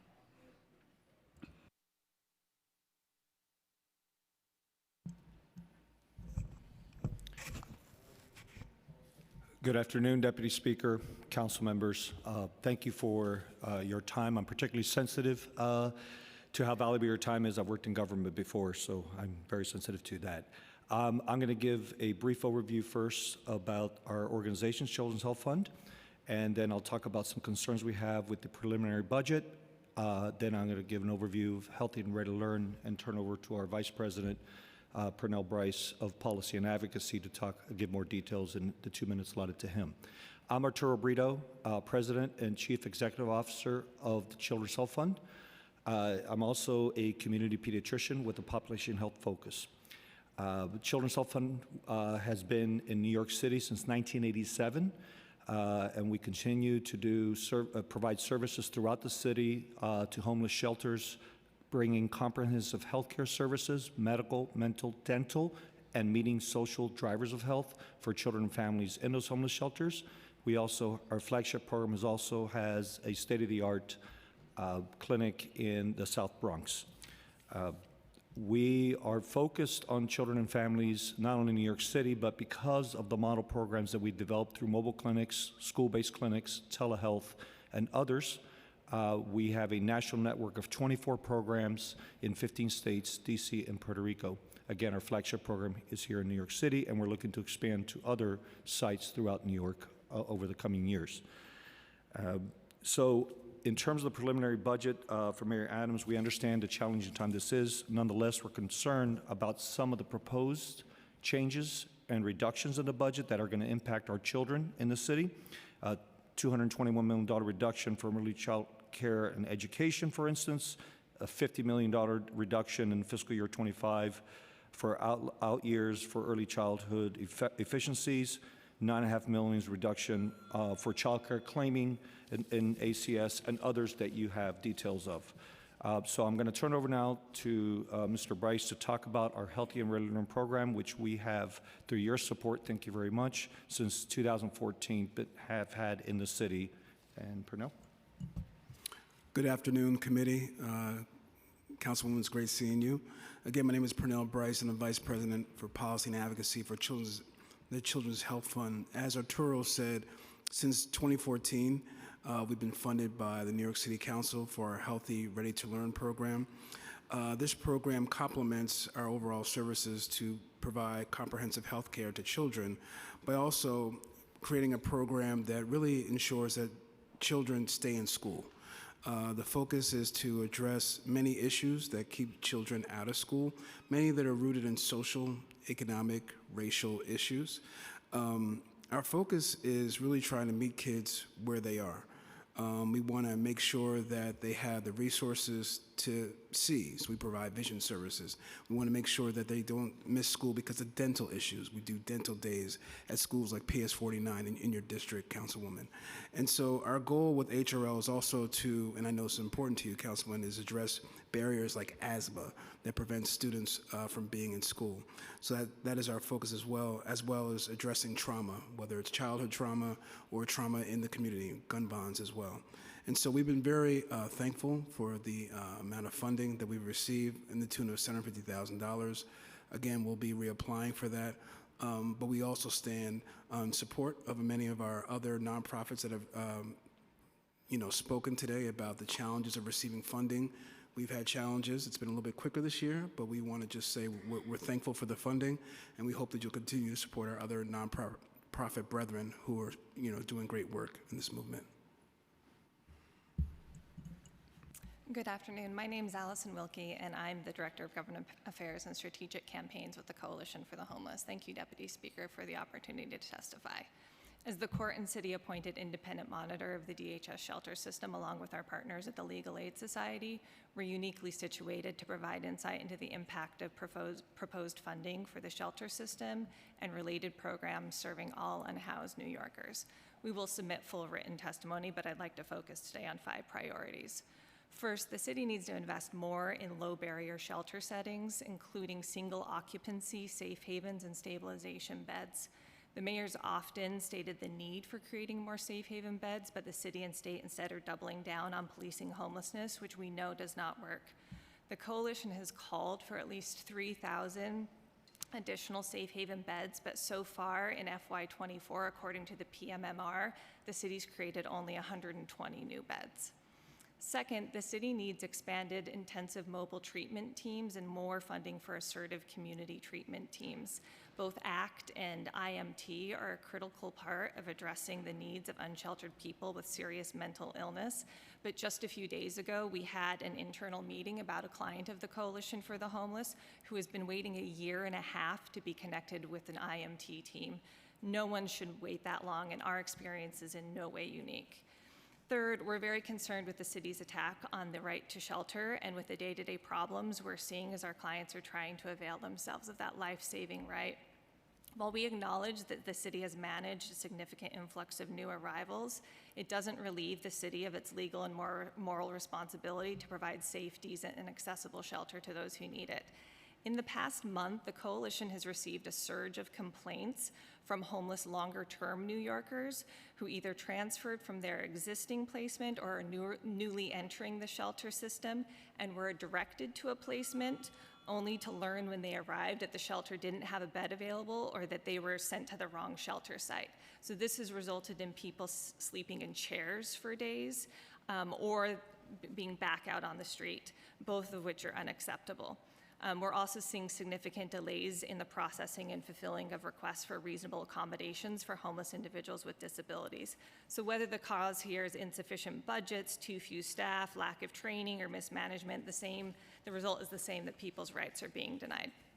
Fourth, I know we've already covered a lot in questioning about the CityFEPS program and that expansion and the chronic underfunding, but I do just want to note that the city's preliminary budget doesn't include any increases based on increased eligibility from the law that the City Council passed in the fall. And I'd just like to note that the successful expansion of CityFEPS really is dependent on the city fixing the delays and the hurdles that plague every step of the process and that our clients experience constantly. And then finally, to end homelessness, the city must create more affordable housing for homeless and extremely low-income New Yorkers. We're calling on the city to allocate $2.5 billion in new construction financing each year for the next 5 years for apartments to be specifically built for homeless and extremely low-income New Yorkers. That funding would support doubling the set-aside in new affordable housing developments for homeless households to 30%, building an additional 6,000 apartments per year for extremely low-income households, and accelerating the creation of 15,000 city-funded supportive housing units by scheduling their completion by 2025 instead of 2030. So we look forward to working with the council on the budget and other legislation to address the needs who are unhoused or precariously housed throughout New York City.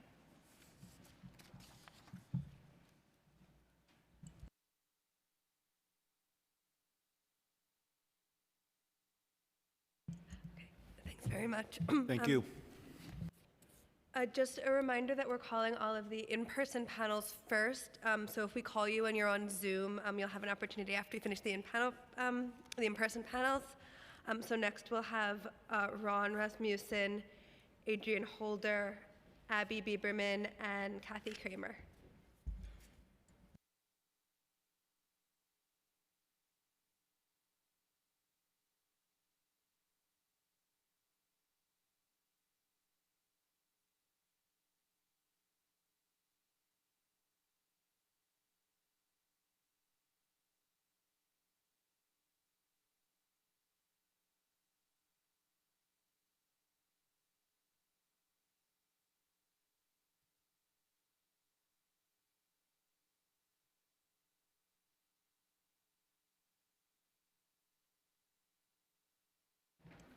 You may begin. Thank you. My name is Abby Bieberman. I'm Associate Director of the Public Benefits Unit at the New York Legal Assistance Group.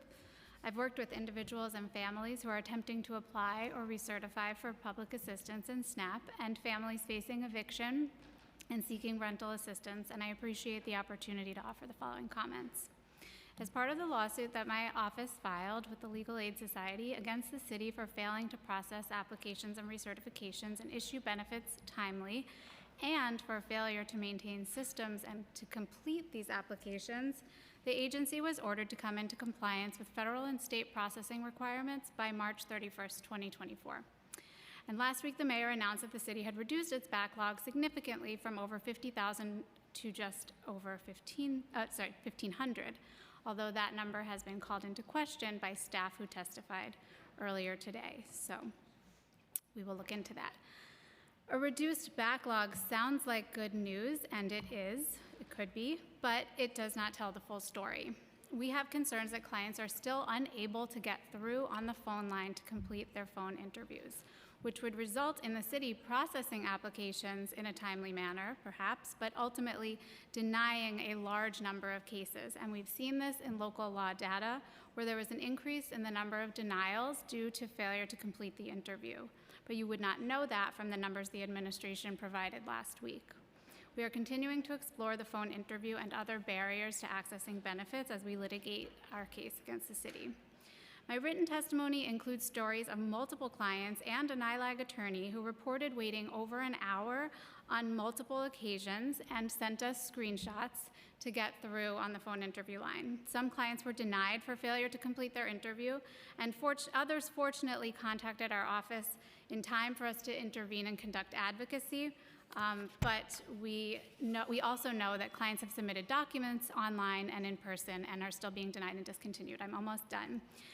So these are all clients in need who have taken repeated steps to complete their applications. They're being wrongfully denied benefits to which they're entitled. And we are glad that the city is working to expeditiously process benefits, but it must simultaneously maintain functional systems for clients to complete their applications and recertifications. And please refer to my written testimony for NILAG's initiative requests for which we are asking for renewed funding. Thank you. Good afternoon. My name is Ron Rasmussen, and I'm the Executive Director of Legal Services NYC. Our staff of nearly 700 fights for justice for low-income New Yorkers by providing free civil legal services to more than 110,000 New Yorkers every year. Matt Desmond, the Harvard sociologist who wrote Evicted, stated, "Without shelter, everything falls apart." But we know that it's also true that without safety from domestic violence, without a sufficient stable income, and without a high-quality education and access to health care, everything else falls apart. Your funding for legal services for low-income New Yorkers allows us to help our clients hold their lives together in all the ways that are so critical. We ask that you increase that funding in fiscal year 25 to $7 million for the organizations that provide those services. We also ask that you restore funding for Legal Services NYC's Veterans Justice Project to $150,000, a return to fiscal year 2020 funding. That project began in November 2011, and since that time, we've helped thousands of veterans and their families stabilize their homes and incomes.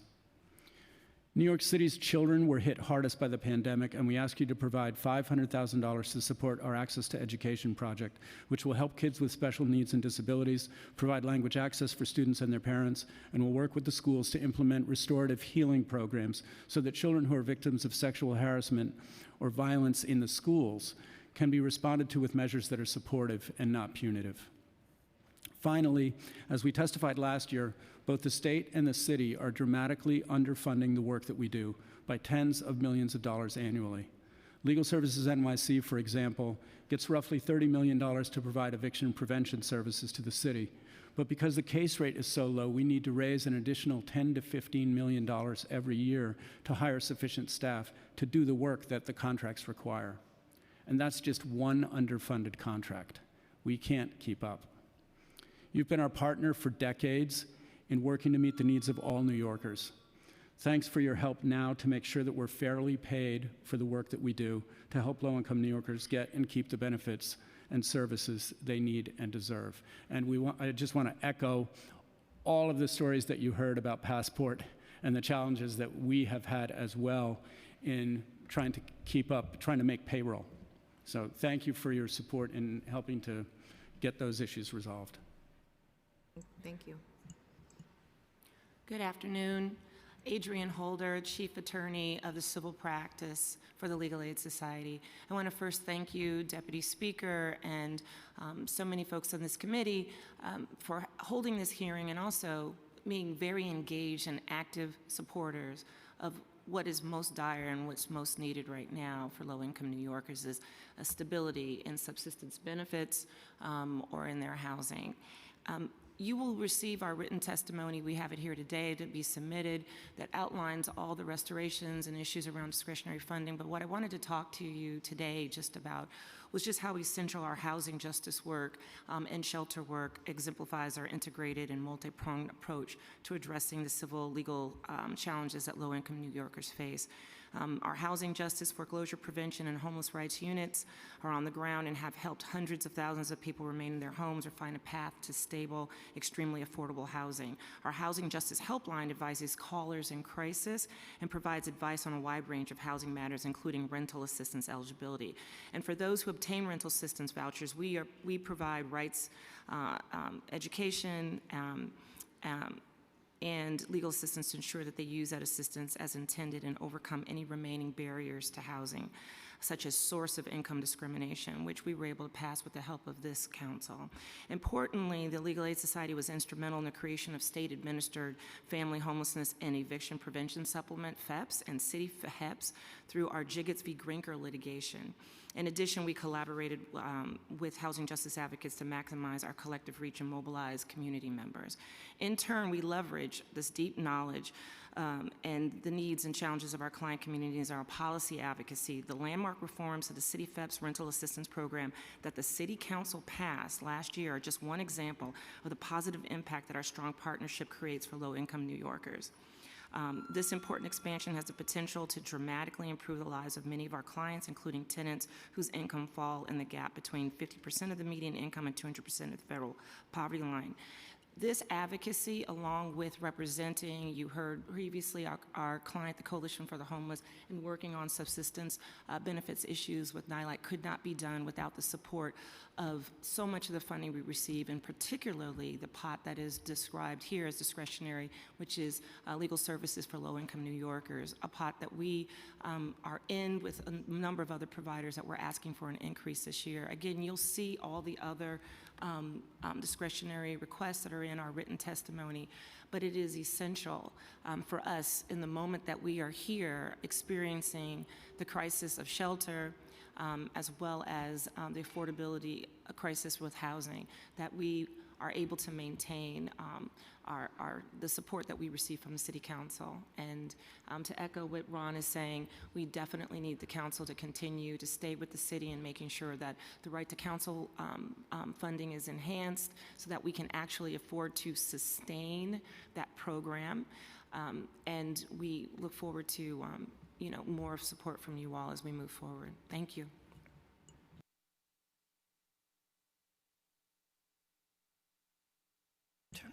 Good afternoon. So nice to see you, Deputy Speaker Ayala, and thank you for letting me have the opportunity to testify. My name is Kathy Kramer, and I am the CEO of Family Legal Care, which is formerly LIFT.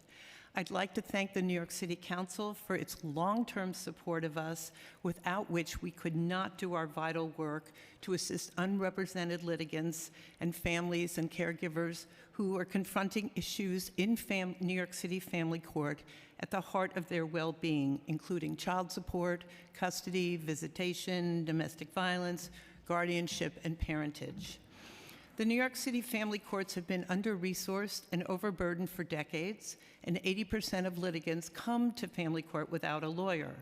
Unrepresented litigants are disproportionately low income, from communities of color, and are often undocumented or speak monolingual Spanish. The underinvestment in the family courts, and particularly in its failure to prioritize child support services, has significant effects for the families in New York City. Child support can be a literal lifeline for many families, but it is not uncommon for custodial parents to receive none of the money that they are entitled to. Family Legal Care is the only organization in New York City doing this work. We reach almost 30,000 families every year. We have attorneys that give legal advice and consultations and provide legal information in the courthouses and on our helplines, through our library of over 60 legal resource guides in 9 languages and our innovative digital justice tools. But despite the pivotal role we play to increase access to justice in family court, family legal care is now facing a potential significant loss of critical funding from the Mayor's Office due to a transition of our contract from the Mayor's Office of Criminal Justice to the Mayor's Office to End Gender-Based Violence. We urge the Council to increase discretionary funding in the upcoming budget cycle to ensure that we can continue to serve the thousands of families who rely on us. We wrote much more about that in our written testimony. Strong families are essential building blocks for a thriving city, and with your increased support, family legal care can continue to be part of the solution. You've always been very generous to us, and we so appreciate that and look forward to working with you in the future. Thank you. Thanks very much. Our next panel will be McGregor Smith, Omarax Rosa, Antonia House, and Anna Arkin Gallagher.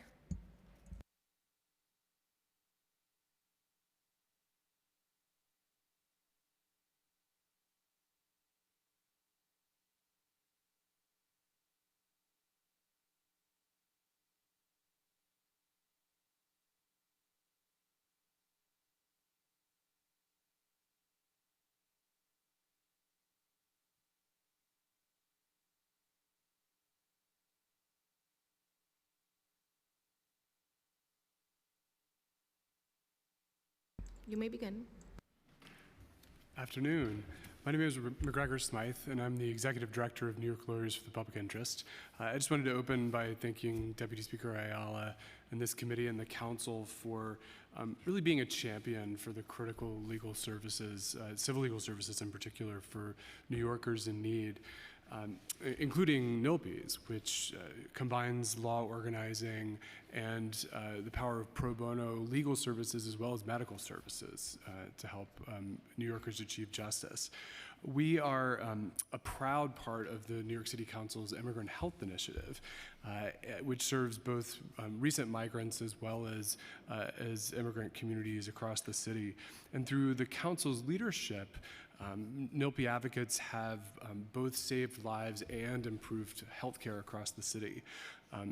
Instead of talking about numbers, which we'll do in our written testimony, I really wanted to spend the short time together lifting up the people who really benefit from the Council's leadership. One of our clients, recent clients from Elmhurst, is Mrs. G, who came to NILPE after her diagnosis with end-stage renal disease. She had lost her ability to work as a nanny and to earn a livelihood, and was enduring this just really horribly depleting dialysis regimen. She was undocumented and uninsured and unable to access the health care that she needed for a longer-term solution, which was a kidney transplant. So after a legal assessment in our office, our staff found a pathway to gain her access to health insurance and to change her status. Filed an immigration application, got her on health insurance, and also through advocacy got her on a kidney transplant list. And I'm incredibly happy to report that just this past December, she received a successful kidney transplant and is now living happily at home with her family and feeling a lot more healthy. This is just one story among many from NILPE and our initiative partners. And we're asking for an enhancement to support this really important work. And I also just wanted to echo our other partners who just testified about the critical need for funding fairness to support the advocacy and incredible work of our staff. Thank you. Hi, good afternoon. My name is Anna Arkin Gallagher. I'm a supervising attorney and policy counsel in the civil justice practice at Brooklyn Defender Services. Thank you to the committee and Deputy Speaker Ayala for the opportunity to testify today. BDS is a public defense office representing people in criminal, family, and immigration matters. Our civil justice practice provides legal and social work services to our clients to minimize or prevent collateral consequences and ensure that the people we represent can keep their jobs, stay in their homes, and support their families. We echo our colleagues' request that the city increase support for civil legal services, but urge the city to also invest in opportunities to fund organizations in ways that allow providers to intervene to resolve issues before the need for litigation arises. As an example, we routinely address public benefits issues for our family defense clients whose children are temporarily removed from their care, ensuring their public assistance budget for rental assistance and housing vouchers remains unaffected despite a temporary change in household size. Without intervention, children are removed from their parents' budgets without notice, resulting in rent not being paid and eventually in non-payment proceedings being filed, often before the family is even made aware of this issue.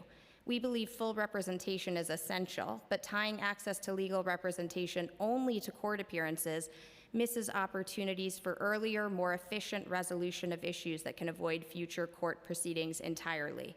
We're grateful to Speaker Adams and the Council for the generous Speakers Initiative funding to support our clients, allowing us to provide interdisciplinary representation, including the early intervention assistance referenced above.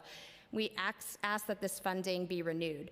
BDS also receives discretionary IOI funding in support of our immigration practice. We continue to expand services to meet our clients' needs, including focusing on enforcing low-wage immigrant workers' rights and also seeking deferred action for workers who are experiencing labor exploitation. We've seen dozens of clients whose employment claims have also led to meaningful immigration relief, including obtaining work authorization, as well as the administrative closure of their removal proceedings, where it would otherwise not be possible. We ask that the Council increase this funding to allow us to expand this work. Thank the City Council for the opportunity to testify today and for your continued support of the people, family, and communities we represent. Our written testimony further elaborates on the critical interventions we provide to clients with criminal, ACS, and immigration matters. Thank you. Good afternoon, Chair Ayala and esteemed members of the General Welfare Committee.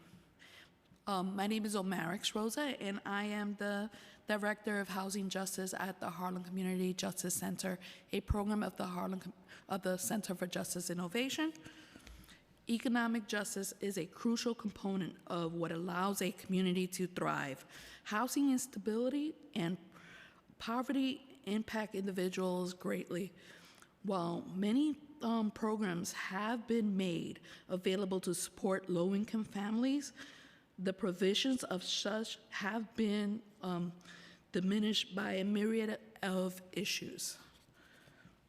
By addressing issues early, we keep people safely housed and avoid the legal system involvement. The center serves as a bridge between the system and the communities, developing strategies to advance access to justice and improve economic housing security. Today, I will be discussing the main issues that the center staff see residents seeking to resolve: housing voucher program, the one-shot deal, SNAP replacement, and also the dearth of affordable housing. We ask the council ensures that nonprofits like the Center for Justice Innovation and city agencies doing this valuable and meaningful work are adequately supported in this year's budget. New York City is in a housing crisis. Less than 1% of apartments are priced below $2,400 a month, making it only affordable to those who make $60,000 a year or more.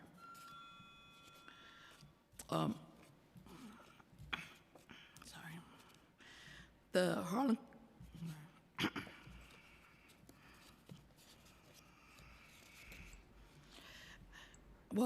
the Harlem Community Justice Center and the Center for Justice Innovation, after years of tackling our clients' housing concerns at every level, the center stands ready to enhance its partnership with this council to better address the housing issues for New York. It is critical to ensure housing courts and resource centers are accessible, fair, and are able have the much needed assistance and resources available to the community. The Center for Justice Innovation looks forward to continuing to partner with the council to ensure that New Yorkers can live safely and securely in their homes. Thank you for the opportunity to testify.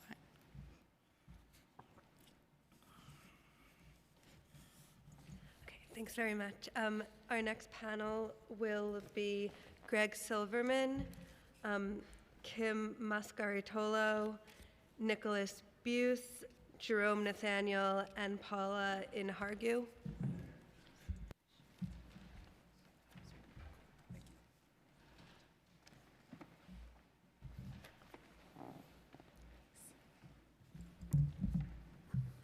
Thank you to the General Welfare Committee and Chair Ayala for holding the budget hearing and the opportunity to submit testimony. My name is Greg Silverman. I'm the CEO of the West Side Campaign Against Hunger. Been working in New York City for 45 years. Our organization, now we feed about 80,000 New Yorkers in need, over 2.2 million pounds of fresh produce, which is 50% of what we give out, because we know that healthy food is important to our customers and our community. We're focused not just on a choice of apples or bananas, but on the location of service, delivery models, and the time spent securing food. And this choice isn't just an economic win for everyone, it's also a health win. We did a recent study with Columbia University, and the findings are showing an improvement in food security is linked to increased frequency of fresh vegetables and fruit consumption. Supports the idea that food security outcomes in future interventions to reduce diet-related chronic diseases. Investing directly in nutritious food for and with direct service providers can lead to improved well-being for New Yorkers in need. We work as a network as well as part of the roundtable with 7 of the other largest emergency food providers in the city, such as New York Common Pantry, Met Council, POTS, Project Hospitalities, and others. And we all track pricing to push for better product across the network, and it's really important. But, you know, we collaborate well, we do great research, we're feeding people, but, you know, the truth of the matter is we're all struggling.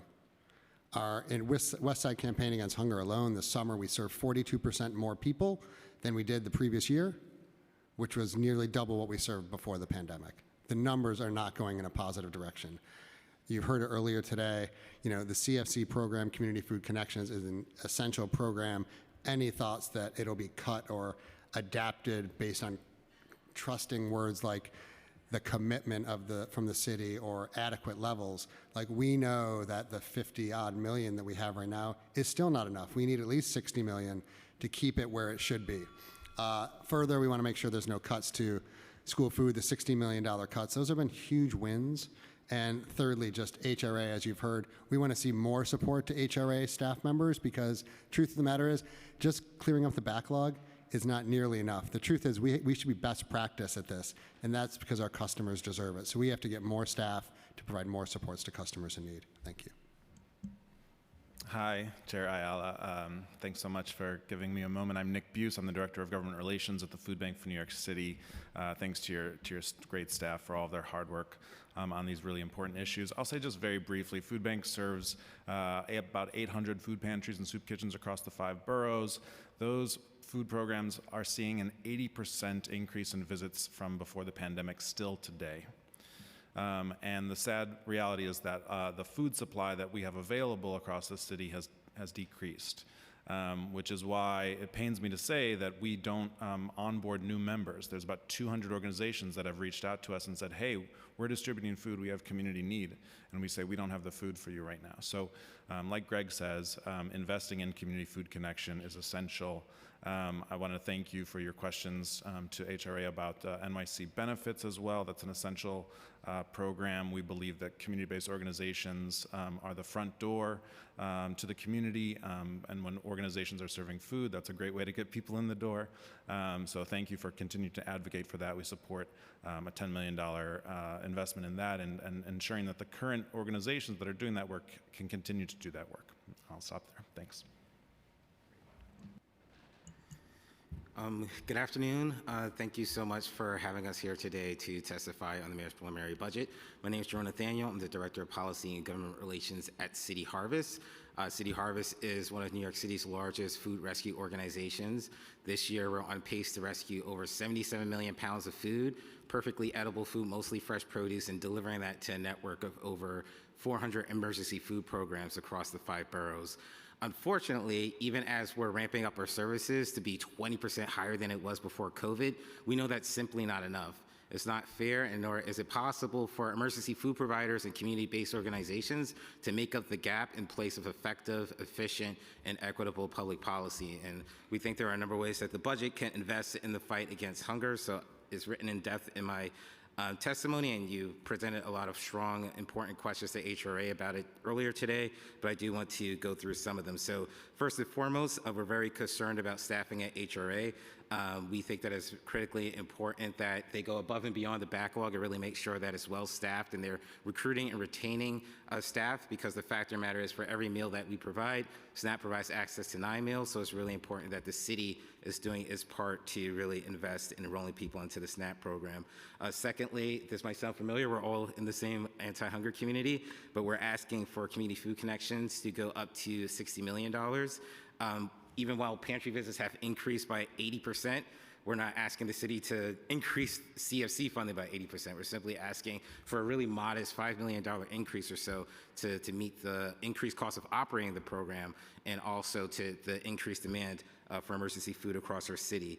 We're also asking for the city to really do its best to leverage state, federal funding, any funding to really support the response to new arrivals.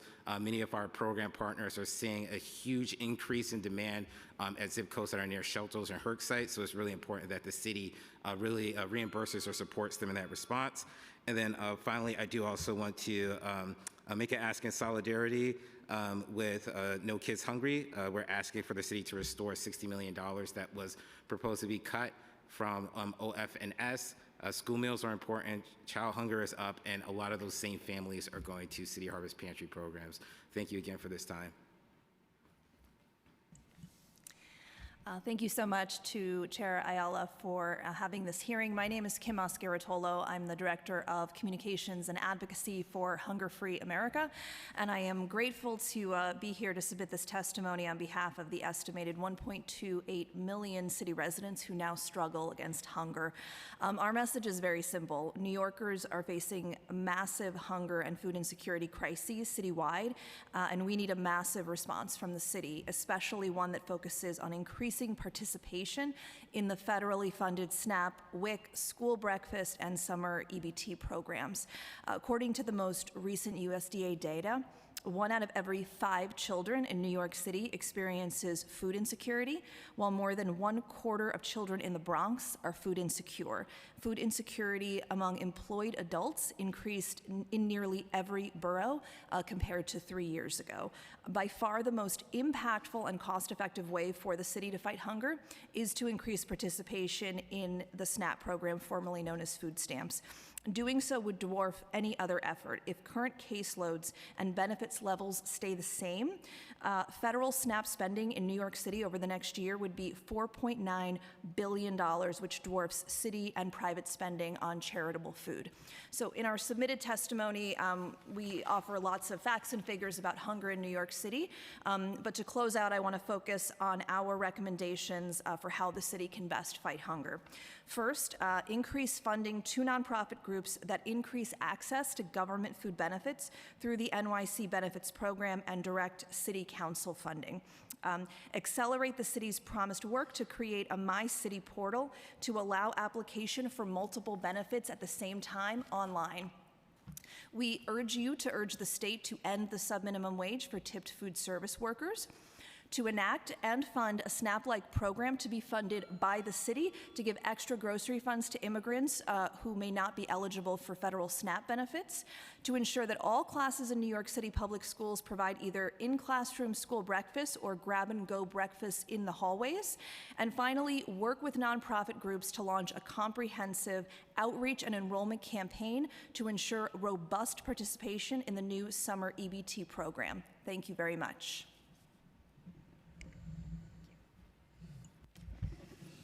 Thank you, Chair Ayala, and members of the committee for having this hearing. My name is Paula Enargue. I'm a policy analyst at United Neighborhood Houses. United Neighborhood Houses is a policy and social change organization that represents neighborhood settlement houses that reach 770,000 New Yorkers from all walks of life. Our members provide a wide variety of services to their communities, such as providing support to access benefits and case management for HRA programs, including those that address food insecurity. My testimony will focus on the New York City Benefits Program, and my written testimony goes into more detail and includes additional recommendations regarding food assistance and benefits access. Settlement houses and community-based organizations play a vital role in bridging the gap between the government and the community. And New York City Benefits, it's a program that formalizes that relationship. It supports community outreach and benefits enrollment in neighborhoods across the city. Through these programs, CBOs deploy dedicated staff members to help their community access benefits such as SNAP, cash assistance, and affordable housing, among others, with a holistic approach that addresses various areas of need. Having in-person and one-to-one support for an individual navigating benefits applications results in fewer errors and more successfully completed applications, as well as greater outreach in communities, thus increasing the number of people receiving the benefits to which they are entitled. New York City benefits providers have cited the promise and early results of this program and cite the collaborative nature with HRA as a great strength and potential model for other human services programs moving forward. In late December of 2023, HRA made a significant announcement regarding the freezing of funding for year 2 of the New York City benefits program due to the city's fiscal challenges. This decision posed both financial and operational risks for settlement houses and other CBO providers, placing them in a precarious and uncertain position. A month later, HRA issued a new notice stating that funds would be unfrozen only through June 30th, without a guarantee of sustained funding beyond that date. It is crucial that all 36 grantees have their contracts funded after June 30th, recognizing the ongoing need for the program. This current list of contracted CBOs has proven that having a wide pool of providers gives the program a broader geographical reach, helps support specific populations with specific language and cultural needs, and provides several touch points throughout the city. That is why the city must maintain $10 million for the New York City Benefits Program in FY25 and ensure all 36 CBO providers are able to continue their essential work. They must provide clarity and end the uncertainty that CBOs and staff have been grappling with for the last couple of months, allowing programs to plan ahead for the new fiscal year with sufficient time and certainty. Thank you for your time. Thanks very much. Our next panel will be Kathy Vargas, Anna Kaganova, Nafisa Rahman, Meredith Levine, and Michelle Burney.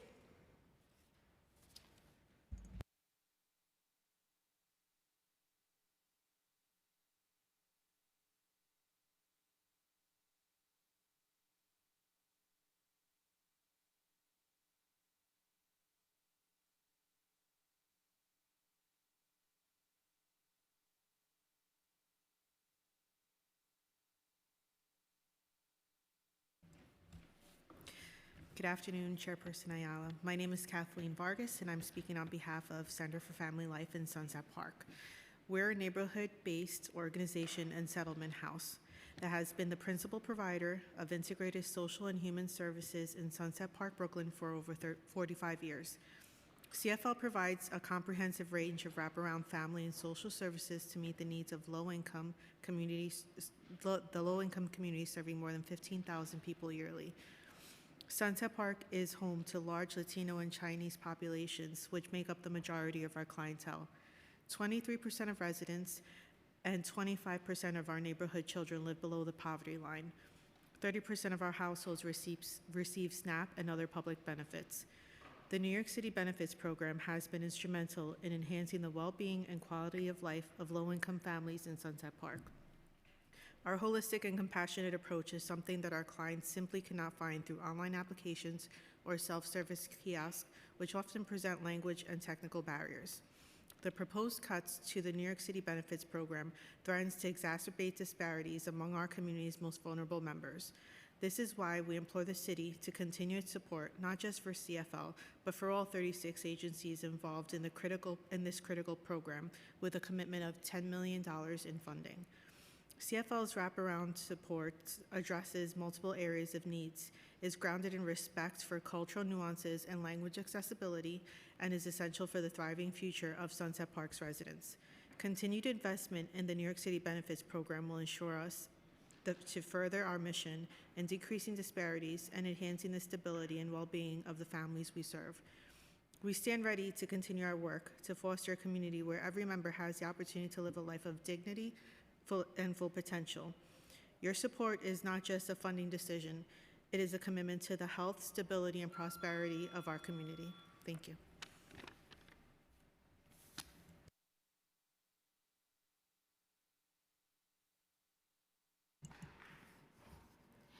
Good afternoon. My name is Nafisa Rahman and I'm a student at Hunter College. I am currently enrolled in the Welfare Rights Initiative Community Leadership Training Program, and on behalf of WRI, we thank you for your work for our city. WRI's mission is to sustain the economic security of families and reduce income inequality to level the playing field. We believe NYC, NYS, CUNY, and WRI have a collective purpose to review policy implementation barriers, surface viable solutions, and create a plan of action that immediately stabilizes and supports low-income students in danger of dropping out of CUNY due to misinformation and the current political climate. This poignant and dynamic and troubling time offers a unique opportunity to put forth economic and education policies that uphold our shared values and beliefs and protect families enduring financial crises. WRI's community leadership classes taught me many lessons about connecting with the community. For example, on November 29 last year, my classmates and I organized the Day of Action at Hunter College. The number one supportive service that the students shared is the need for free Metro cards for all CUNY students. WRI believes that together we can secure positive welfare policy changes and showcase the self-determination and dignity of all families regardless of their socioeconomic status. Some recommendations are mentioned in my written testimony, but I do want to emphasize that HRA must provide clear language in all written and verbal communication with welfare participants, clear, concise, and consistent communication of education opportunities, and the supportive services needed to continue college matriculation is a lifeline for low-income and welfare-eligible families. Thank you for your time. Good afternoon, Deputy Speaker Ayala and members of the New York City Council Committee on General Welfare. My name is Michelle Bernay, and I'm the director of the Benefits Plus Learning Center at the Community Service Society of New York. The Benefits Plus Learning Center at CSS has been at the forefront of benefits access work for 30 years, training social service providers in public benefits and housing programs through workshops, publications, and case consultation. Thank you, Deputy Speaker Ayala and Councilmember Hudson, for highlighting the NYC Benefits Initiative today. Thank you for the opportunity to testify on the importance of continued funding for this initiative for the duration of the 3-year period that was originally envisioned. This project is groundbreaking. It's an expansive, first-of-its-kind partnership between the city, 36 CBOs across the city, and technical assistance providers with benefits, legal, and policy expertise. As a TA provider, we work closely with our cohort of 12 CBOs, including Center for Family Life, DSS staff, and the other 2 TA providers. The nature of this initiative is consistent with the work that BPLC has been doing since its inception, working closely with social service providers so they can assist their clients with public benefits access and advocacy. The training curriculum spans all public benefits and all of their complexities, as well as housing programs, the Access HRA portal, trauma-informed care, and more. The case consultation that we provide allows us to often assist the social service providers prior to requiring any escalation with our DSS partners, and when escalation is required, our DSS partners are caring, compassionate, and tremendously responsive, and for that we are grateful. When we are doing case consultation, that really enables us to spot any emerging trends, and also it allows us the opportunity to brainstorm on possible systemic changes. This project has the potential to significantly expand New Yorkers' access to urgently needed benefits, and continued investment is essential. We commend the Adams administration's commitment to benefits access and its understanding that a longer-term project such as NYC Benefits is needed to realize systemic change for the benefit of all New Yorkers. CSS is honored to have the opportunity to work on the citywide initiative to bring about strategic improvements to the benefit system at all levels. Thank you. Good afternoon, Chair Ayala and members of the committee. My name is Meredith Levine, and I'm the Senior Director of Information and Case Assistance and oversee the NYC Benefits Program at JASA. JASA is a not-for-profit agency that honors older New Yorkers as vital members of society, providing services that support aging with purpose and partnering to build strong communities. For over 50 years, JASA has served as one of New York's largest and most trusted agencies serving older adults in the Bronx, Brooklyn, Manhattan, and Queens. Last year, JASA was fortunate to be one of 36 grantees awarded the NYC Benefits contract through HRA. NYC Benefits' mission is to eliminate any barriers getting in the way of New Yorkers accessing benefits and entitlements, and works to help all who are eligible obtain and maintain their benefits over time. Our work at JASA specifically focuses on the older adult community, and we specifically target the plethora of barriers facing the older adult community when trying to access and sustain their benefits. Whether that means providing home visits to homebound seniors in an effort to obtain documents and signatures for applications, or simply setting up email accounts and access HRA accounts for older New Yorkers who are not so tech savvy. Maybe they have a lack of Wi-Fi or a lack of knowledge, or simply because they still use a landline and a flip phone. Older New Yorkers, when it comes down to it, are simply more comfortable talking to a live person than uploading documents through an app. Our NYC Benefits program at JASA has touched the lives of over 400 older New Yorkers in our first year of operation, educating them about public benefits and entitlements, screening them for eligibility, assisting with documentation retrieval and application submission, and advocating on their behalf to address incorrect denials or inaccurate budgeting decisions. This work was done in the homes of dozens of older New Yorkers, over the phone and virtually when a caregiver was available to assist, texting us pictures and tracking down documents, and on site at JASA's network of older adult centers, NORCs, and subsidized senior housing buildings, all to bring these services to where seniors naturally congregate. Because of this funding, JASA's NYC Benefits program ensured that older New Yorkers benefited from SNAP, Medicaid, SCREE, one-shot deals, transportation benefits, utility benefits, Social Security benefits, and the Medicare Savings Program. And we did this with the expertise and cultural sensitivity required to successfully gain the trust and confidence of older New Yorkers. We are here today to ensure that the NYC Benefits program continues in its present form to ensure New Yorkers receive skilled, person-centered assistance to access and maintain life-sustaining public benefits. We ask that HRA continue to receive the $10 million to preserve the NYC Benefits program and continue funding of the current 36 grantees. Thank you for the opportunity to provide this testimony today.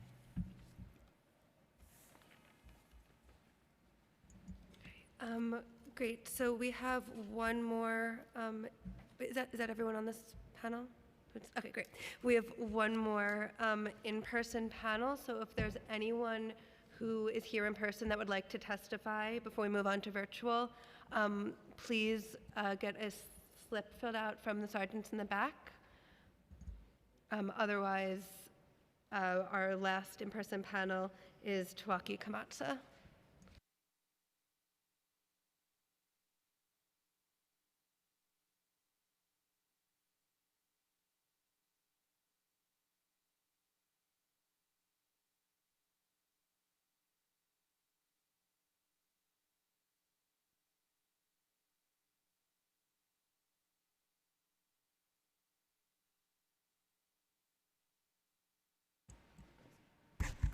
Hi, I'm Tawaki Kamatsu. I'm sitting in the seat that Scott French of HRA was sitting in earlier today. After he sent an email on October 25th of 2017 at 8:54 a.m. to other City of New York personnel to collude and conspire with them to illegally keep me out of a public meeting in Brooklyn, that email reads, "Hi, Rachel, Molly, and Commissioner Carrion.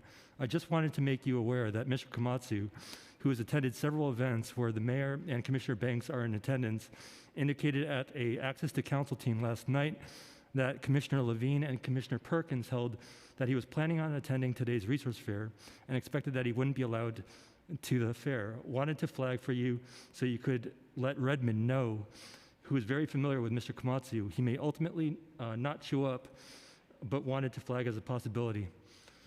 Yesterday, I was in this room 10 days ago. I talked to you, Ms. Ayala. Yesterday, I sent you an email earlier today. I got assaulted in a MICA shelter. 10 days ago, what did I talk to you about? I talked to you about being in a MICA shelter. I told you you weren't doing anything about that problem. I got a really nasty punch to my head yesterday. I was bleeding all over the floor. You had what's her name, the commissioner of DSS here today, lied straight to your face. I've had fair hearings. She complimented OTDA. The fair hearings are with OTDA. OTDA currently employs DSS's former general counsel, Martha Calhoun. I also talked to Anne Marie Scalia, the current general counsel. She basically BS'd me today in this room.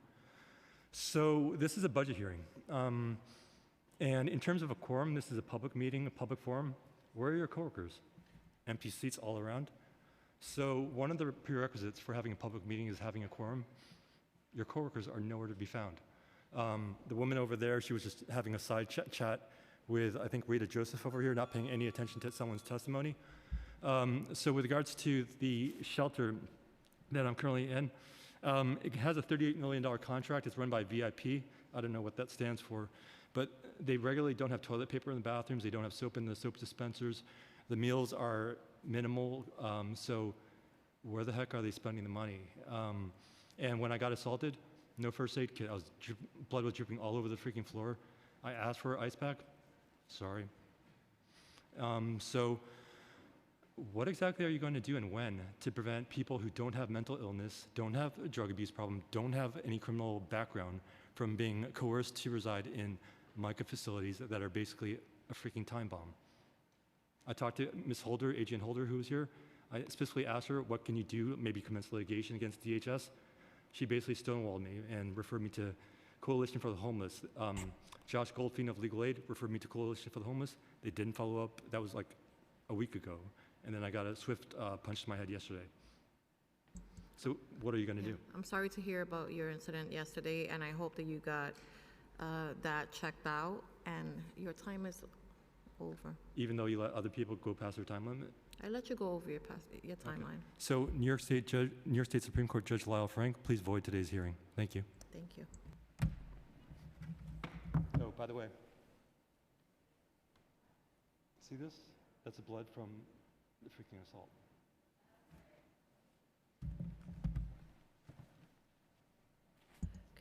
And now we have Gabriela Sandoval Requinua. Thank you.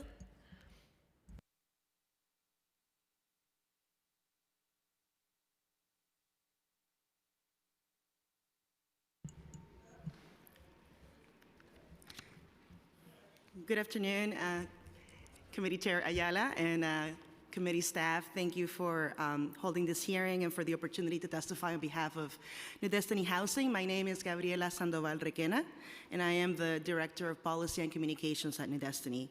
Our mission is to end the double trauma of abuse and homelessness among domestic violence survivors. We do this by developing supportive housing for survivors in shelter, assisting those who are fleeing abuse, obtain subsidies, and find safe new homes, and advocating for new housing resources. New Destiny is also a co-convener of the Family Homelessness Coalition, as well as a member of the Supportive Housing Network of New York. Why do we do this work? Because despite the fact that only 50% of domestic violence cases are reported, the NYPD filed one domestic violence incident report every 2 minutes in 2022. In other words, since this hearing started, more than 150 survivors called the police to file a situation of abuse, and countless others went silent. Because of domestic violence, thousands continue to enter shelter system in New York City. We know that access to safe and affordable permanent housing will determine whether survivors leave their abuser and rebuild their lives. We will submit extended written testimony, so I just wanted to use this time to highlight our 5 key takeaways. First, we're deeply concerned with HRA's limited capacity, which has delayed check processing times, slowed moves from shelter to permanent housing, and impacted the success of rental assistance programs. Second, we call on the administration and the council to please fund the Housing Stability Program for survivors of domestic violence, also known as the Microgrant Program, at $6 million in fiscal year 2025. Additionally, we want to call attention to 2 administrative solutions that will improve timely access to affordable housing and not cost the city anything. One is to allow survivors of domestic violence to access HPD homeless set-aside units, as the mayor promised on the Housing Our Neighbors Blueprint back in 2022, and open city-funded supportive housing to domestic violence survivors and their children who are not currently eligible for NYC 1515. New Destiny, last but not least, New Destiny also supports the network's recommendation to improve NYC 1515 with the housing vacancy rate at 1.4%. The city must develop additional congregate units above the original commitment of 7,500 homes. Thank you so much for your time. Thank you. So we'll now be moving over to virtual testimony. And just a reminder to please identify yourself before you begin your testimony for the record. Our first virtual panel will be Union Strong, Gloria Kim, Antonia House, Tiara Labrada, and James Dill. Starting time. Good afternoon, Chairwoman Mayala. My name is Tara Joy. I'm a member of the unionized staff at Mobilization for Justice. Our union comprises 110 members from front desk staff to senior attorneys who work in a number of different practice areas, with 4 major focuses being housing, economic justice, disability and aging rights, and children's rights. Last year alone, we served 15,000 households citywide.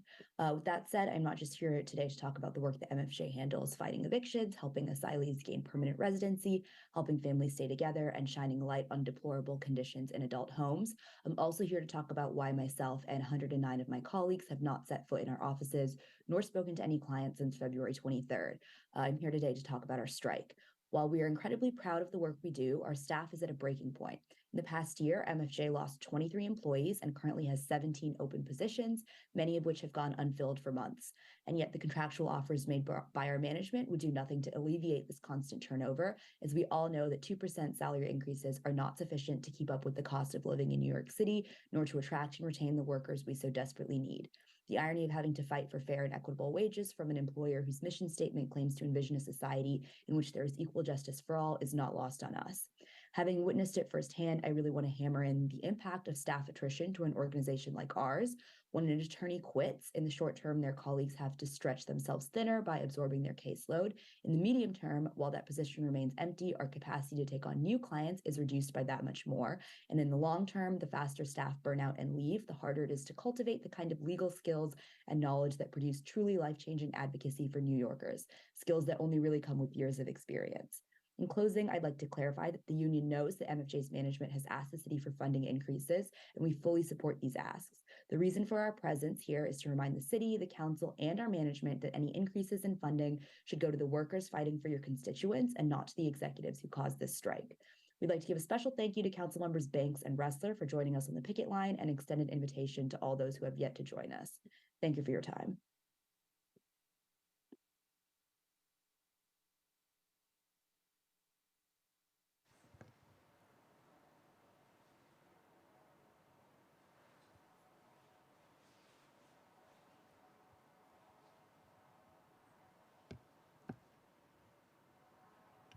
Our next virtual witness will be Gloria Kim.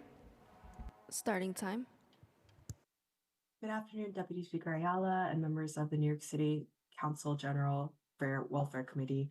My name is Gloria Kim, and I'm the Director of Policy Research and Impact of the Human Services Council, a membership organization representing over 170 human services providers in New York City. We thank the City Council for the $100 million workforce investment in the last 2 years and the commitment to an additional $50 million in the fiscal year 25 budget, which is a step forward in fairly compensating frontline workers who have been providing services to millions of New Yorkers. However, the workforce investment is not a true cost of living adjustment with a guaranteed percentage increase for all contracted human services workers. A COLA is a significant step to address the historic underfunding and lack of investment in the human services sector, as these workers do some of the most important jobs in our communities, yet are underpaid and undervalued. As government is the predominant funder of human services through government contracts, this has resulted in nearly 25% of all human services workers qualifying for food stamps in 2016 to 2018. Low wages also have a sweeping effect on workplace conditions and the outcome of programs, with high staff turnover and vacancy rates resulting in heavy and unsustainable workloads. Government contracting practices have resulted in an intolerable situation of extreme pay disparities where human services workers make an average 71% of what government employees make and 82% of what private sector employees receive. With a threat to sustainability and deficiency of resources, the sector faces recruitment and retention issues, impacting the overall viability of organizations and program services. So a 5% COLA in this year's budget and a 3% COLA each year for the next 2 years on the personal services line of all city-funded human services contracts are needed to ensure this vital workforce does not slip further into poverty. The lack of COLAs and livable wages for workers not only disadvantages communities who rely on these workers for life-saving services. Thank you. but Time represents a- expired.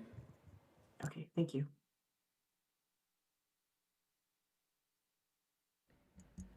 Next, we have Antonia House. Starting time.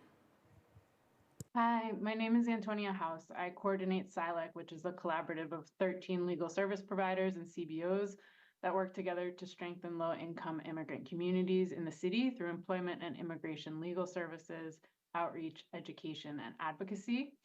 Our work is funded by the Immigrant Opportunities Initiative, the baseline contract that's administered by DSS's Office of Civil Justice.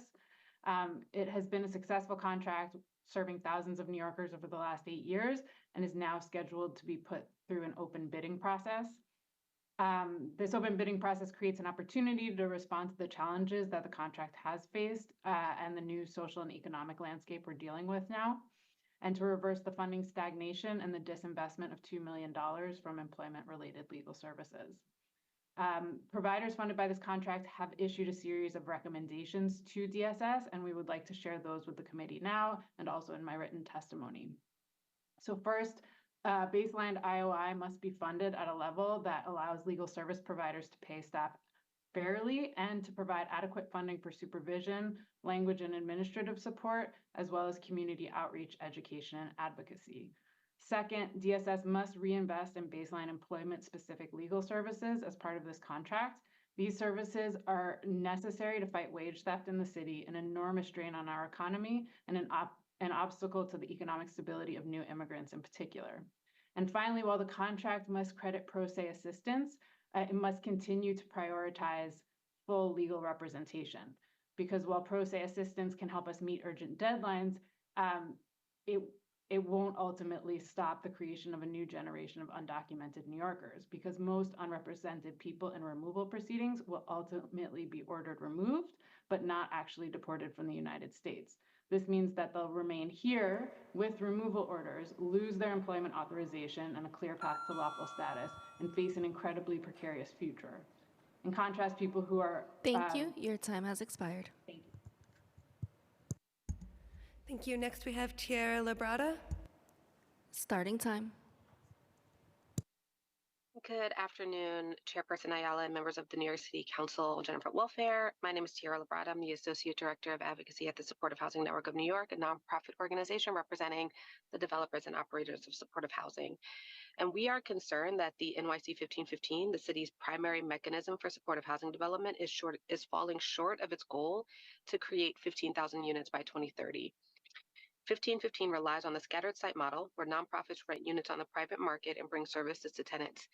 Yet the private market units just aren't there, as evidenced by the recent housing and vacancy report that show that rental vacancies in New York City are at just 1.4%. This, along with inadequate service rates, has resulted in only 17% of scattered site units awarded after 8 years, when the city should be above 50%. This is not just about slow production, it's a racial equity issue. Black people are overrepresented in supportive housing applicants and make up the majority of tenants. Failing to cover the true cost of operating these programs means failing those that the city has promised to support. But the network has developed a comprehensive reallocation plan that would improve 1515 and ensure that the city reaches its target. We are seeking to reallocate the unawarded scattered site units as follows. Develop additional congregate units above the original 7,500, which would add to the city's supportive and affordable housing stock. Develop only a limited number of scattered site units to be rented on the private market, accounting for the low vacancy rate and the instability of the model, as I mentioned. Using 1515 services and operating, develop a dedicated supportive housing preservation program at HPD, and investigate an affordable housing overlay model where scattered site contracts can be paired with city-funded homeless set-asides.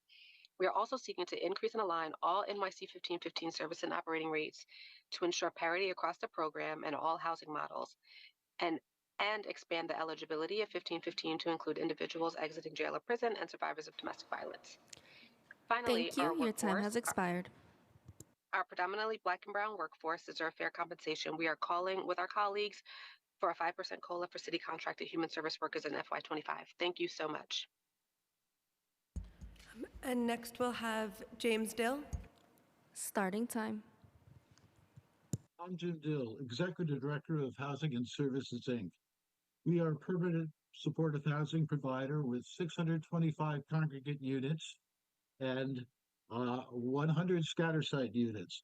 Permanent supportive housing is a time-tested, most cost-effective, and humane way of ending chronic homelessness. We are members of the Supportive Housing Network in New York, and we support all the network's advocacy points for this hearing. I urge the committee to support the proposed reallocation of NY 1515 housing units and resources. The city's 1515 initiative to create 15,000 supportive housing units within 15 years is both a necessary step to end homelessness. However, its 50-50 allocation to congregate and scatter site housing is not sustainable, as the current market does not provide acceptable housing units to support the 7,500 scatter site unit allocation. We constantly struggle with our current scatter site program to find and maintain acceptable housing units. We constantly fear that market conditions could ultimately make us a provider of substandard housing. In that event, we would be part of the problem and not part of the solution. We have no intention in applying for 1515 scatter site units. We applaud the 1515 congregate program, which is fundamental for the development of our newest 107 unit project. We are seeking to apply again with a new congregate project. The 1515 program is crucial. It should not fail due to the flawed 50-50 allocation. We urge the committee to support the reallocation of 1515 scatter site resources to new congregate units and to provide for the preservation of our first-generated supportive housing that desperately needs additional funding to comply with Local Law 97. I thank you for your time. We will submit written testimony. The next panel will be Lauren Schuster, Melanie Samuels, Natalie Pierre-Louis, Judith Seacon, and Rachel Bryant. Lauren Schuster will be first. Starting time. Good afternoon. I'm Lauren Schuster, the Vice President of Government Affairs at Urban Resource Institute. Thank you, Deputy Speaker Ayala, committee staff, and members of the General Welfare Committee for the opportunity to testify today. URI is the largest provider of domestic violence shelter services in the country, and we're also a leading provider of transitional housing to families experiencing homelessness. We are committed to ending the cycles of violence and homelessness, and we help families to achieve economic wellness. We work with youth and in communities to interrupt cycles of violence, and we are committed to engaging people who have caused harm in the solutions to end violence. The rates of homicide and felony assaults related to domestic violence have increased between 2021 and 2022. DV homicides increased 29% citywide and 225% in Brooklyn and 57% in the Bronx. Homelessness is also on the rise. There were 86,184 people in the DHS shelter system as of March 8th.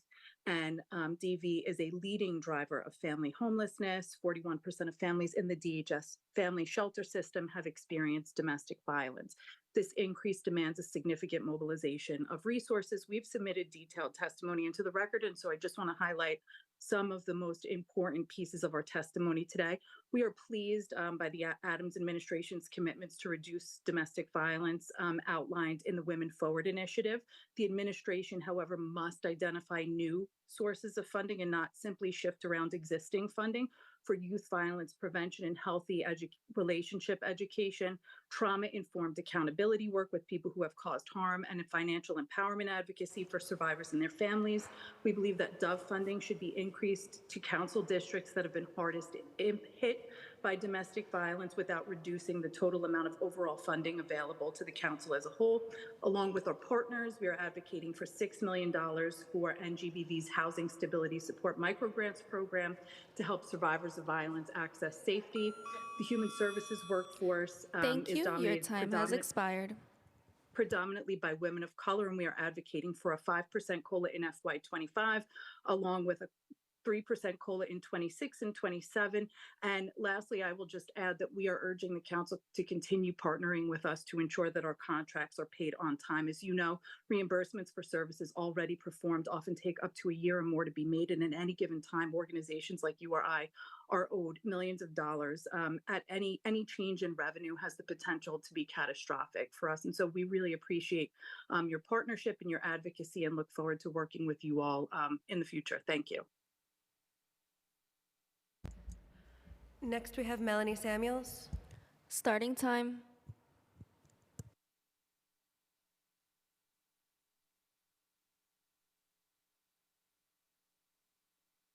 Good afternoon, Deputy Chair Ayala. Thank you for allowing the Campaign Against Hunger to testify. My name is Raquel Grant. I'm the Chief Development Officer, and I'm testifying in Dr. Melanie Samuels' stead. The Campaign Against Hunger is a 25-year-old organization. We serve 1.4 million struggling New Yorkers every year in 145 zip codes and 14 million meals. There are 3 areas of concern for the organization. Firstly, we'd like to address food and contract reimbursement, which has been echoed by a lot of our colleagues. We're supporting 205 organizations and advocates who are working day and night to ensure families can access food. As we know, food inflation is a serious problem. We're seeing more families on the line, including migrants, and we're being asked to front out of pocket thousands of dollars to purchase food and do critical work, but have to go through the arduous contract process that can take years for reimbursement. We currently have an operational deficit, which most is tied to contract reimbursement, and we are at risk. There are also anticipated budget cuts, but no cuts on the food lines. They keep growing. So the Campaign Against Hunger joined our colleagues in food to echo that funding needs to be maintained and increased for these programs. We also want to echo what Speaker Adams mentioned earlier, that agencies must prioritize backlogs so that organizations can get the funding needed to execute critical programs and services. Secondly, we want to implore DSS to assess the scale and scope of our benefits work for underrepresented families, including SNAP screening, fair fares, Medicaid child tax credit, and other services. Lastly, we're advocating for increased support for workforce development programs, which are a crucial interface to providing families with financial stability and to lift them out of poverty. We have submitted written testimony. We thank the agencies and the City Council for their continued support. Thank you. Next, we have Natalie Pierre-Louis. Starting time. Good afternoon. Thank you to Chair Ayala and the members of the committee for the opportunity to testify. I am Natalie Pierre-Louis, Assistant Program Director at the Resource Center, a program of Goddard Riverside. Goddard is a settlement house working with New Yorkers from early childhood through older adulthood to strive towards a fair and just society. Our Resource Center connects people to the services they need: food stamps, legal assistance, and healthcare. We provide benefit screening, financial counseling, legal consultation, and support services. A significant portion of our funding to provide these essential services come from the NYC Benefits Program administered by the Department of Social Services. I ask that the Council please prioritize preserving the NYC Benefits Program at its current level of approximately $9 to $10 million, funding 36 providers. Since becoming an NYC benefit grantee last year, we have served a total of 472 individuals, submitted 301 applications for benefits on their behalf, managed 1,017 cases, including SNAP, rent freeze, one-shot deal, Social Security, Medicaid benefits, and the like. We advocated directly to providers and government agencies on behalf of 122 individuals to assist in moving their applications forward. I would like to share a few stories that particularly demonstrate the value of the intensive support the Resource Center can provide in partnership with DSS HRA and our technical assistance from Public Health Solutions. With the help of our PHS HRA assistants, we were able to advocate for the delivery of a new SNAP card to a homebound female adult living in East Harlem. A female Pakistani client from the Bronx who has a disabled adult son received help with a record number of 6 applications for benefits for one household. The client was recertified for reduced fare, access a ride, ACP, NYCHA Public Housing Section 8. She successfully Thank you so much. Your time has expired. And reclaimed $760 in stolen food stamp. Finally, we assisted a single mother who had been living in a shelter for 7 years with her 7-year-old son to move into a new home at Savoy Park in Harlem. We advocated on her behalf to HRA because of this program, because of the linkage that it gives us in order for us to get the help we need. We need your help to this program fully funded and assisting New Yorkers. Thank you for your attention. Next is Judith Sikon. Starting time. Hi, I'm Judy Sikon, Deputy Executive Director at New York Common Pantry. I would like to express my gratitude to Deputy Speaker Ayala for hosting today's budget hearing, for allowing us the opportunity to present this testimony. New York Common Pantry is dedicated to addressing hunger and promoting dignity, health, and self-sufficiency for food insecure families and individuals, and we've been doing so for over 40 years. In the past year, our programs have provided almost 10.2 million meals, up from 6 million meals prior to the pandemic, and this year we are on track to serve over 11 million meals. We provided over 10 million pounds of food and assisted in accessing over $7 million in benefit dollars and served nearly 700,000 visitors. We understand how devastating food insecurity is to the mental and physical health of those experiencing it, and how much it impacts the quality of life in the communities it impacts. The pandemic, inflation, and SNAP cuts have left overwhelming numbers of families struggling to make ends meet. In addition, this year's asylum seeker crisis has greatly affected us, the city, and our agency. We've seen over a 400% increase in the past year in asylum seekers who come for food and also for hygiene services, healthcare insurance, and referrals to other services. We did receive some welcome NYC funding this year, which was expended in the first few months of our fiscal year.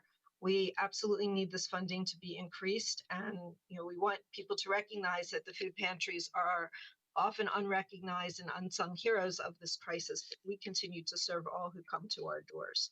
We also want to talk a little bit about the CFC funding. We are happy to see the amount up this year. We are worried about subsequent years. We also would like to encourage transparency in determining food funding allocations and to provide the information in a timely manner. We don't get our funding amounts till well into the fiscal year. We do get around July, but then we don't get the second allocation notice until December. It makes it really hard to plan and for us to create Thank you so much. sustainable Your time programs. has expired. Thank you. And finally, for this panel, we have Rachel Bryant. Starting time. Thank you so much. My name is Rachel Bryant, and I'm an attorney at the Met Council, one of the largest emergency food providers in the city. And I'm here today to talk about the Community Food Connections Program.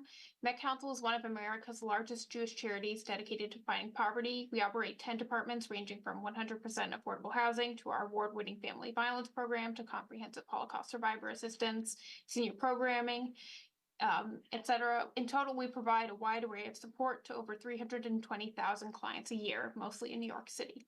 Met Council plays a unique role in the emergency food space by offering exclusively kosher and halal emergency food, but we are committed to serving any New Yorker in need, regardless of race, ethnicity, or religion. Jewish and Muslim communities face significant barriers to food access. A recent study found that over 80% of Muslim Americans observe a halal diet, and that food insufficiency within these communities was more than double the rate of all other respondents. New York is home to nearly 1/4 of all American Muslims, suggesting that Muslim New Yorkers struggle with food insufficiency at a similar and pronounced rate. While the rate of kosher observance in Jewish communities is lower, the sheer size of the Jewish population makes the kosher observant population roughly the same size as the halal observant one, and poverty rates are significant in more observant communities. During the height of the pandemic, over 20% of emergency meals, nearly 27 million meals, provided through the city's Get Food NYC program were either for kosher or halal food. Many New Yorkers are still struggling to get back on their feet post-pandemic. Studies published last week by the New York Times, the Robin Hood Foundation, and Columbia University reported that the poverty rate and life expectancies have not recovered in New York, and that 1 in 4 children in New York City now lives in poverty. We continue to serve more New Yorkers than at any point in the history of our organization, and emergency food is one of the most powerful tools we have to address these issues. Though we have immense gratitude for CFC, we must also note 2 flaws. First, though there are many kosher certified products available, CFC offers a more limited number of halal certified products. Law certification. Thank you so much. Your time has expired. Thank you. Our last panel will be Jasenia Ponce, Elise Benusa, Peggy Herrera, Jay Edidin, and Juan Diaz. Jasenia Ponce will be first. Starting time. Good afternoon, Committee Chair Alaya and council members. My name is Jasenia Ponce. I am the coordinating attorney for policy and advocacy at Northern Manhattan Improvement Corporation, also known as NIMIC or NMIC. We are a multi-service agency offering legal and social services addressing housing, immigration, education, and benefits. We are one of 5 members of the Legal Services for the Working Poor Coalition that also includes Campbell Legal Services, Mobilization for Justice, Housing Conservation Coordinators, and Take Root Justice. We have many points written in our testimony, but I will summarize here 2 key points that reflect the importance of funding legal services for the working poor, also known as LSWP. One is the wide range of services we are able to provide due to the flexibility in funding. As my colleagues in this room and many know that not one client walks through our doors with a single issue. We are able to provide wraparound services with LSWP that include immigration, benefits, and other areas of civil practice. Second, LSWP funding opens doors for services that the working poor may not otherwise be eligible for. As you know, working people with earned income do not qualify for many low-income services, but nonetheless are one paycheck away from becoming homeless. LSWP allows us to offer assistance to keep working poor communities stable. For these reasons and the reasons listed in our testimony, it is crucial that the council not only continue support for this flexible funding stream, but we ask respectfully that the council increase funding to $600,000 for each coalition member so that legal service organizations are able to meet the needs of their clients by providing a diverse array of civil legal services for working poor New Yorkers. Thank you. Next, we have Elise Benusa. Starting time. Good afternoon. My name is Elise Benusa, and I'm the Government Relations Manager at Planned Parenthood of Greater New York. I would like to thank Chair Ayala and all the committee members for the opportunity to discuss Planned Parenthood of Greater New York's programs, services, and funding requests. For over 100 years, PBGNY has been a trusted provider of sexual and reproductive health care and education programs for communities throughout New York City. In 2023, our New York City health centers conducted almost 70,000 patient visits, providing care to all those in need, regardless of immigration status, identity, or ability to pay for services. This is why today we respectfully request support from the Speaker's Initiative for our Youth Health Promoters Program and Youth Serving Programs. The YHPs are highly trained peer educators who engage other young people and conduct interactive workshops to educate youth about their rights and access to care. The YHP program is unique in that it taps into credible peer youth messaging to advance sexual and reproductive health outcomes for young people throughout New York City. In 2023, the Youth Health Promoters reached over 1,000 youth at schools and in the community. Funding from the City Council will allow the YHPs to expand their peer engagement work to ensure more young people have access to the care they need. With the ever-changing national landscape and continued attempts to restrict access to care, New York is seen as a haven for critical healthcare services. We ask the Council to continue to fund PBGNY through the Reproductive and Sexual and Health Initiative to allow us to continue to provide sexual and reproductive healthcare services and educational programs throughout New York City. PBGNY provides a full range of sexual and reproductive healthcare services that includes gynecological care, STI testing and treatment and testing, contraceptive care, cancer screenings, and LGBTQ+ healthcare at all 5 of our health centers in New York City. Another program that allows us to continue serving vulnerable New Yorkers, including our immigrant populations, is Project Street Beat. We ask for continued funding support from the Ending the Epidemic Speakers and the HIV/AIDS Faith-Based Initiative to support Project Street Beat. Project Street Beat provides targeted outreach and services to communities. Thank you so much. Your time has expired. Just one more sentence. Through our mobile health centers and our PSB offices in the Bronx and Brooklyn, PBGNY continues to be committed to ensuring that all New Yorkers, no matter their background, get the care they need. Thank you so much. Next is Peggy Herrera. Starting time. Hi, good afternoon. Do you hear me? Can you hear me? We can. Okay. Good afternoon, Deputy Speaker Ayala and committee members. My name is Peggy Herrera. I am a leader and a member with Freedom Agenda and the campaign to close Rikers. I am also a mother who tragically lost my son to gun violence. As a mother, as a youth counselor, and as a New Yorker, I know that our communities are struggling. People are in survival mode, and yet Mayor Adams still seems committed to the same failed approach of throwing us crumbs for everything that's important or cutting the things that will truly benefit our communities. Our mayor and the governor, along with her, talk about safety, but they don't seem to get that it's an investment in our communities and mental health that will bring crime down, not more policing and incarceration. The Department of Social Services is responsible for delivering the kinds of support that our communities desperately need. They need to be able to do their job, to get people their food stamps, to issue housing vouchers, to run job training programs, to connect people with supportive housing, and so much more. So why is DSS facing funding cuts, but not the Department of Correction? Why is the mayor cutting their staff, but not DOC's headcount? We know what the impact will be. People who are already struggling will be waiting longer and longer for the help they need. The stress of poverty will impact their mental health. While they wait and wait for follow-up from the agency that is supposed to help them, they'll probably come into contact with the only agency that seems to have enough resources to be everywhere all the time, the NYPD. After the NYPD targets them, they get funneled to the Department of Correction to be abused on Rikers, the most expensive jail system in the country. It makes no sense morally or financially. I know that the safest communities are the ones with the most resources. And I think that the city council knows that too. That's why the council voted to close Rikers and has stayed committed to that goal. To make that goal a reality, we need a budget that moves us toward more Thank you care so and much. less Your time incarceration. has expired. Thank you. Jay Adidian. Starting time. Thank you, Deputy Speaker Ayala, members of the General Welfare Committee, both for the opportunity to testify today and for your fierce ongoing advocacy on behalf of the most vulnerable New Yorkers. My name is Jay Editon. I'm the Director of Advocacy at the Women's Community Justice Association. As of last week, at least 1 in 5 of the women and gender-expansive people currently incarcerated at the Rose M. Singer Center on Rikers Island is unhoused. 1 in 5. And the charges that that population faces are overwhelmingly for nonviolent survival crimes, crimes they would not have needed to even consider if they had access to resources to which every New Yorker, every human being, has a fundamental right. 80%, that's 4 of every 5 of the people at RMSC, have some sort of mental health concern. Nearly that many are primary caregivers. Many of them have struggled to access adequate care in the community and would have been far better served by community-based alternatives to detention and incarceration than by their current situation.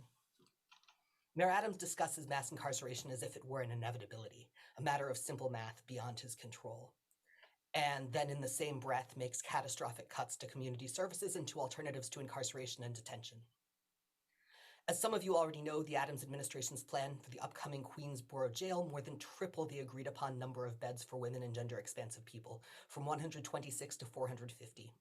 This is happening at a time when mass incarceration of women is rising at an alarming rate, disproportionate to either the incarceration of men or, and this is the part that should make all of us especially angry, rate of criminal offense. I call on this committee to continue to resist that fear-mongering, to look at the actual crime statistics and the price, human and financial, of the city's embrace of mass incarceration, the destruction of lives and families, the waste of taxpayer dollars, and for what? A bloated, inhumane, and ultimately ineffective system. Look at the Women's Community Justice Association and Lippman Conditions Path to 100 report, which offered simple, direct, and effective interventions to lower the population of women and gender-expansive people caged by the city. Look at the data on reoffense and how it differs between incarceration and ATIs. Mayor Adams, Thank Fox, you so and much. Your time has expired. I call on the committee to prioritize community resources and alternatives to incarceration and to resist the sprawl of borough jails. Thank you. Before I call the last virtual witness, if there's anyone on Zoom that has not had the chance to testify and has not been called, can you please use the raise hand function?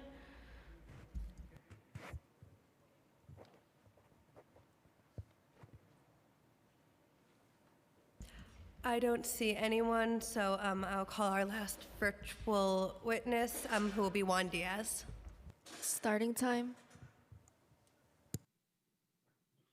Thank you. My name is Juan Diaz. Thank you, Chair Ayala, and all members of the Committee on General Welfare for holding today's hearing. My name is Juan Diaz, and I'm a policy associate at Citizens Community for Children, a multi-issue children's advocacy organization. CCC is a co-convener of the Family Homeless Coalition. Today, I will focus mainly on our recommendations to combat family homelessness, but our written testimony will contain additional recommendations related to child welfare, youth justice, and food insecurity. New Yorkers are experiencing serious delays in essential housing and public benefit service applications, as well as severe vacancy rates at social services organizations and delays in payments to community-based organizations that provide essential services to vulnerable New Yorkers. We urge the city to invest in programs and strategies that will prevent family homelessness. We therefore urge you to take the following steps. Implement the city FEBS expansion, which will significantly expedite the housing support for families in the community and in shelters. Improve public benefit access and retention by removing red tape, and implement the technology solutions to ensure that housing subsidies, payments and renewals, and public benefits are secured. Prioritize access to home-based services by providing funding to support community-based organizations who administer homeless prevention programs to keep up with the ever-increasing demand of services. Resolve contracting issues and payment delays to community-based organizations providers that impede workforce and service stability. Baseline funding for community-based community coordinators to help children to get to school every day and to access much-needed educational support. We urge the city administration to implement meaningful COLA for homeless services staff.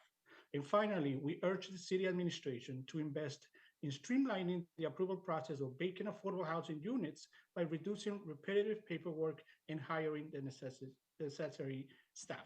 Thank you for the opportunity to testify.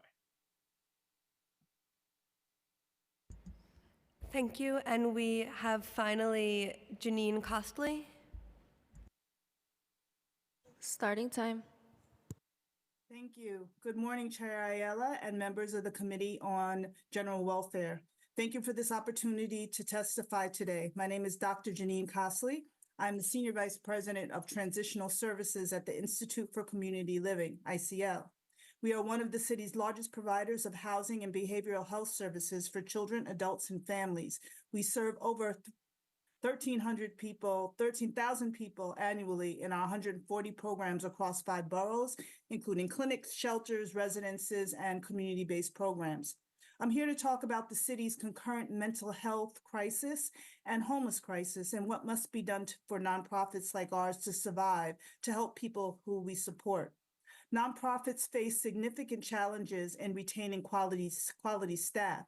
We can't begin to address the mental health and homeless crisis without substantial investment in our woefully underpaid workforce. ICL faces exceptionally high turnover rates and vacancy rates, with turnover rates of 32% across our programs and a massive 70% in our shelters that we operate.